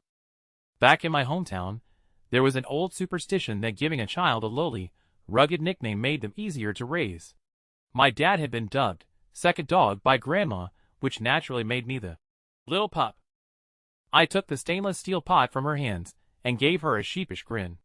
"Grandma, this porridge smells incredible." Grandma smiled, the deep wrinkles on her face crinkling even further. "Take it over to the table. I'll go grab some bowls and chopsticks." "You got it," I cheerfully obliged, carrying the pot of taro porridge over to the square wooden table in the main hall. That table had been custom built for my grandparents when they first got married. Despite being 60 or 70 years old, it was still as sturdy as ever. When Grandma returned, she was holding 2 sets of bowls and chopsticks, along with a plate of pickled vegetables. The old lady had pickled the veggies herself. Her technique wasn't exactly top tier, so they smelled a bit funky, but after she tossed them in sesame oil, well, okay, they still had a kick to them. How should I describe it? It was a very unique blend of savory and stinky. I was genuinely starving, so I practically inhaled 3 massive bowls of taro porridge, chasing it down with the pickled veggies. After eating my fill, I took the initiative to wash the pot and dishes. By the time I walked out of the kitchen, the old lady was nowhere to be seen. If we had been in the city, I probably would have called the cops right then and there. But this was the village. The old lady knew this place way better than I did. Hell, I would get lost long before she ever did. I closed the door behind me and decided to go for a stroll. I meandered slowly down the village's flagstone paths. The sunlight was perfect, the breeze was mild, the air was crisp, and the birds were chirping lively tunes in the branches. I felt more relaxed than I had in a very long time. Halfway down the road, I bumped into the old village chief. He was the exact same age as my grandma and happened to be my grandpa's cousin from the same clan. According to family seniority, I was supposed to call him great-uncle. He was the very man who had organized the village-wide donation for my dad all those years ago. He was truly a benefactor to our family. I walked up and greeted him. The old man warmly clasped my hand, smiling as we caught up on family matters for a bit. "Kid, if you've got nothing going on, come fishing with your great-uncle," he said, waving the fishing rod in his hand. I hadn't been fishing in almost a year, and my hands were practically itching to hold a rod, so I happily agreed. The fishing spot was the village's communal reservoir, spanning over 30 acres. It was huge. I borrowed a rod from him and found a nice, shady spot under a tree to fish for crush and carp. I never expected the fish in that reservoir to be biting so aggressively. By the time we packed up at noon, I had reeled in nearly 10 pounds of fish. The old guy got skunked today, but he didn't mind at all. At his age, just being able to cast a fishing rod was a blessing in itself. I picked out 2 of the bigger catches and sent the rest to the old man's house. He was thrilled and invited me to go again tomorrow. I smiled and agreed. At noon, the lady next door told me that Grandma was having lunch at old LV's house at the end of the village. The LV family had just welcomed a new baby, so it was a celebratory banquet. She asked if I wanted to go, but I smiled and declined. I was keeping the 2 one-pound crush and carps in the water basin to cook for dinner. As for lunch, there was still half a pot of taro porridge left over from the morning. Heating it up would be enough to tide me over. In the evening, I braised one of the carps in soy sauce, and used the other to make a tofu fish soup. The celtis in the yard was growing beautifully, so I also whipped up a cold shredded Celta salad. When I brought the 3 dishes to the table, the way Grandma looked at me changed. You little brat, when did you learn to cook? I chuckled. Just recently. Give it a try and see how it is. I was delighted that Grandma thoroughly approved of my cooking. For more quiet days passed. I started feeling a bit homesick. I missed my son, and I missed Claire. I really didn't want to admit it, but the longing in my heart was undeniably real. It had been 6 days, and she hadn't called or sent a single text message. On the afternoon of the 7th day, Grandma and I were sitting in the courtyard drinking tea. I kept switching restlessly between WeChat and my phone's home screen. You little brat, when are you going back? Grandma asked, seeing that something was weighing on my mind. What? Are you tired of having me around? I retorted, feigning anger. Huh. You ungrateful little rascal. Grandma scolded with a smile. Did you have a fight with your wife? No. You? You're just like your father. Grandma took my hand and said softly, Back when your dad and mom got divorced, he also ran back home and slept for days. I was worried sick, but he wouldn't say a word when I asked. Then he just up and left without a care, leaving an old woman like me to fret alone at home. I squeezed Grandma's rough hand in return, feeling surprised. I had no idea my father had pulled a stunt like that back then. Little brat, Grandma is getting too old to meddle into young people's affairs, and I don't want to either. But when 2 people live together, you can't just drag things out when problems arise. You need to do what needs to be done. Even if you're going to separate, you have to make it clear. Listening to Grandma's words, I fell silent. Divorce? I had never thought about divorcing Claire. That night, I sat in the study all night, fuming all night, but even at my most devastated, the thought of divorce never crossed my mind. But Grandma was right. I couldn't keep dragging this out. I needed to go back and have a proper talk with Claire. I was just about to say something when I saw Claire stroll gracefully into the courtyard, dressed in casual clothes and pulling a suitcase behind her. I stole a glance at her. In the few days we hadn't seen each other, she had lost weight. Her chin was noticeably sharper. She wore no makeup, yet her face remained as delicate as ever, though the dark circles under her eyes betrayed her exhaustion. I hurriedly looked away. I couldn't look anymore. My heart was already aching for her.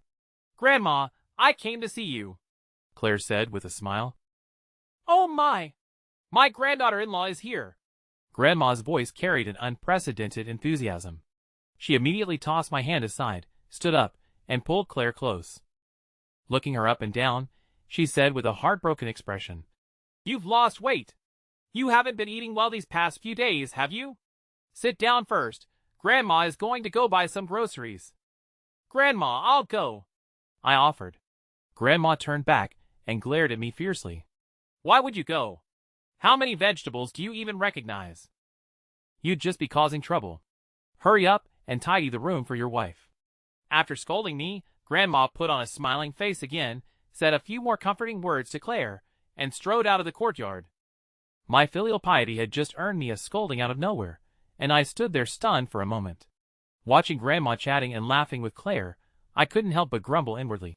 Man, this little old lady changes her face faster than flipping the pages of a book. The little old lady was 85, but her legs were incredibly nimble. The moment she said she was going grocery shopping, she vanished in the blink of an eye, leaving just Claire and me in the courtyard. Strangely enough, I had originally planned to go back and have a proper talk with Claire, but the moment she stood in front of me, my spine unconsciously stiffened. I feigned indifference, drinking my tea and looking at my phone. I even brushed some non-existent dust off my pant legs, determined not to be the first one to speak to her. Claire glanced at me and didn't plan on talking to me either.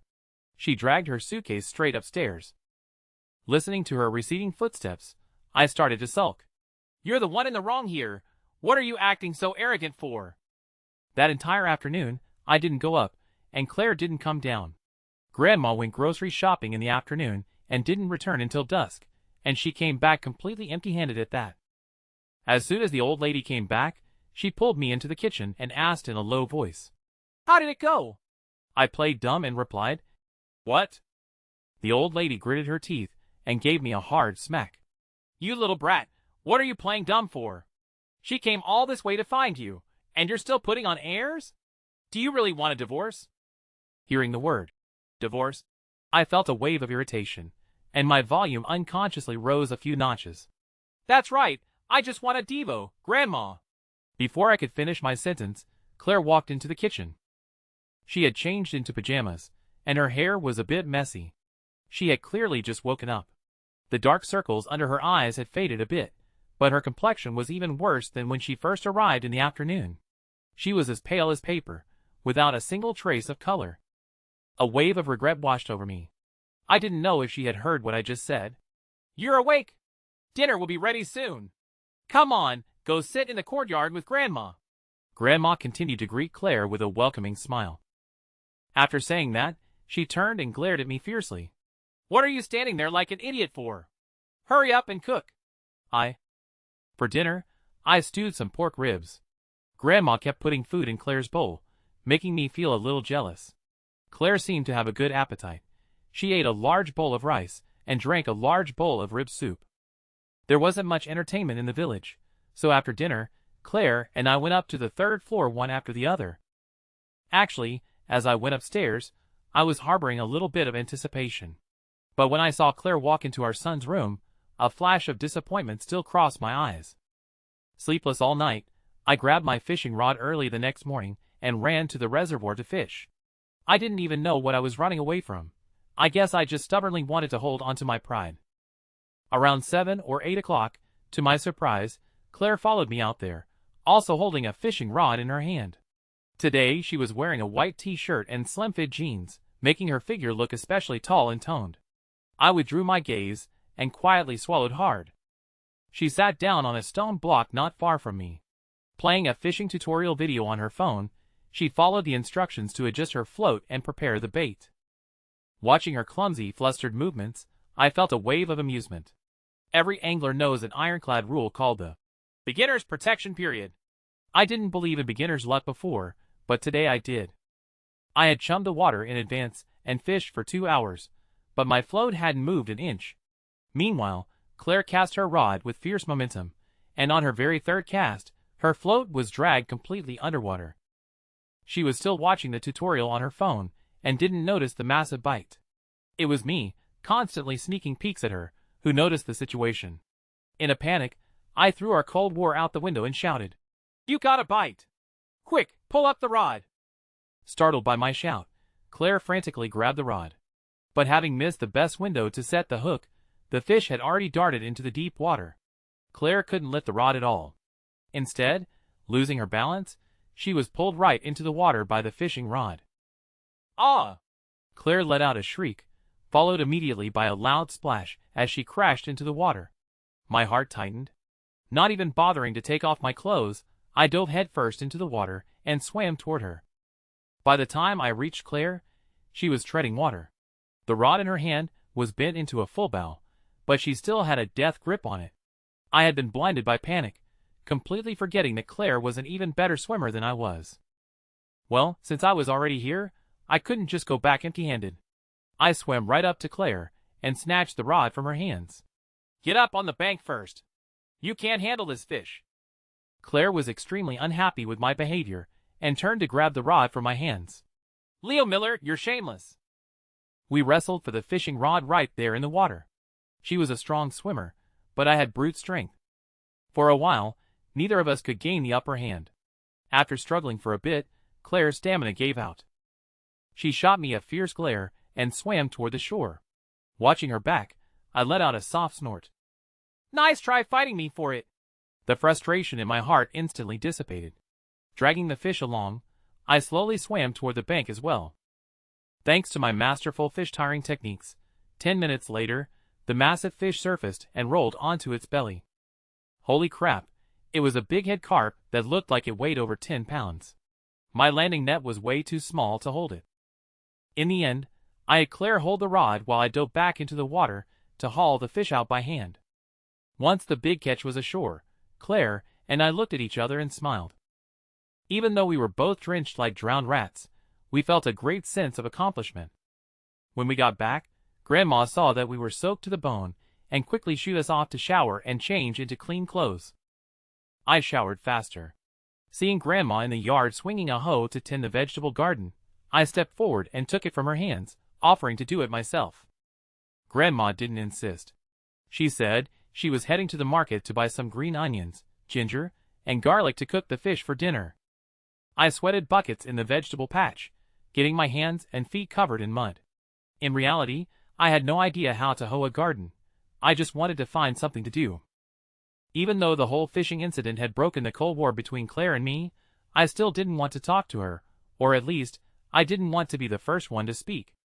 Half an hour later, Claire, now wearing a nightgown, sat in the yard and quietly watched me work.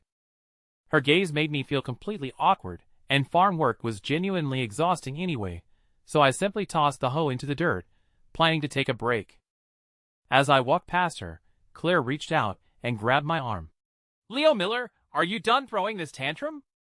I shook off her hand. Am I the one throwing a tantrum? You stayed away from home for a week. How is that not throwing a tantrum? She stood up to meet my eyes, her tone laced with agitation and grievance. And why didn't I come home? Claire was momentarily at a loss for words, her eyes slowly turning red. Seeing that she still had this attitude, I instantly lost any interest in continuing the conversation and turned to leave. The moment I turned my back, I heard Claire shout from behind me. So you want to divorce me? Is that it? My steps faltered. I didn't answer. I wanted to say I didn't want a divorce, but the words wouldn't come out. I lifted my foot to keep walking, but Claire's voice rang out from behind me, thick with tears. Leo Miller, I was wrong. I shouldn't have used another man to make you jealous. I'm sorry, sob. Claire was truly crying this time. I hurriedly turned around. She was standing just 2 steps away, her tears falling like a broken string of pearls.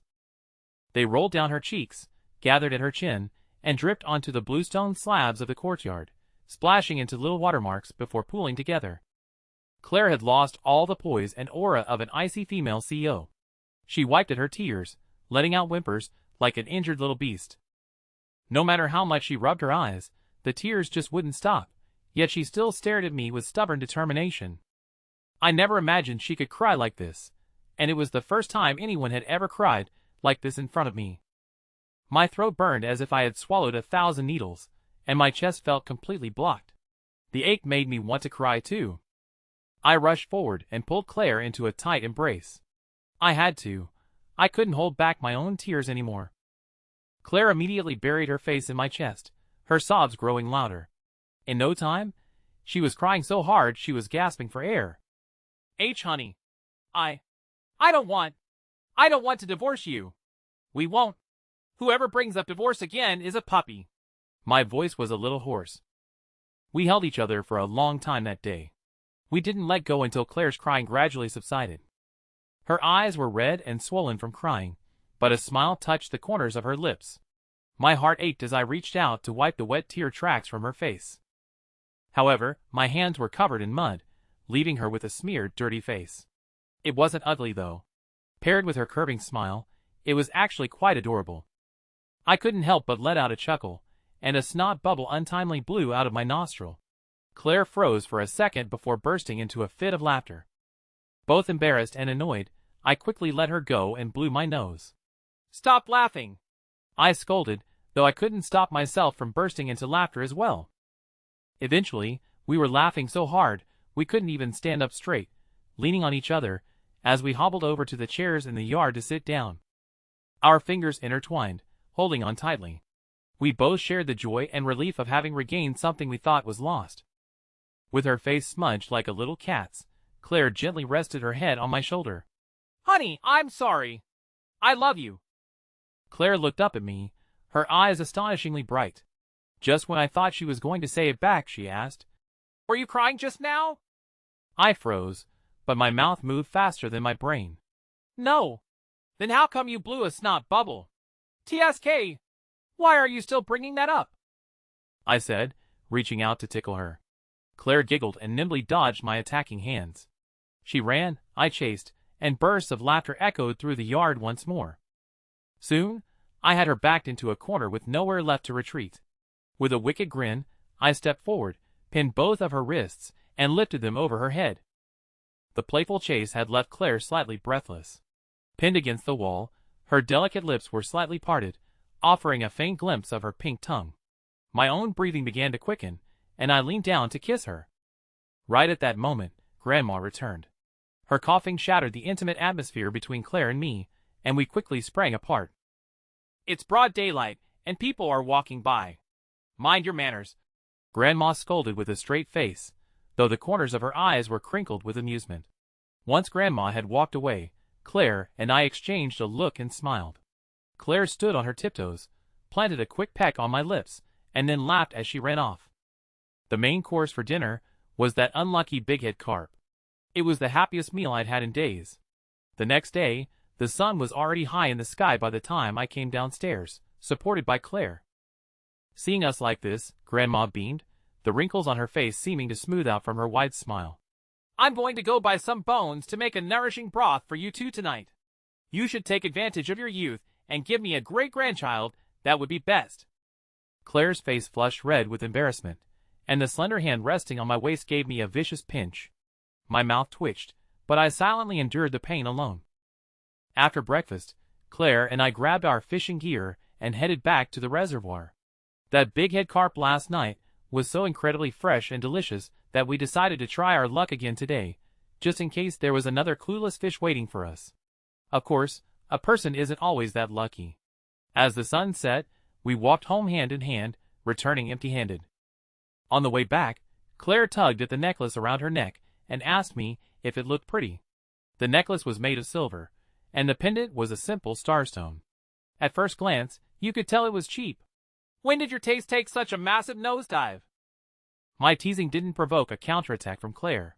Instead, she looked at me with a deeply profound gaze and said softly, Honey, I love you. I squeezed her small hand in mine and smiled gently. I love you too. We strolled back toward the setting sun, the horizon painted with golden evening clouds. By my side was my lifelong partner. The setting sun stretched our shadows out long, just like the long road ahead for Leo and Claire. The journey of life is long, but with you by my side to watch the steady flow of time, I will cherish every moment of the rest of our days. The end. Author's note: I originally just wrote this for fun, but unexpectedly it hit 70,000 words. During edits, I deleted and revised a few things, bringing it down to 65,000. Right before publishing, I read through it one last time and felt some parts weren't handled perfectly, but honestly, I don't feel like making any more changes. So, I'm just throwing in a few extra side stories to call it a day. My name is Chloe. Leo and I were college classmates, though only for a single semester. I noticed him in my class very early on. The reason was simple: who wouldn't fall for a gorgeous, unattainable guy?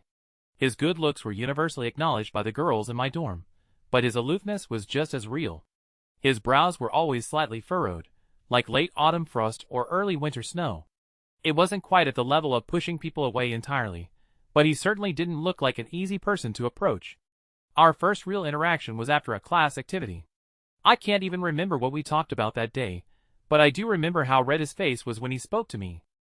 After that day, I seemed to run into him constantly in every corner of the campus, especially whenever I was by myself. After the first couple of times, I knew he was doing it on purpose. I was overjoyed and secretly started asking around about him through various channels. I heard from his roommate that his parents had divorced when he was young and his family wasn't well off. At the start of the semester, he survived on nothing but plain steamed buns for half a month. It was only after he picked up a part-time job that he had enough money to get by. Hearing this made my heart ache for him. I finally understood why his brows were always knit together. He was unhappy. On that late autumn night, we ran into each other on the campus track. Actually, I had deliberately lured him there. Seeing him pretend it was just a chance encounter made me want to laugh. Ha. We walked around the track lap after lap. I'm not usually a talkative person, but I talked a lot that night. I tried so hard to share my life and my family with him, but he just listened with a faint smile on his lips. Even then, I knew he really was a difficult person to get close to. I didn't care though. That face of his was just too irresistible. Later on, the track at night practically became our unspoken date spot. The day we first held hands, I was in a bad mood, and we were both pretty quiet on our walk. He shot me cautious glances several times. I inwardly sighed, thinking that if we ever got together, expecting him to sweet-talk me out of a bad mood would be impossible. So, I made a bold decision. I reached out and took his hand first. When I did, my face was burning so hot it felt like it could melt. If it hadn't been pitch dark out, I definitely wouldn't have dared. The moment our hands touched, he quickly pulled his back. Before I could even get angry, his hand shot right back down, tightly gripping mine before I had the chance to pull away. His fingers were slightly cool, but his palm was burning hot. Back in my dorm, I buried my face in my pillow and screamed. Seeing me like this, my friends rushed over to ask if there was any progress. Blushing, I told them about us holding hands, making them insanely jealous. Ha ha ha, I totally did that on purpose. A few days later, the school went on break. He dragged my suitcase and saw me onto my bus. We waved goodbye at the station. We were both smiling then, completely unaware that by the time we met again, everything would have changed. During the holiday, we kept texting each other. I still shared my daily life and moods with him every day. He rarely initiated the conversations, but he always replied. Then suddenly, one day, he stopped replying. At first, I thought he was just busy, but after several consecutive days of total silence, I started getting insomnia. I worried if something had happened to him, how he was doing, and if he was missing me at all. On New Year's Eve, he finally replied with a single message. I don't know how to tell you this. Seeing this message, my mind unconsciously pictured his perpetually furrowed brows. My intuition told me he was in a lot of pain. So I didn't press him. I simply replied, It's okay. Take a few days to think things over, and you can tell me when school starts. Comforting hug. He quickly replied with an okay. After that day, I didn't send him a single text. I was willing to give him space because I knew that once he was ready to talk, he would tell me first. However, before he could tell me himself, I found out the truth on my own. He had become the new CEO of the Miller Group. It turned out his family was incredibly wealthy. A surge of anger and the sting of being deceived made me want to call him immediately to demand an explanation, but ultimately, I didn't. I suddenly wondered, was his reluctance to speak somehow related to me? This thought was like a creeping weed, taking root and growing wildly in my mind. I hacked at it with all my might, but its sheer vitality pushed me to the brink of a breakdown. That entire New Year break, I locked myself in my room, my eyes glued to my phone. I desperately hoped he would message me, yet I was terrified that he actually would. This agonizing state of hoping and fearing drove me completely crazy. Fortunately, the new semester started. Unfortunately, he didn't show up. On the first day of class, I stared at his empty seat all day, feeling as if I had lost something incredibly important from my heart. A few days later, his roommate told me he was engaged. My tears instantly fell and wouldn't stop. Even though I had played this exact scenario out in my head countless times, I still couldn't hold them back. The next time I saw him, summer had already arrived on campus. We stood 10 steps apart, looking at each other. I thought I could manage a smile and say hello, but I couldn't hold it together for even a second. I broke down crying and ran away. That day, right outside my dorm building, we silently said our final goodbyes for the rest of our lives.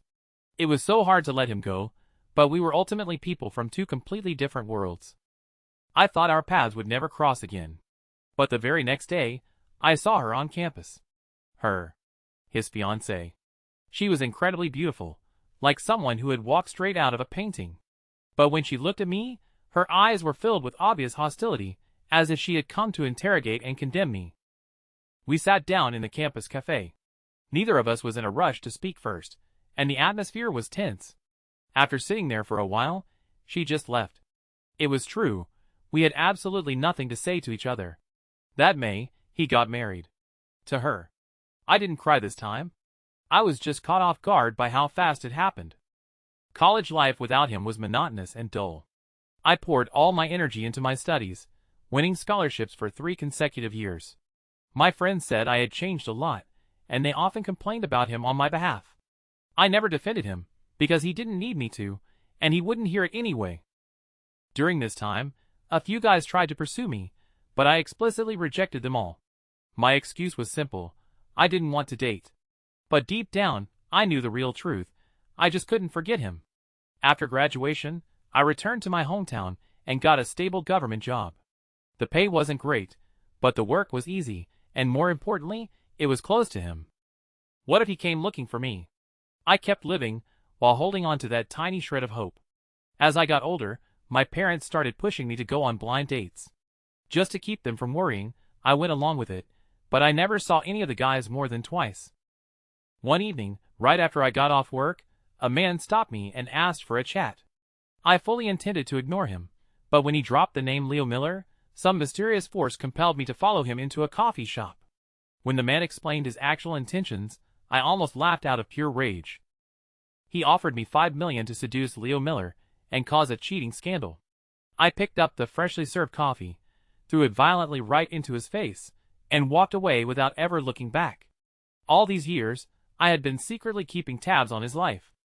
I knew he had a son, that he and his wife were deeply in love, and that they were very happy. $5 million? I wanted him to be happy more than anyone else in the world.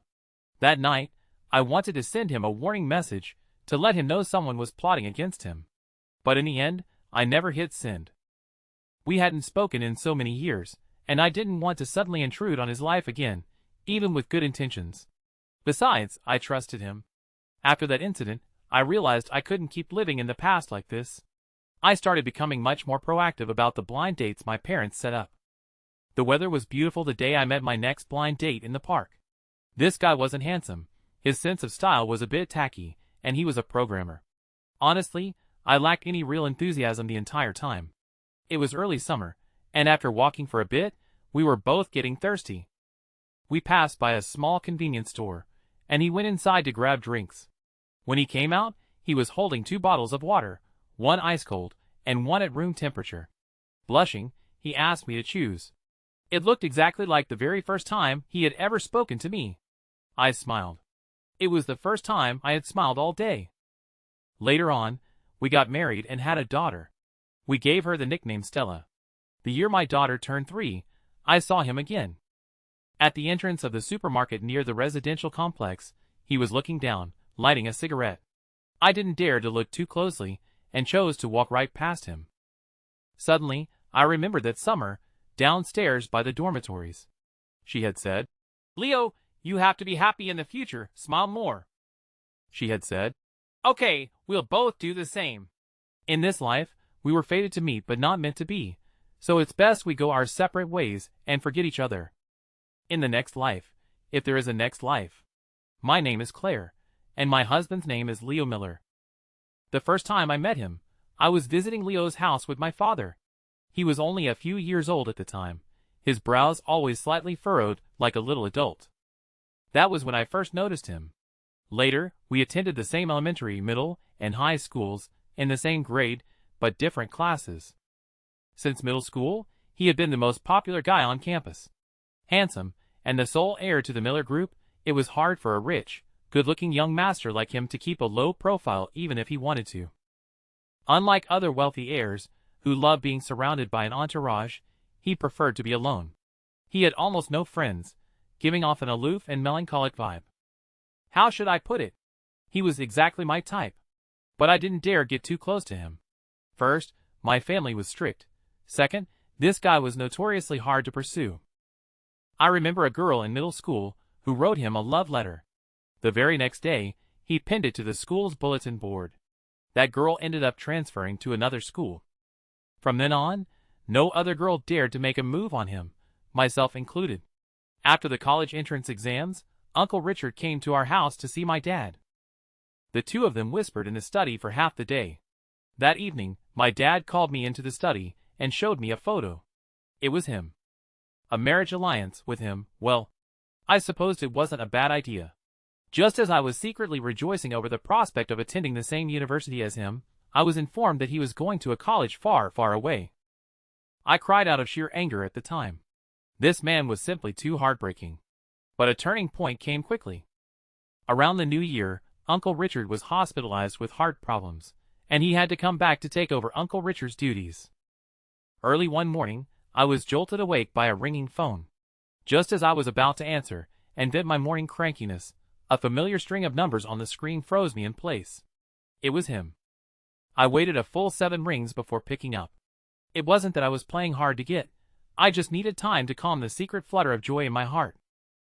After hanging up, I learned that he was having a hard time at the company and wanted me to come help him. I gladly agreed. Soon, with my help, we secured our footing in the company. Just when I thought he would praise me a little, he ended up losing his temper at me instead. I was so angry that day that I hid under my covers and cried secretly. What kind of person is he? I'm never talking to him again. Later, facts proved that he indeed handled things better than I did. Even my dad said he was more mature than me. Humph.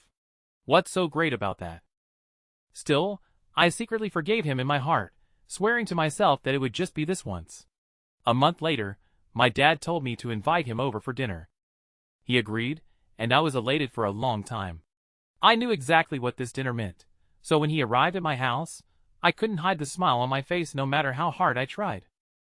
After dinner, I drove him home, and he fell asleep on the way. When we arrived downstairs at his place, I saw he was still asleep, so I secretly took out my phone and snapped a photo of his side profile. Honestly, he looked so handsome when he slept. Then, I sat there clutching my phone, staring at the photo and grinning like a fool for over an hour, completely oblivious to the fact that he had already woken up. Thank goodness I had quick reflexes, or he would have almost discovered my little secret. After that day, we grew much closer. Sometimes I would bring him breakfast, not every day, because that would make me seem too desperate. He would return the favor by ordering me a cup of coffee in the afternoon. Even though he ordered coffee for the entire general manager's office, I just felt like he ordered it specifically for me. Not long after, we got engaged. The Miller and Sterling groups were preparing to collaborate, and they needed this engagement to send a signal to the outside world. My face was stiff from smiling that day. By the time everything was over, I nearly collapsed from exhaustion in the lounge. I waited in the lounge for ages, but there was no sign of him. I called his phone, but no one answered. At that moment, I wondered if he was trying to run away from the wedding. I knew I shouldn't think like that, but I really lacked a sense of security. I quickly sent people to look for him. It turned out I was overthinking it. He was just at a street stall eating barbecue with his college roommates. I never imagined that someone like him would ever eat barbecue at a street stall. It seemed he had a good relationship with his roommates. I figured that, as his fiancée, I ought to go and show my face. To do so, I even specially changed my outfit and touched up my makeup. By the time I rushed to the food stall, he was already drunk. I stood behind him and listened as he repeatedly mentioned a name, Chloe. His roommates looked awkward when they saw me. Forcing a smile, I greeted them and then took him to a hotel. Looking at his sleeping profile, my heart was a tangled mess. Who was this Chloe? Just how beautiful was she? How could he be so hung up on her after just one short semester? So even though he got engaged to me, he was still thinking about another woman? The next day, we plunged into a cold war. He didn't take the initiative to explain, and I couldn't be bothered to confront him. I am Claire, and I have my own pride. Over a month later, he went back to his university. Once I found out, I secretly followed him. The very next day, I arranged to meet the girl at the campus cafe. We just sat there simply for about 10 minutes. I didn't say anything, and neither did she, but we both sized each other up with our eyes. After the coffee was served, I left. She wasn't as pretty as me, nor was she as capable. She wasn't much of a threat. That was what I told myself, yet I still suffered from insomnia after going back home. We finally crossed that line after a drinking party. He had too much to drink, and when I took him home, he hugged me tightly and refused to let go, calling my name over and over. I felt a bit shy, but mostly, I was ecstatic. After a night of passion, I was the first to wake up in the morning. Smelling the faint scent of body wash on him, my heart swelled with the joy of finally seeing the light after a long storm. Just as I blushed and prepared to sneak a kiss, he murmured a name in his sleep, Little Chloe. The color instantly drained from my face, replaced by a deep sense of humiliation. He called me Claire, but he called her Little Chloe. So in his heart, I still couldn't compare to that woman. Then why did he treat me like that last night? And so, our Cold War began anew. Except for our wedding day. 3 months into our marriage, I found out I was pregnant. We hadn't used protection that one time, and just like that, the baby arrived. I was a bit scared and a bit bewildered at the time. So when he asked me what I thought about having a child, I didn't know what to do, and turned the question back on him. He fell silent. My heart immediately sank. He didn't want this baby. He was still thinking about that woman. That night, he sat in the living room the entire night, while I cried in the bedroom until dawn. First thing in the morning, I called my mother and my mother-in-law, because I wanted to keep the baby. The next morning, both mothers arrived. I secretly glanced at him. He was smiling at me, but I just glared back. After I got pregnant, he started treating me well, which made me very happy. On the day the baby was born, I was in the delivery room for 14 hours, enduring excruciating pain. Later, my mom told me that he had stood outside for those 14 hours, and when he heard the nurse say both mother and son were safe, he nearly fell to his knees. I felt a sweet warmth in my heart then. It seemed he really did care about me after all. The company was going through a transition, and both its stock price and profits were falling. While I was at home recovering from childbirth, he came home later and later, and the furrows between his brows grew deeper every time he returned. My heart ached for him, and I wanted to help share the burden. When Lucas was 3 months old, I said I wanted to go back to work, but he refused. When Lucas was 6 months old, I brought it up again, and he still refused. I got into a massive argument with him, and said some hurtful things, tearing the warmth we had built over the past few months to shreds. He was truly hurt. The way he looked at me was so cold, and he even stopped going to the company. I felt a bit of regret, but I only wanted to help him. To ease the tension between us, I had to use our son as a bridge, but this little Ingrid wasn't close to me, his own biological mother, at all. As our son gradually grew older, his attitude toward me slowly changed, and our cold wars became fewer and farther between. Just when I thought we had finally reached our happy ending, that woman, or rather, that woman stand-in, barged into our lives with a scheme. I was on a business trip that day when I received 2 photos in the middle of the night. They were of him and that stand-in. A voice in my head told me he wasn't that kind of person, but I still felt a pang of jealousy. After all these years, that woman was still like a thorn stuck between us. Sometimes, I even wanted to copy the plots of those novels and stage a kidnapping, just to force him to choose between me and her. Little did I expect that when I returned the next day, he would confess everything to me in our home study. I cried that day. It was the first time I had ever cried in front of him, but deep down, I was overjoyed. Turns out, this typical straight guy actually knew a thing or two about romance. After that, he brought me lunch every single day.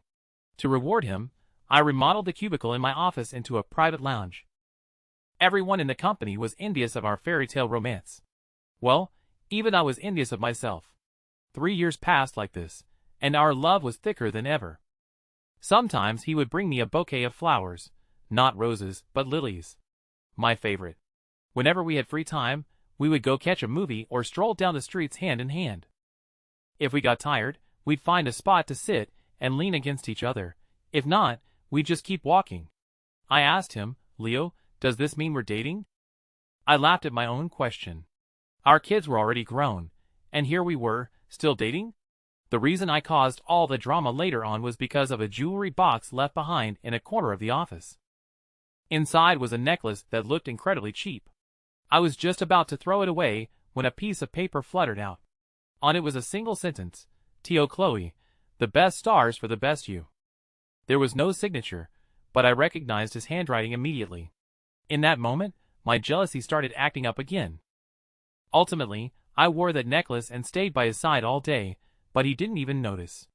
I finally couldn't hold back anymore and asked him what he thought of it. He chuckled and said I had cheap taste. I wasn't angry at all. Instead, I felt a bit ridiculous. After returning home, I threw the necklace into the trash can. It had been 12 years. He didn't even remember it, and I should have let it go a long time ago. My name is Samuel. I was a genius since childhood. My father passed away early, and my mother raised me single-handedly. I had a childhood sweetheart named Martha who lived next door. We went to school together and came home together. We were very close. Everything changed when I was 18 and received a government scholarship to study abroad. On the day I left, she and my mother came to the airport to see me off. I promised them I would complete my studies and return as soon as possible. Unfortunately, I broke my promise. I spent 30 years trying to catch that flight home, but I never made it. That is, until a young man named Leo Miller found me. After returning to the country, I saw Martha. We hadn't seen each other in 30 years, yet she was just as beautiful as I remembered. That day at the dinner table, we talked a lot. It wasn't that I hadn't noticed her husband's displeased expression, but I simply couldn't suppress the feelings I had harbored for 30 decades. That day she brought me home, and I walked her downstairs. When it was just the two of us, I sincerely praised her. "Martha, you look truly beautiful today." Her expression was subtle. She glanced at me, smiled, and said, "Samuel, I love my husband very much." With that, she left. Having lived abroad for 30 years, it took my brain a moment to process. What did she mean by that today?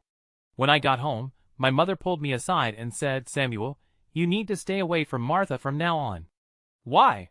I asked. My mother sighed. "She is a married woman. The two of you need to keep your distance to avoid rumors." I fell silent. Later, I thought about it for a long time before realizing that my mother's foresight was truly sharp. My name is Lucas. My dad gave me this name, hoping I would be safe and joyful. My childhood was very happy.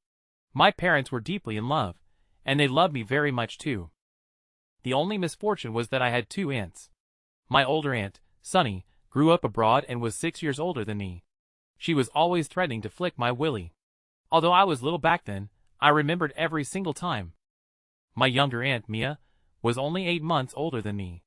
Because we were so close in age, we interacted a lot more, which meant she bullied me a lot more too. Mia and I went to the same elementary school. Her absolute favorite thing to do was to come to my classroom between classes and loudly call me Big Nephew. Because of that, my classmates made fun of me for ages. Even though Sunny and Mia loved to bully me, they were also fiercely protective of me. One day, when I was 10, my parents had a fight and both stormed out of the house. The two sisters teamed up and came to my house to settle a score with me. The reason was that I had snitched on them to our two grandmas the week before. I was angry and terrified. Those two were my childhood nightmares. I hid myself in my bedroom closet, but they opened my door with a key. Yes, the key to my room wasn't in my hands, it was in theirs. As soon as they came in, they started looking for me. They turned every corner of the room upside down, except for the closet where I was hiding. I knew they were doing it on purpose. They loved this cat and mouse game. They were the cats, and I was the mouse they toyed with. But I didn't dare step out, figuring I'd just hide for as long as I could. Right at that moment, an uninvited guest broke into our house and barged straight into my room. The man looked fierce and ruthless, wielding a machete in his hand. Through the crack in the closet doors, I could see the cold gleam of the blade. Sunny and Mia screamed in terror, but quickly shut up under the man's threats. The man aggressively demanded to know where I was. Sunny and Mia bit their lips and insisted they didn't know. Mia was closer to the closet, and through the gap, I could see her body trembling, yet she subtly stepped in front to block the closet doors. Sunny, in turn, silently stepped in front to shield Mia. I was deeply moved at the time, but I also genuinely thought they were so stupid. Wasn't this just a dead giveaway? In the end, all three of us were fine. The villa's bodyguards arrived just in time, disarming the man barehanded, and then they beat the guy to a pulp. That night, my parents returned together from who knows where. From their conversation, I learned the man's name was Xavier. Later, my mom dealt with him and had him shipped off abroad. After that argument, their relationship seemed even better than before. They even stopped avoiding me when they kissed at home. After that incident, my opinion of my two aunts changed a lot. They still liked to bully me, but I rarely got genuinely angry anymore. The following spring festival, my little brother was born. Another year passed, and Sunny fell in love. It was a high school romance, and I caught her. She begged me for a whole day to keep it a secret, and I told her it depended on her behavior. From that day on, Sunny's and my roles were completely reversed, which allowed me to vent a good half of my pent-up frustration. When I started middle school, I skipped a grade and ended up in Mia's class. I don't know when it started, but whenever I called her auntie, she would ignore me. One day, she cornered me in the restroom and fiercely warned me not to call her auntie at school. She wanted me to call her sister. I nodded and agreed, only to turn around and use it to blackmail her. With that, The remaining half of my frustration was finally vented. During my freshman year of college, I met a girl who was Mia's roommate and best friend. I chased her for 2 years before she finally relented and agreed to be with me. Of course, this process was filled with Mia's unhelpful assistance. Just as I was looking forward to a sweet college romance, my parents told me to drop out and return home to inherit the family business because they wanted to go on a trip around the world. I was furious and vowed I'd rather die than comply. But eventually, I caved because my mom used my marriage as leverage. I had no choice. At the age of 20, I dropped out of school, got married, and became a CEO. The following summer, my child was born. Before their trip, my parents also dumped my little brother onto me. From then on, I was acting as both an older brother and a father. With a mountain of affairs at the company too, I was as busy as a spinning top. Fortunately, my little brother was very well behaved and quiet, not at all like my 2 aunts who loved bullying kids. He would even take the initiative to help me handle company matters when I was too overwhelmed. I was overjoyed. Grow up quickly, my good brother. Your big brother wants to go on a trip around the world with your sister-in-law too. My name is Andrew. My dad gave me this name, hoping I would be safe and joyful. From the time I could remember, I knew that everyone in my family was a hopeless romantic. My dad was, my mom was, my brother was, and even my 2 aunts were. Every time I saw them showing off their affection in front of me, I scoffed at it. But the whole family being hopeless romantics was actually fantastic. Once I grew up, my dad's money, my mom's money, my brother's company, my aunt's shares. Mine. It will all be mine. As a man, my focus should be on making money. Romance? Romance is for the dogs. Until that day, I met a girl. She was 3 years older than me. Her friends all called her Stella.